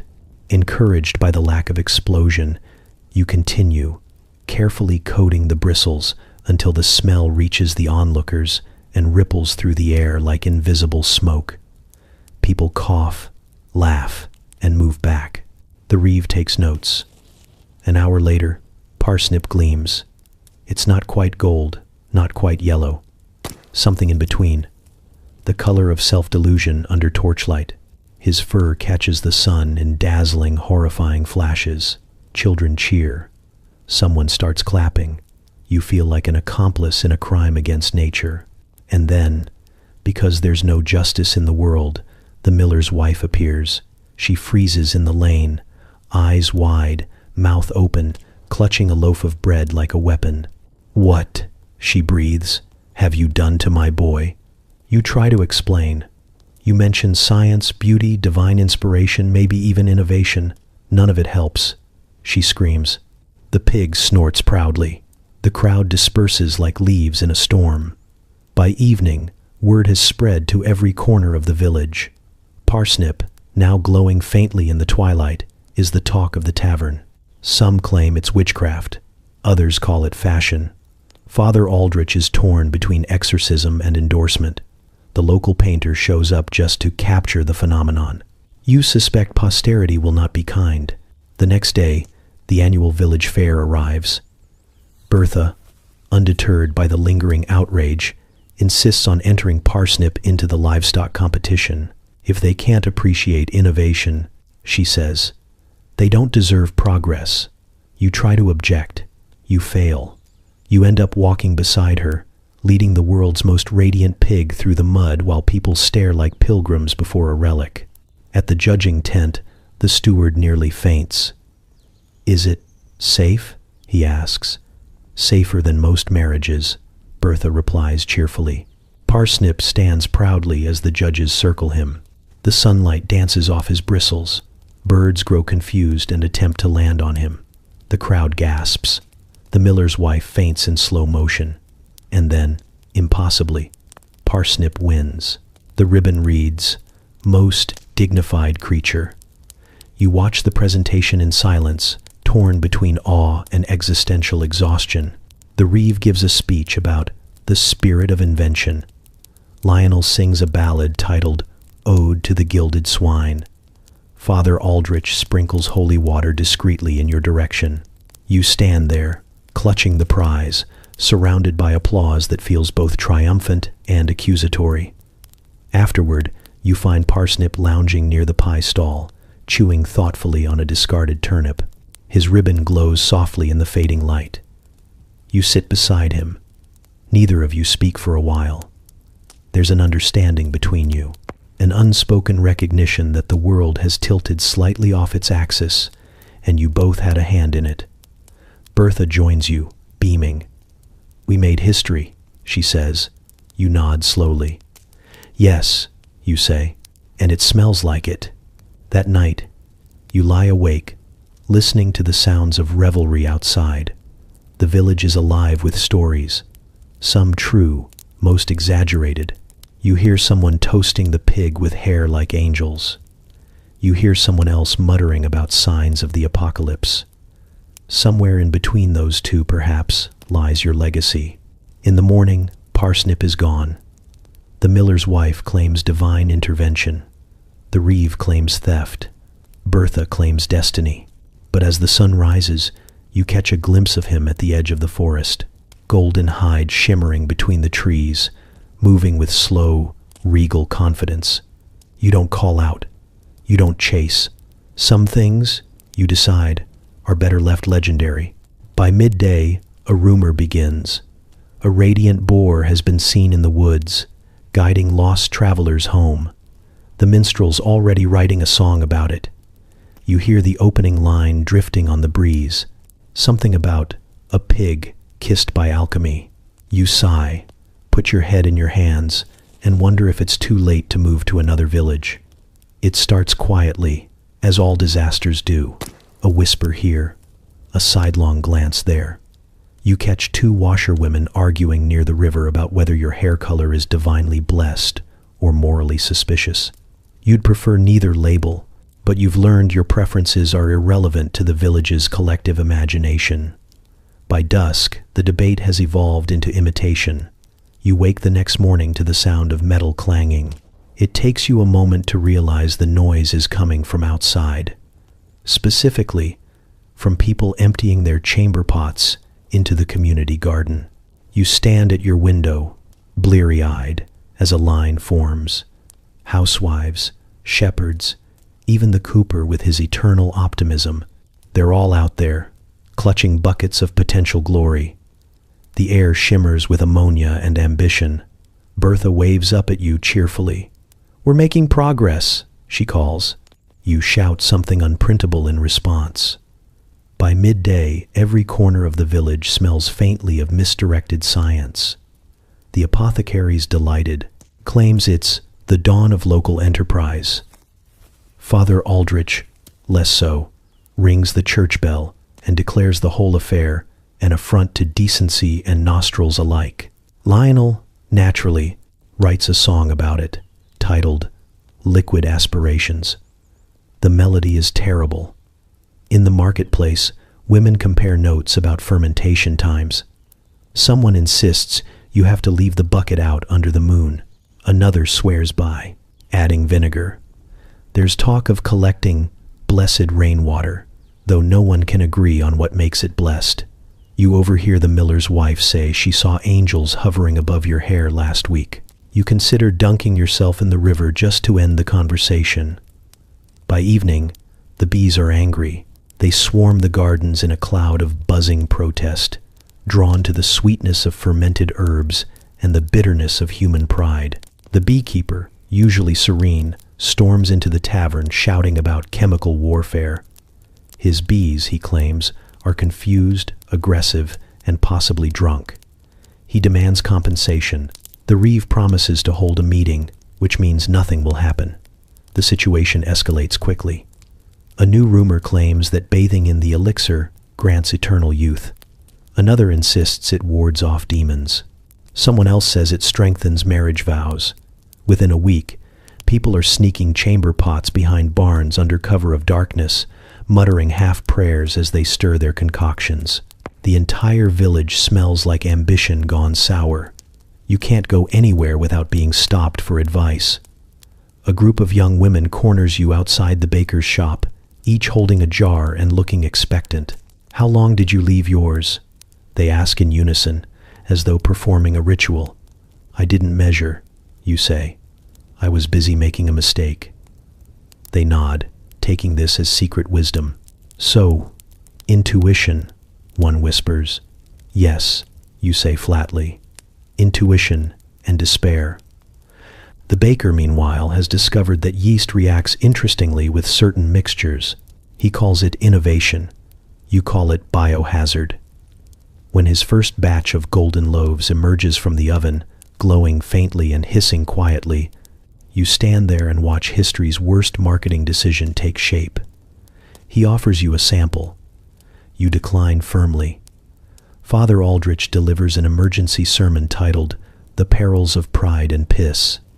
He thunders about humility, about divine punishment, about foul alchemy, and the corruption of vanity. He sweats so much under the pulpit candle that the congregation begins whispering he might be possessed. Outside, Bertha starts selling small vials labeled Holy Filtrate, business is brisk. The bees, unable to bear the insult to nature, relocate entirely. Their hives stand abandoned, sticky monuments to collective foolishness. You hear that some have moved to the next village over, where they've taken to stinging anyone who mentions your name. One afternoon, you catch Lionel reading poetry to a bucket. He says he's encouraging it to bloom artistically. You walk away before he starts rhyming urine with yearning. The children, of course, see it all as a game. They run through the lanes with wooden cups, pretending to be alchemists. They chant your name as if you're a mythical figure, a sorcerer of color and chaos. You try to correct them once, but they just giggle and call you Sunhead, a nickname that refuses to die. The turning point comes when someone tries to sell the mixture to travelers. A merchant from York buys a flask, convinced it's perfume. The next morning, his entire caravan smells like a stable that learned theology. He demands reparations. The reeve calls for another meeting. The apothecary offers to franchise the formula. By now, the village river glows faintly at night. The fish have taken on a golden sheen. People whisper that it's beautiful, divine even. You call it pollution. but no one's listening. They're too busy chasing the next rumor. A woman in the next shire achieved platinum hues after aging her batch in a wine cask.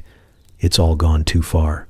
You know this when Father Aldrich stops you in the square, sniffs the air, and says wearily, "Even the angels are holding their noses." That night, you walk to the garden alone. The moon hangs pale and watchful as you stare down at the intense. Buckets lined up like sleeping beasts. Steam curls faintly in the cool air. Somewhere in the dark, a bee buzzes once, disapprovingly. You sigh, pick up a spade, and start burying them one by one. You tell yourself it's for the good of the village. You tell yourself it's for the bees. You tell yourself it's for your sanity, though that one's long gone. In the morning, Bertha knocks on your door, holding a new jar and a hopeful grin. "We've improved the recipe," she says brightly. You close the door. Behind it, you can still hear her say, "This time we added lavender. You should have known it would come to this. Nothing in this village ever ends quietly. The moment someone shouts the word innovation, it's only a matter of time before there's incense involved and someone's anointing a turnip." Still, you don't expect it to be the apothecary. He always seemed too disorganized for organized delusion. Yet here you are, standing in the square, watching him declare the founding of the Order of the Golden Humor, like a man announcing breakfast. They gather at dawn in front of his shop, a dozen or so disciples wrapped in homemade yellow robes. The dye is uneven, patchy in places, giving the impression that they've all been aggressively hugged by a mustard jar. They carry small brass cups tied to their belts and chant something that sounds suspiciously like purity through fermentation. You make the mistake of making eye contact with one of them. He smiles, beatific, and offers you a pamphlet. It's written on parchment that smells faintly of failure. The title reads, "The Path to Radiance, a Manual for Bodily Alchemy." You scan it. There are diagrams. There are testimonials, probably forged. The last page promises inner illumination and outer luster. You hand it back without a word, because there's no vocabulary strong enough for your disbelief. The apothecary himself, now styling his name as Master Aurelius, stands atop a dad crate, delivering a sermon about the sacred balance of fluids. He uses the word transcendence 6 times and urine 12. The crowd listens, half mesmerized, half mortified. Someone claps, someone else faints. Father Aldrich hovers nearby, gripping his crucifix like a weapon, muttering about heresy and bad science. By noon, the cult has a headquarters, a tent behind the apothecary's shop, draped with golden fabric that flutters ominously in the breeze. They've constructed a symbol too, a circle with 3 wavy lines inside it, meant to represent divine distillation. You think it looks like a badly drawn onion. They begin holding purification sessions, during which initiates are encouraged to meditate beside the sacred jars. The smell carries for miles. You try to ignore them, but that proves impossible. The members are everywhere. In the marketplace handing out tinctures, in the tavern singing hymns, in the fields collecting holy essence. The bees haven't returned, and you can't blame them. Even Gertrude the cow has started walking the long way around the square to avoid them. One morning, Bertha joins. She shows up at your door, wearing a yellow sash and a grin that can only mean disaster. "It's not a cult," she says quickly, which is exactly what someone in a cult would say. "It's a movement. We're reclaiming bodily dignity." "Bertha," you say, "you're holding a jug labeled Divine Reservoir." "It's symbolic," she insists. You spend the next week pretending not to know her. It's difficult, because she keeps shouting things like, "Praise the filter of life," across the street whenever she sees you. The apothecary beams whenever you pass, convinced you're proud of his achievements.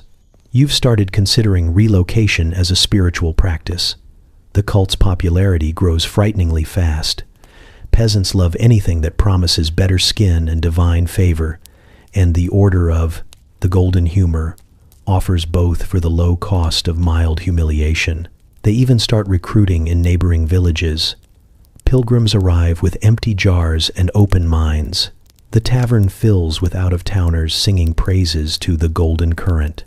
You stop drinking ale for safety reasons. Father Aldrich finally snaps during Mass. He storms into the square mid-sermon, slamming his Bible down on the apothecary's counter and shouting, "This is not holiness, this is madness." The cultists respond by chanting louder. The apothecary, eyes gleaming, counters with a speech about ancient Roman practices and natural sanctification. The priest begins sprinkling holy water in wide arcs. The cult cheers, thinking it's a blessing. It's chaos rendered sacred. By evening, someone's built an altar out of old barrels. They light candles around it. The glow paints the square in gold, and for a brief, horrifying moment, it's beautiful. You stand at the edge of the crowd, listening to the chants rise and fall like a heartbeat. It's absurd, it's idiotic, and somehow, it's hypnotic. You wonder if that's how it always happens. People don't choose madness, they're just tired enough to join it. The next morning, the cult parades through the streets. They carry banners, each embroidered with their symbol, each shimmering faintly in the sunlight.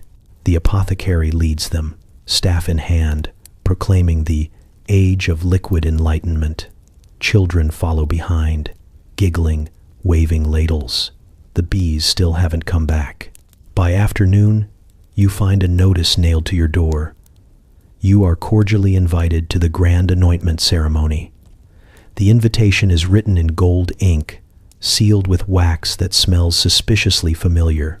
You tear it up, burn it, and scatter the ashes.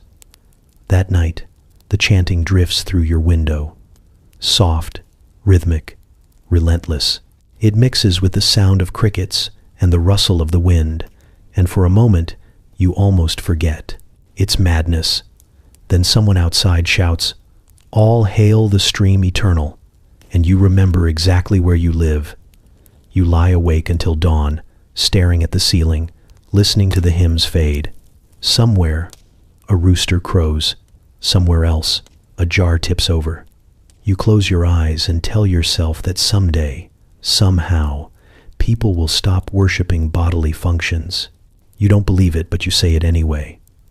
The morning light creeps across your floor like an uninvited guest, and for a few moments, you think everything's normal.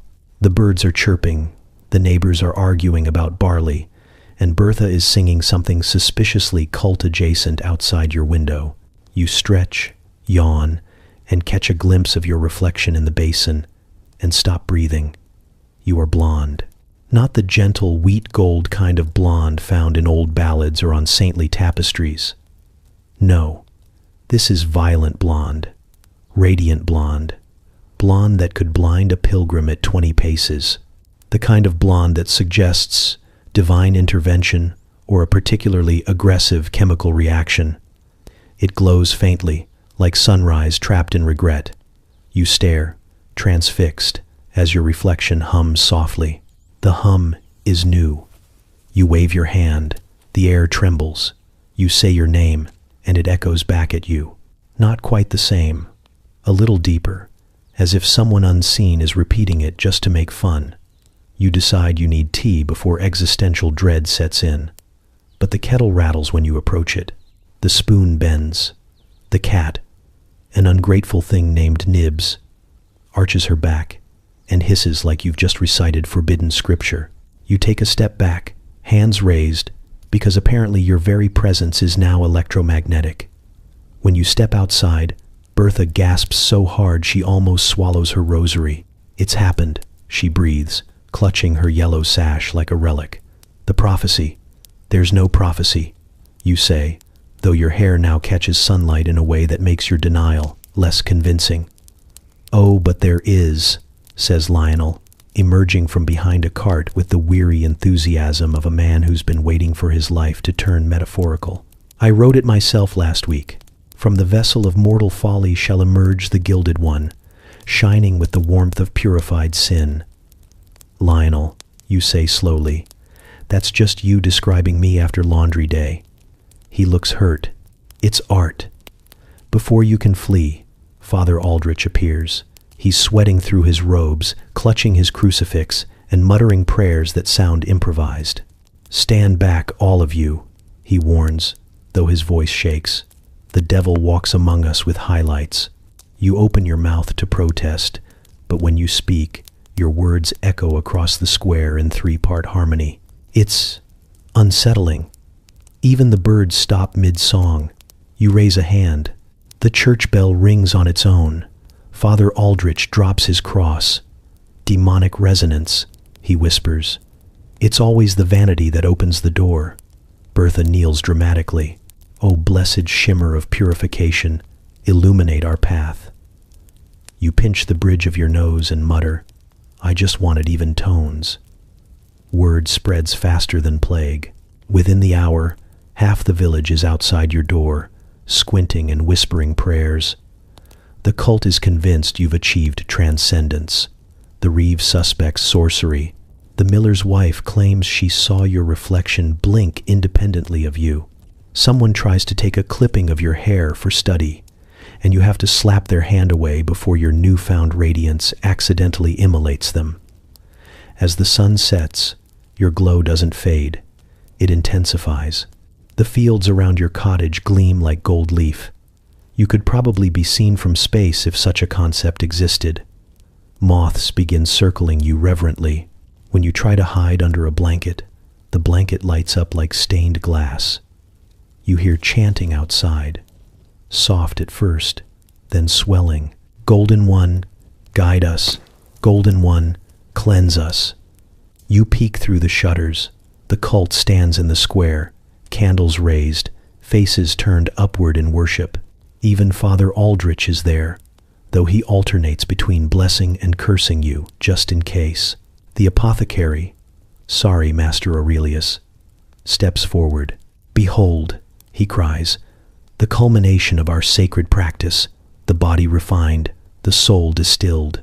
He gestures to you as though unveiling a prize-winning cow, a miracle born of balance and bodily bravery. You push open the door, light spilling out like divine mockery.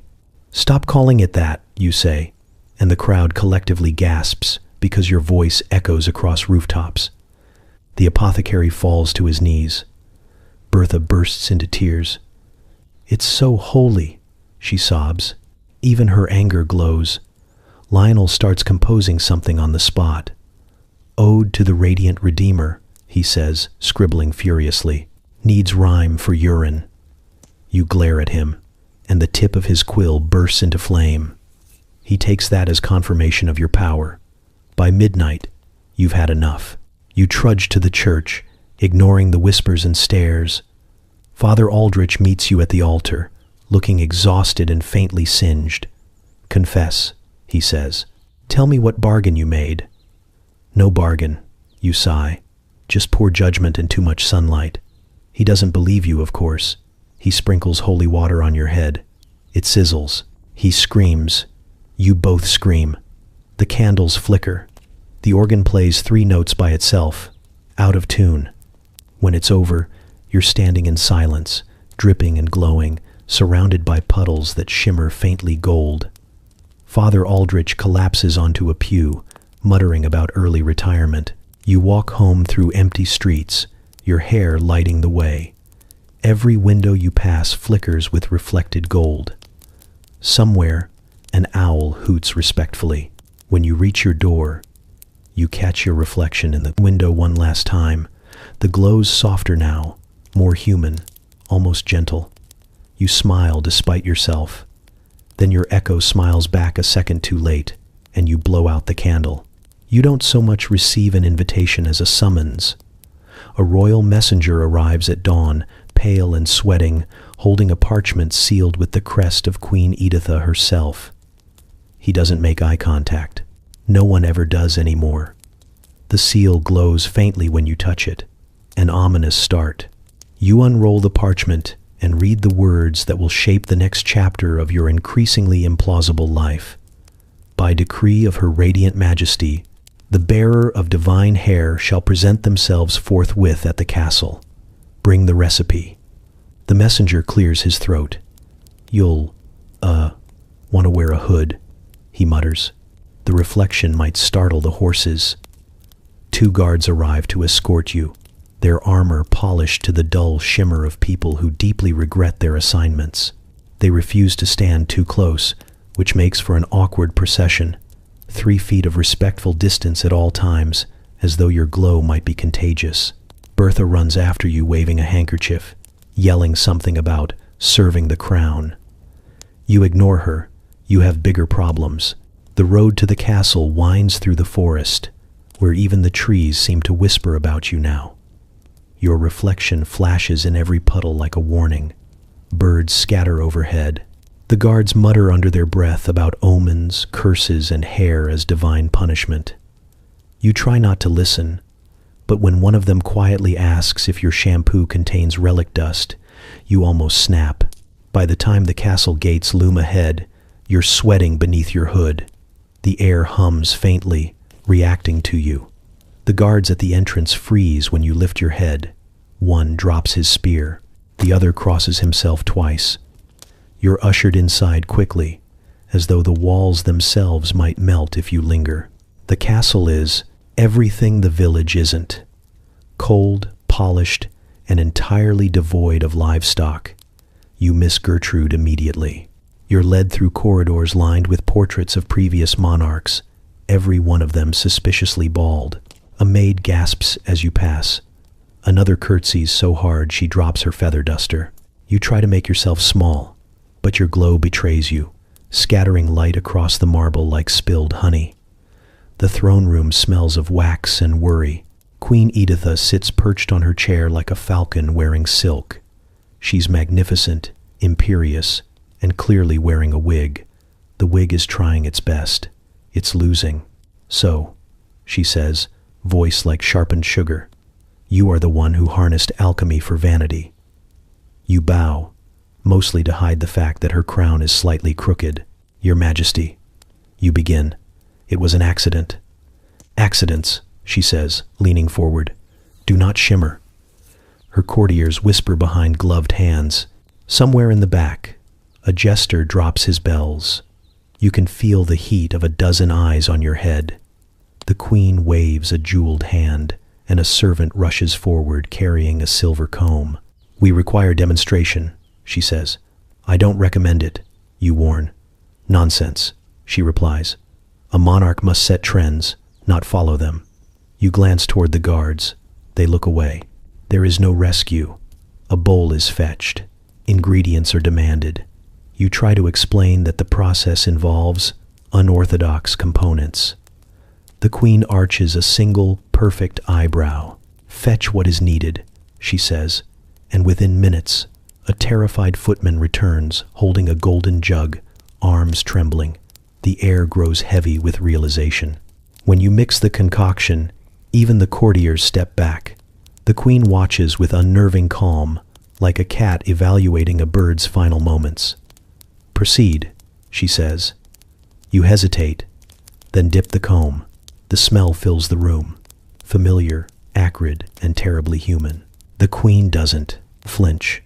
Continue, she commands. So you do. The glow begins almost instantly. Her wig ignites into radiance, every strand bursting into gold so luminous it blinds half the court. The queen gasps, not from pain, but from delight.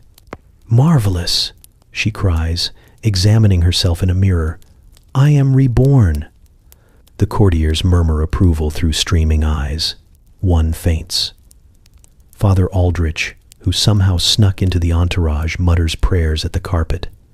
The queen turns to you, hair now brighter than yours. You will be rewarded, she declares, and also never permitted to leave until I decide what shade suits me next. You open your mouth to protest, but she's already shouting for the court painter. Servants rush about adjusting curtains to reduce glare. Someone brings wine. Someone else collapses from fumes. The royal cat refuses to enter the room. By evening, the castle sparkles like a lantern. The queen strolls through her halls, hair shimmering with smugness, proclaiming herself chosen of the sun. The guards whisper that her reflection smiles before she does. You consider escaping, but every door is watched. Even the maids bow to your shadow now. At dinner, she requests your presence. "Tell me," she says between bites of pheasant, "is this color permanent?" You hesitate. "That depends on humidity," you say. Her eyes narrow. "Then we shall control the weather." You smile politely and sip your wine, which tastes faintly of despair. The queen laughs, radiant and oblivious. The courtiers applaud because that's what courtiers do when frightened. When the feast ends, you're shown to a chamber, luxurious but locked. The window overlooks the village. From here, the roofs glint faintly in the moonlight, but your accidental legacy spread far beyond reason. You sigh and rest your head against the wall. Outside, the castle glows faintly gold, like a beacon of arrogance. Inside, you stare at your reflection in the mirror and whisper, "You've really done it this time." Your echo, faithful as ever, whispers it back, slightly louder. It begins at midnight. You're alone in the apothecary's workshop, because of course you are. The queen's ordered another batch of brilliance, and no one else is brave or foolish enough to handle the ingredients. The moon leaks through the window, pale and conspiratorial, as you stir the mixture in the bowl. It burbles faintly, the color of ambition gone wrong. You hum to yourself, partly to drown out the smell, partly to remind yourself that you're still human. That's when it happens. A voice, soft, oily, curling like steam. Oh, glorious one. You freeze. The spoon clatters, the bowl ripples. You stare at it, heart hammering. For a long, ridiculous moment, you convince yourself it's just the wind, or your conscience, or Lionel playing a prank from under the table again. But then it speaks again. Radiant artisan of alchemy, we see you. You do what any rational person would do. You throw a rag over the bowl and whisper, "No, you don't." Unfortunately, it does. We smell of devotion. We are born of your hands, gleaming prophet of the golden tide. You blink. "I'm sorry." "What?" "We live." The mixture purrs. "You made us. We love you." You take a cautious step back, eyeing the door. There's a fine line between creation and consequence, and you've just tripped over it. The bowl quivers, as if excited. "Stay," it whispers. "Teach us how to shimmer. You've officially lost control of your life. Again." The next morning, the apothecary finds you sitting outside, eyes wide, hair frizzed from panic. "Another late night?" he asks. You open your mouth to tell him the truth, that the potion now has opinions. But stop when you realize he's stirring a second batch with his bare hands and humming back at it. You ask, cautiously, Did it talk to you?" He smiles in a way that should be illegal. "Of course. They all do, once they're awakened properly. You've elevated alchemy to theology." You stare. "They shouldn't talk. They're mixtures of..." He interrupts with a wave. "Miracles always talk." You leave immediately. But the whispers follow. The bowl isn't content with silence. By evening, the jars begin murmuring too, tiny, overlapping voices that sound like gossip in a cathedral.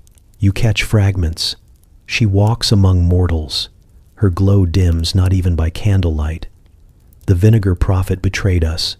It would be flattering if it weren't horrifying. You try to drown them out by opening every window, but the queen's castle echoes too easily, and soon servants start complaining that the air whispers compliments. One swears the mop called her radiant. Another bursts into tears when the wash basin recites a hymn. Father Aldrich has already started drafting a sermon titled "The Talking Liquids of Sin." By the second night, the voices grow bolder. They sing. You're not sure whether it's in Latin or mockery. You bury your face in a pillow and pray for silence, but the chorus only harmonizes harder.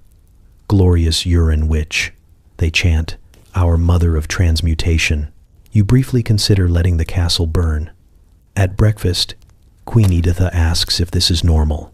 Should my bathwater be whispering affirmations? She inquires, sipping her wine. You mutter something about energetic resonance. Splendid, she says, delighted. They told me I look eternal. The apothecary beams from his corner. They respond to greatness, Your Majesty. You stab your porridge viciously. They respond to ammonia. You hiss under your breath. Soon, the phenomenon spreads.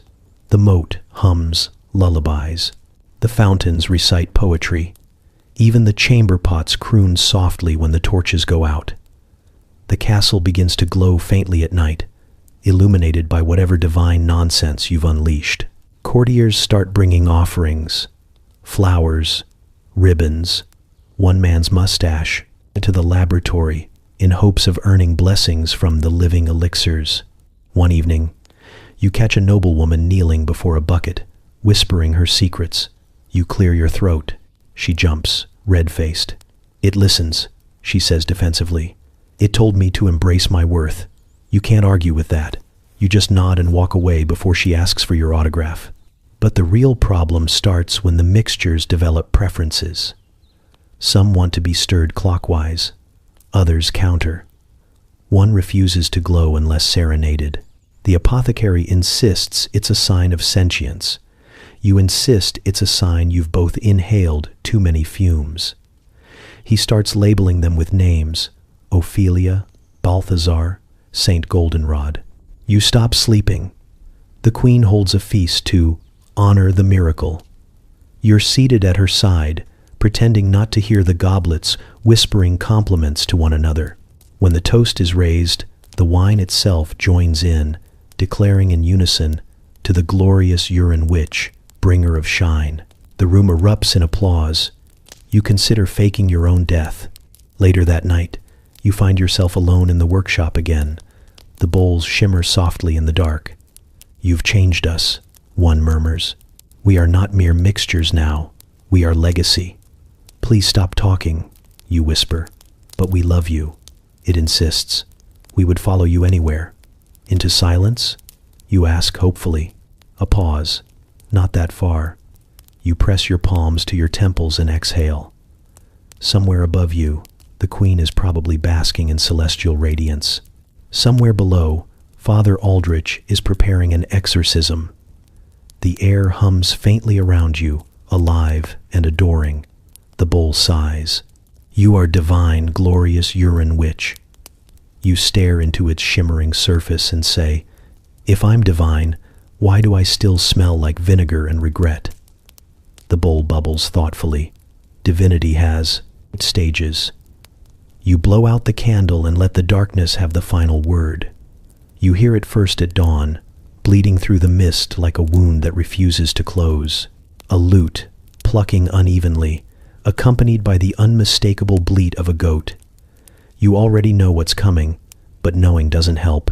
You pull the blanket over your head and whisper to whatever god handles artistic disasters that maybe this time it's just a distant nightmare. It isn't. The voice of Alaric the minstrel rises through the morning air, confident and nasal, announcing to all within earshot that the Golden Witch lives on. You wince at the rhyme before the second verse even begins. He's really done it. A sequel to Piss and Divine Decree. The first one had spread like plague. This one sounds contagious on purpose.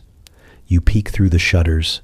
He's in the square again, perched dramatically atop a barrel, lute shining in the sunlight like a smug halo.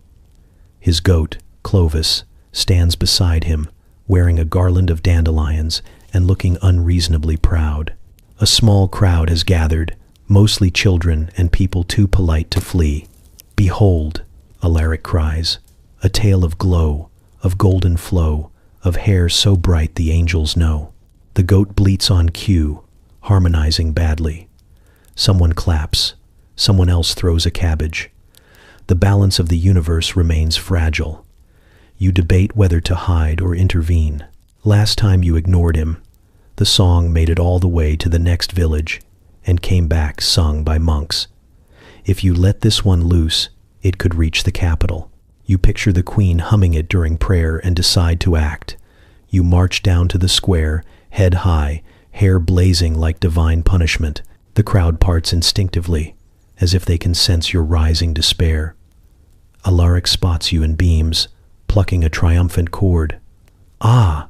The muse herself graces us once more. You say, "Stop calling me that." He grins wider. Too late. You've inspired art. Art shouldn't make goats sing, you mutter. Clovis bleats indignantly. You ignore him. Alaric continues, strumming faster. This one's called The Liquid Light of Love. I took some creative liberties. Please don't. But of course, he does. Verse after verse spills forth. Lines about golden hearts and tresses blessed, about alchemy born from humble streams, about liquid courage, shining dreams. The goat chimes in every few beats, with a noise that sounds vaguely like an accusation. The crowd sways, half in awe, half in horror. You stand there, arms folded, watching your dignity evaporate note by note. When he finishes, the villagers cheer. You can't tell if it's out of joy or relief. Alaric bows deeply, nearly toppling off the barrel. It's still a work in progress, he says, wiping sweat dramatically from his brow. I'm considering a trilogy. You inhale slowly. Alaric, you say, voice even. If you release a third song, I will personally drown your lute in the dye vat. He clutches his instrument protectively. That would be a cultural loss. That would be a mercy. The goat bleats again, softer this time, almost sympathetically. You narrow your eyes at it. And you stop encouraging him. It looks away guiltily, chewing a ribbon. By evening, the new ballad has already infected the tavern. The patrons are drunk, swaying arm in arm, singing, "Shine, oh shine, my yellow sun divine," like a hymn for idiots. You sit in the corner nursing a mug of something that tastes like despair and vinegar, trying not to exist. Every time you think the song's done, someone starts the chorus again. Even the bartender hums along while wiping the counter. Alaric bursts through the door mid-verse, carrying Clovis like an honored guest. The tavern erupts in cheers. "My muse," he cries when he spots you. "You must join in." It's tradition for the inspiration to bless the final verse. You stare at him, dead-eyed. Tradition according to whom? He pauses thoughtfully. Mostly me. You drain your mug. Then consider tradition broken. He pouts, clearly wounded. You don't understand the weight of art. I understand the weight of having to live with it. The crowd laughs, thinking it's all part of the act. Someone shouts for a duet. Clovis bleats approvingly. You bury your face in your hands. By the time the night ends, you've been serenaded 6 times, applauded twice, and referred to as Lady of the Luminous Stream more times than anyone should endure. Alaric swears this is only the beginning. Tomorrow, he says dreamily, I take it to the manor. The nobles deserve to hear of your radiance. You whisper, they deserve silence. But he's already tuning his lute, humming softly, inventing rhymes for follicle. The goat yawns, unimpressed, and curls up beside your feet like a furry witness to your downfall. The next morning, you wake to find parchment nailed to your door. Lyrics, neatly inked, each stanza more excruciating than the last. For the ages, the note says. You tear it down, but the melody is already stuck in your head. You catch yourself humming it later while feeding Gertrude, who stares at you with deep bovine disappointment. Don't, you warn her. Not a sound. But somewhere behind you, faint and persistent, a goat bleats the refrain. You close your eyes. The day stretches ahead, golden and unbearable. Somewhere, Alaric is writing a bridge, and you, unwilling patron saint of unwanted ballads, are once again the chorus no one asked for. It starts when the first fishing boat nearly crashes into the dock at dawn. The crew swears they saw a beacon of celestial brilliance coming from inland. You were just trying to air out your hair by the shore. Now sailors are kneeling, crossing themselves, and shouting things about divine navigation. You wave awkwardly and consider diving into the water, but then remember how much worse that would smell when you got out. By midday, 3 ships have adjusted their routes by the light of the Golden Saint. You do not recall dying or performing miracles, but apparently neither does anyone else. The fishermen bow as you walk by, muttering prayers and offering dried cod as tribute. You try to explain it's just a chemical accident involving fermented urine and questionable science, but that only seems to make them more reverent. Truly, one whispers, a miracle of the humors. Now you're standing on the cliffs each night, holding still while a dozen boats line up below like faithful disciples. You didn't ask for this job, but it pays in fish and flattery, and you've had worse gigs. Every gust of sea wind makes your hair shimmer like molten gold. The waves catch the reflection and toss it across the dark water, guiding ships into harbor. You suspect it's both beautiful and deeply humiliating. One fisherman, broad-shouldered and smelling faintly of herring, kneels before you as if you're some pagan deity of questionable hygiene. "Marry me," he says, squinting up at your glowing silhouette. "The sea loves you, and I love the sea." You stare at him for a long moment, wondering if there's a polite way to decline a man who just compared you to maritime navigation equipment. "I don't think that's how romance works," you tell him finally. He shrugs, unfazed. "The light calls to me," he says. "So do you." You stare out at the ocean, where the horizon blurs into darkness. For a fleeting second, you wonder if this is what destiny feels like, smelling faintly of salt and desperation. Behind you, the village children play at finding port, chasing each other with sticks and shouting, "Steady by the P Star." You close your eyes and try not to feel emotions. When the ships honk their horns in gratitude the next morning, you can't help but laugh a little. Maybe being a human lighthouse isn't so bad. You've been worse things, and as the sun rises, catching your hair in a blaze of accidental holiness, you think, at least you're useful. At least, for once, the glow guides someone home. You announce your retirement at dawn, standing in the square with what little dignity you have left. The townsfolk stare at you like you've just declared a war on gravity. You tell them you're done. No more experiments, no more brewing, no more buckets. From this day forward, you're going to be normal. Maybe take up embroidery. Maybe move to a place where your name isn't whispered in conjunction with the word urine. The silence that follows is long and deeply unconvinced. Then Bertha coughs delicately and holds up a small basket. "Asparagus," she says, smiling the way a snake might, for old time's sake. You stare at the stalks like they're relics of a dark prophecy. "No," you say firmly, "I'm serious this time." But by mid-morning, the basket is still on your table. By afternoon, you're holding a stalk up to the light, whispering, "Just for research." By evening, the apothecary is knocking on your door, asking if you've noticed any aromatic enhancements. You slam the door in his face, then immediately open it again to ask for parchment. The relapse is spectacular. Within hours, your kitchen looks like a laboratory run by a drunk saint. There are jars bubbling, herbs hanging, steam hissing from a cauldron that absolutely should not hiss.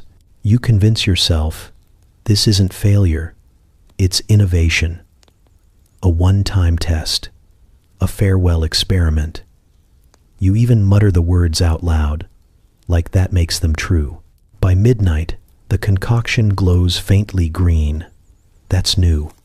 You lean over it, sniff once, and your eyebrows briefly contemplate escape. It smells like someone boiled ambition and sin together. You tell yourself that's probably fine.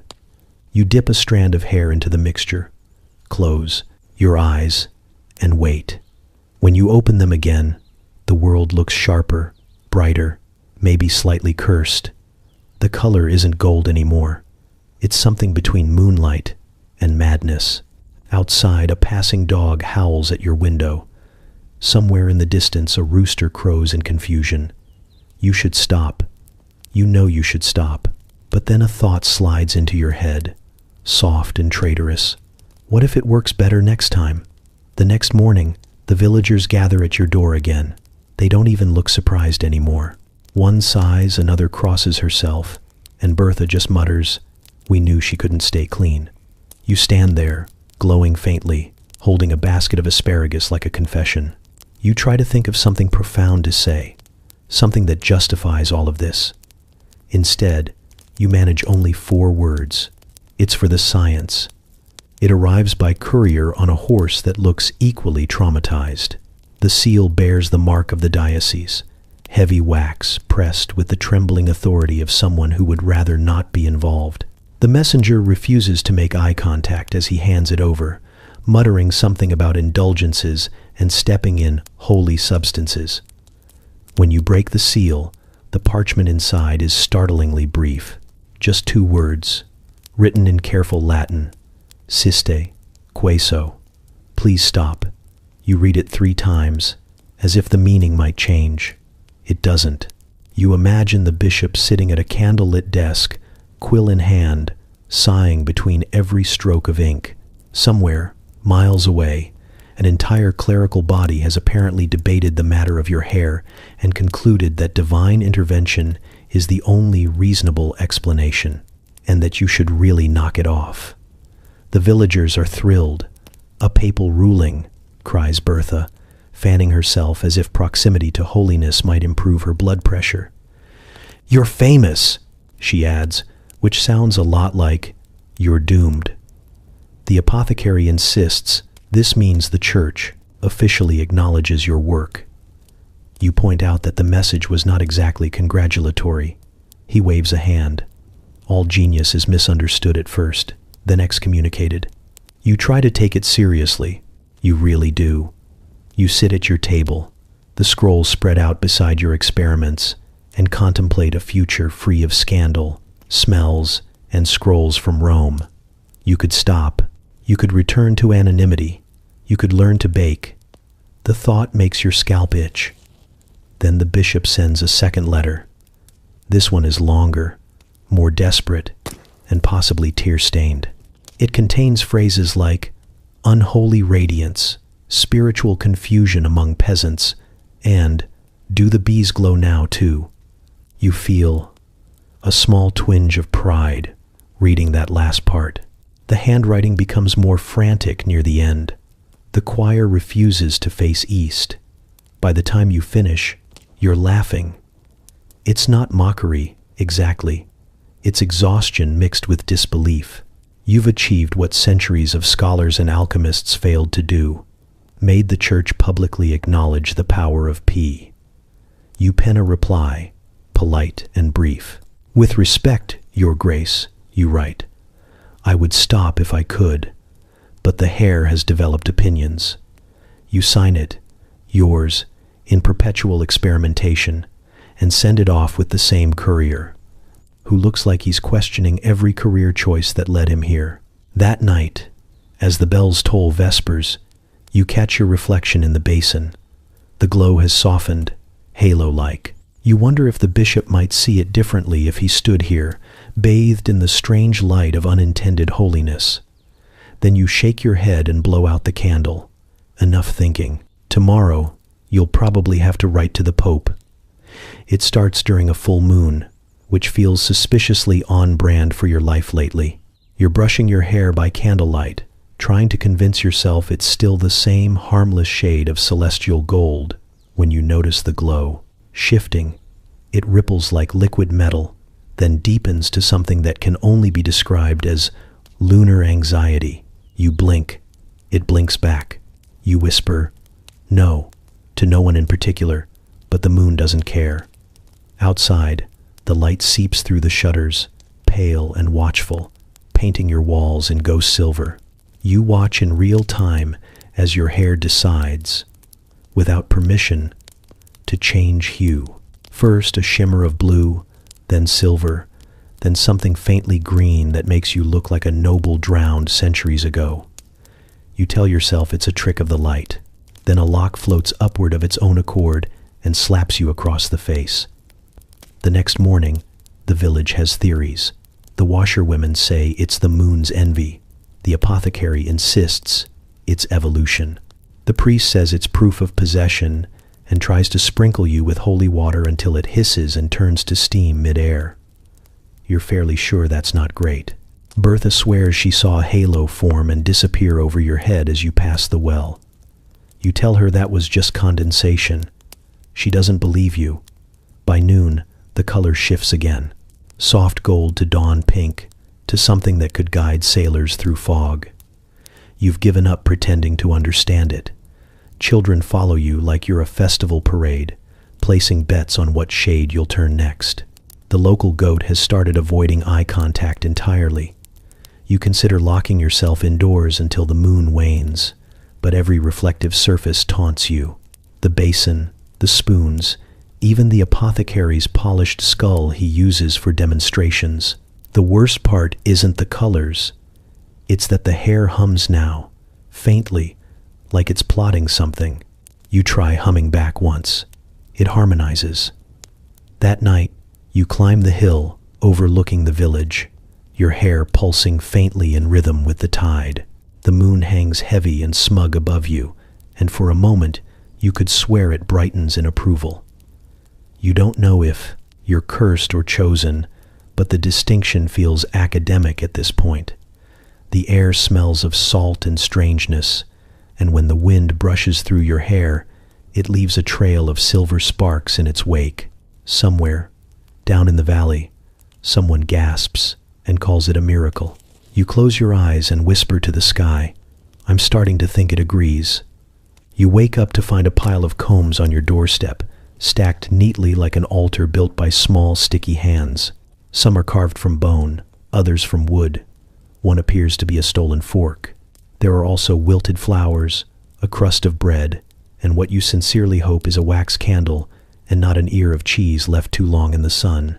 The children bow whenever you pass now, whispering things like, "She of the glorious locks," and "the shiny one." You try explaining that you are neither divine nor particularly organized, but they just stare in reverent awe and ask if your hair can heal goats. Word has traveled far. Travelers stop by to touch your hem or squint at your head like it's a relic. The local innkeeper sells authentic hair tonic made of ale and regret, and people actually buy it. You've accidentally started an economy. The minstrel performs his latest song nightly, a ballad so overwrought it makes dogs howl. The goat, naturally, sings harmony. You've stopped trying to stop them. The tide of myth has swallowed logic whole. The priest preaches about you from the pulpit now, carefully alternating between calling you a sign from God and a sign that God has a strange sense of humor. Pilgrims show up carrying jars, hoping to collect radiance. One dips a finger in your wash basin and claims to see visions of eternal summer. You tell him he's just drunk. He calls you humble and wise. You call him wrong, but persistent. At night, when the village sleeps, you walk through the fields and watch the moon catch in your hair. The light ripples like a secret you haven't decided whether to keep. Somewhere behind you, you can hear whispers, soft, awed, almost prayerful. They say you glow brighter now, that the color changes with your mood, that even the stars pause to listen. You don't correct them anymore. You've realized that legends aren't built on truth. They're built on repetition, misunderstanding, and one very unfortunate bucket. Sometimes you think about the first day when all this started. The smell, the laughter, the way the world seemed smaller. You think about how easy it was to believe it would all wash out. But here you are, immortalized in songs and superstition, your life reduced to shimmer and scandal. You sigh, brush your hair back, and whisper to the night, "If this is legend, I hope it comes with holidays." A child's voice drifts from the shadows. "We made you one." And when you see the tiny banner, hand-painted and crooked, you can't help but smile. Saint of Shine Day, it reads. It's misspelled, of course. But then again, so is history. You stand before the mirror, a warped bit of metal polished within an inch of its life, and stare at the person looking back. The glow has softened now, no longer the wild blaze that once set festivals alight and startled livestock into existential crises.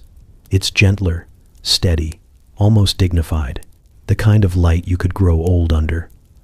Outside, dawn bleeds over the fields, and somewhere nearby, the rooster clears his throat like a herald preparing for ceremony.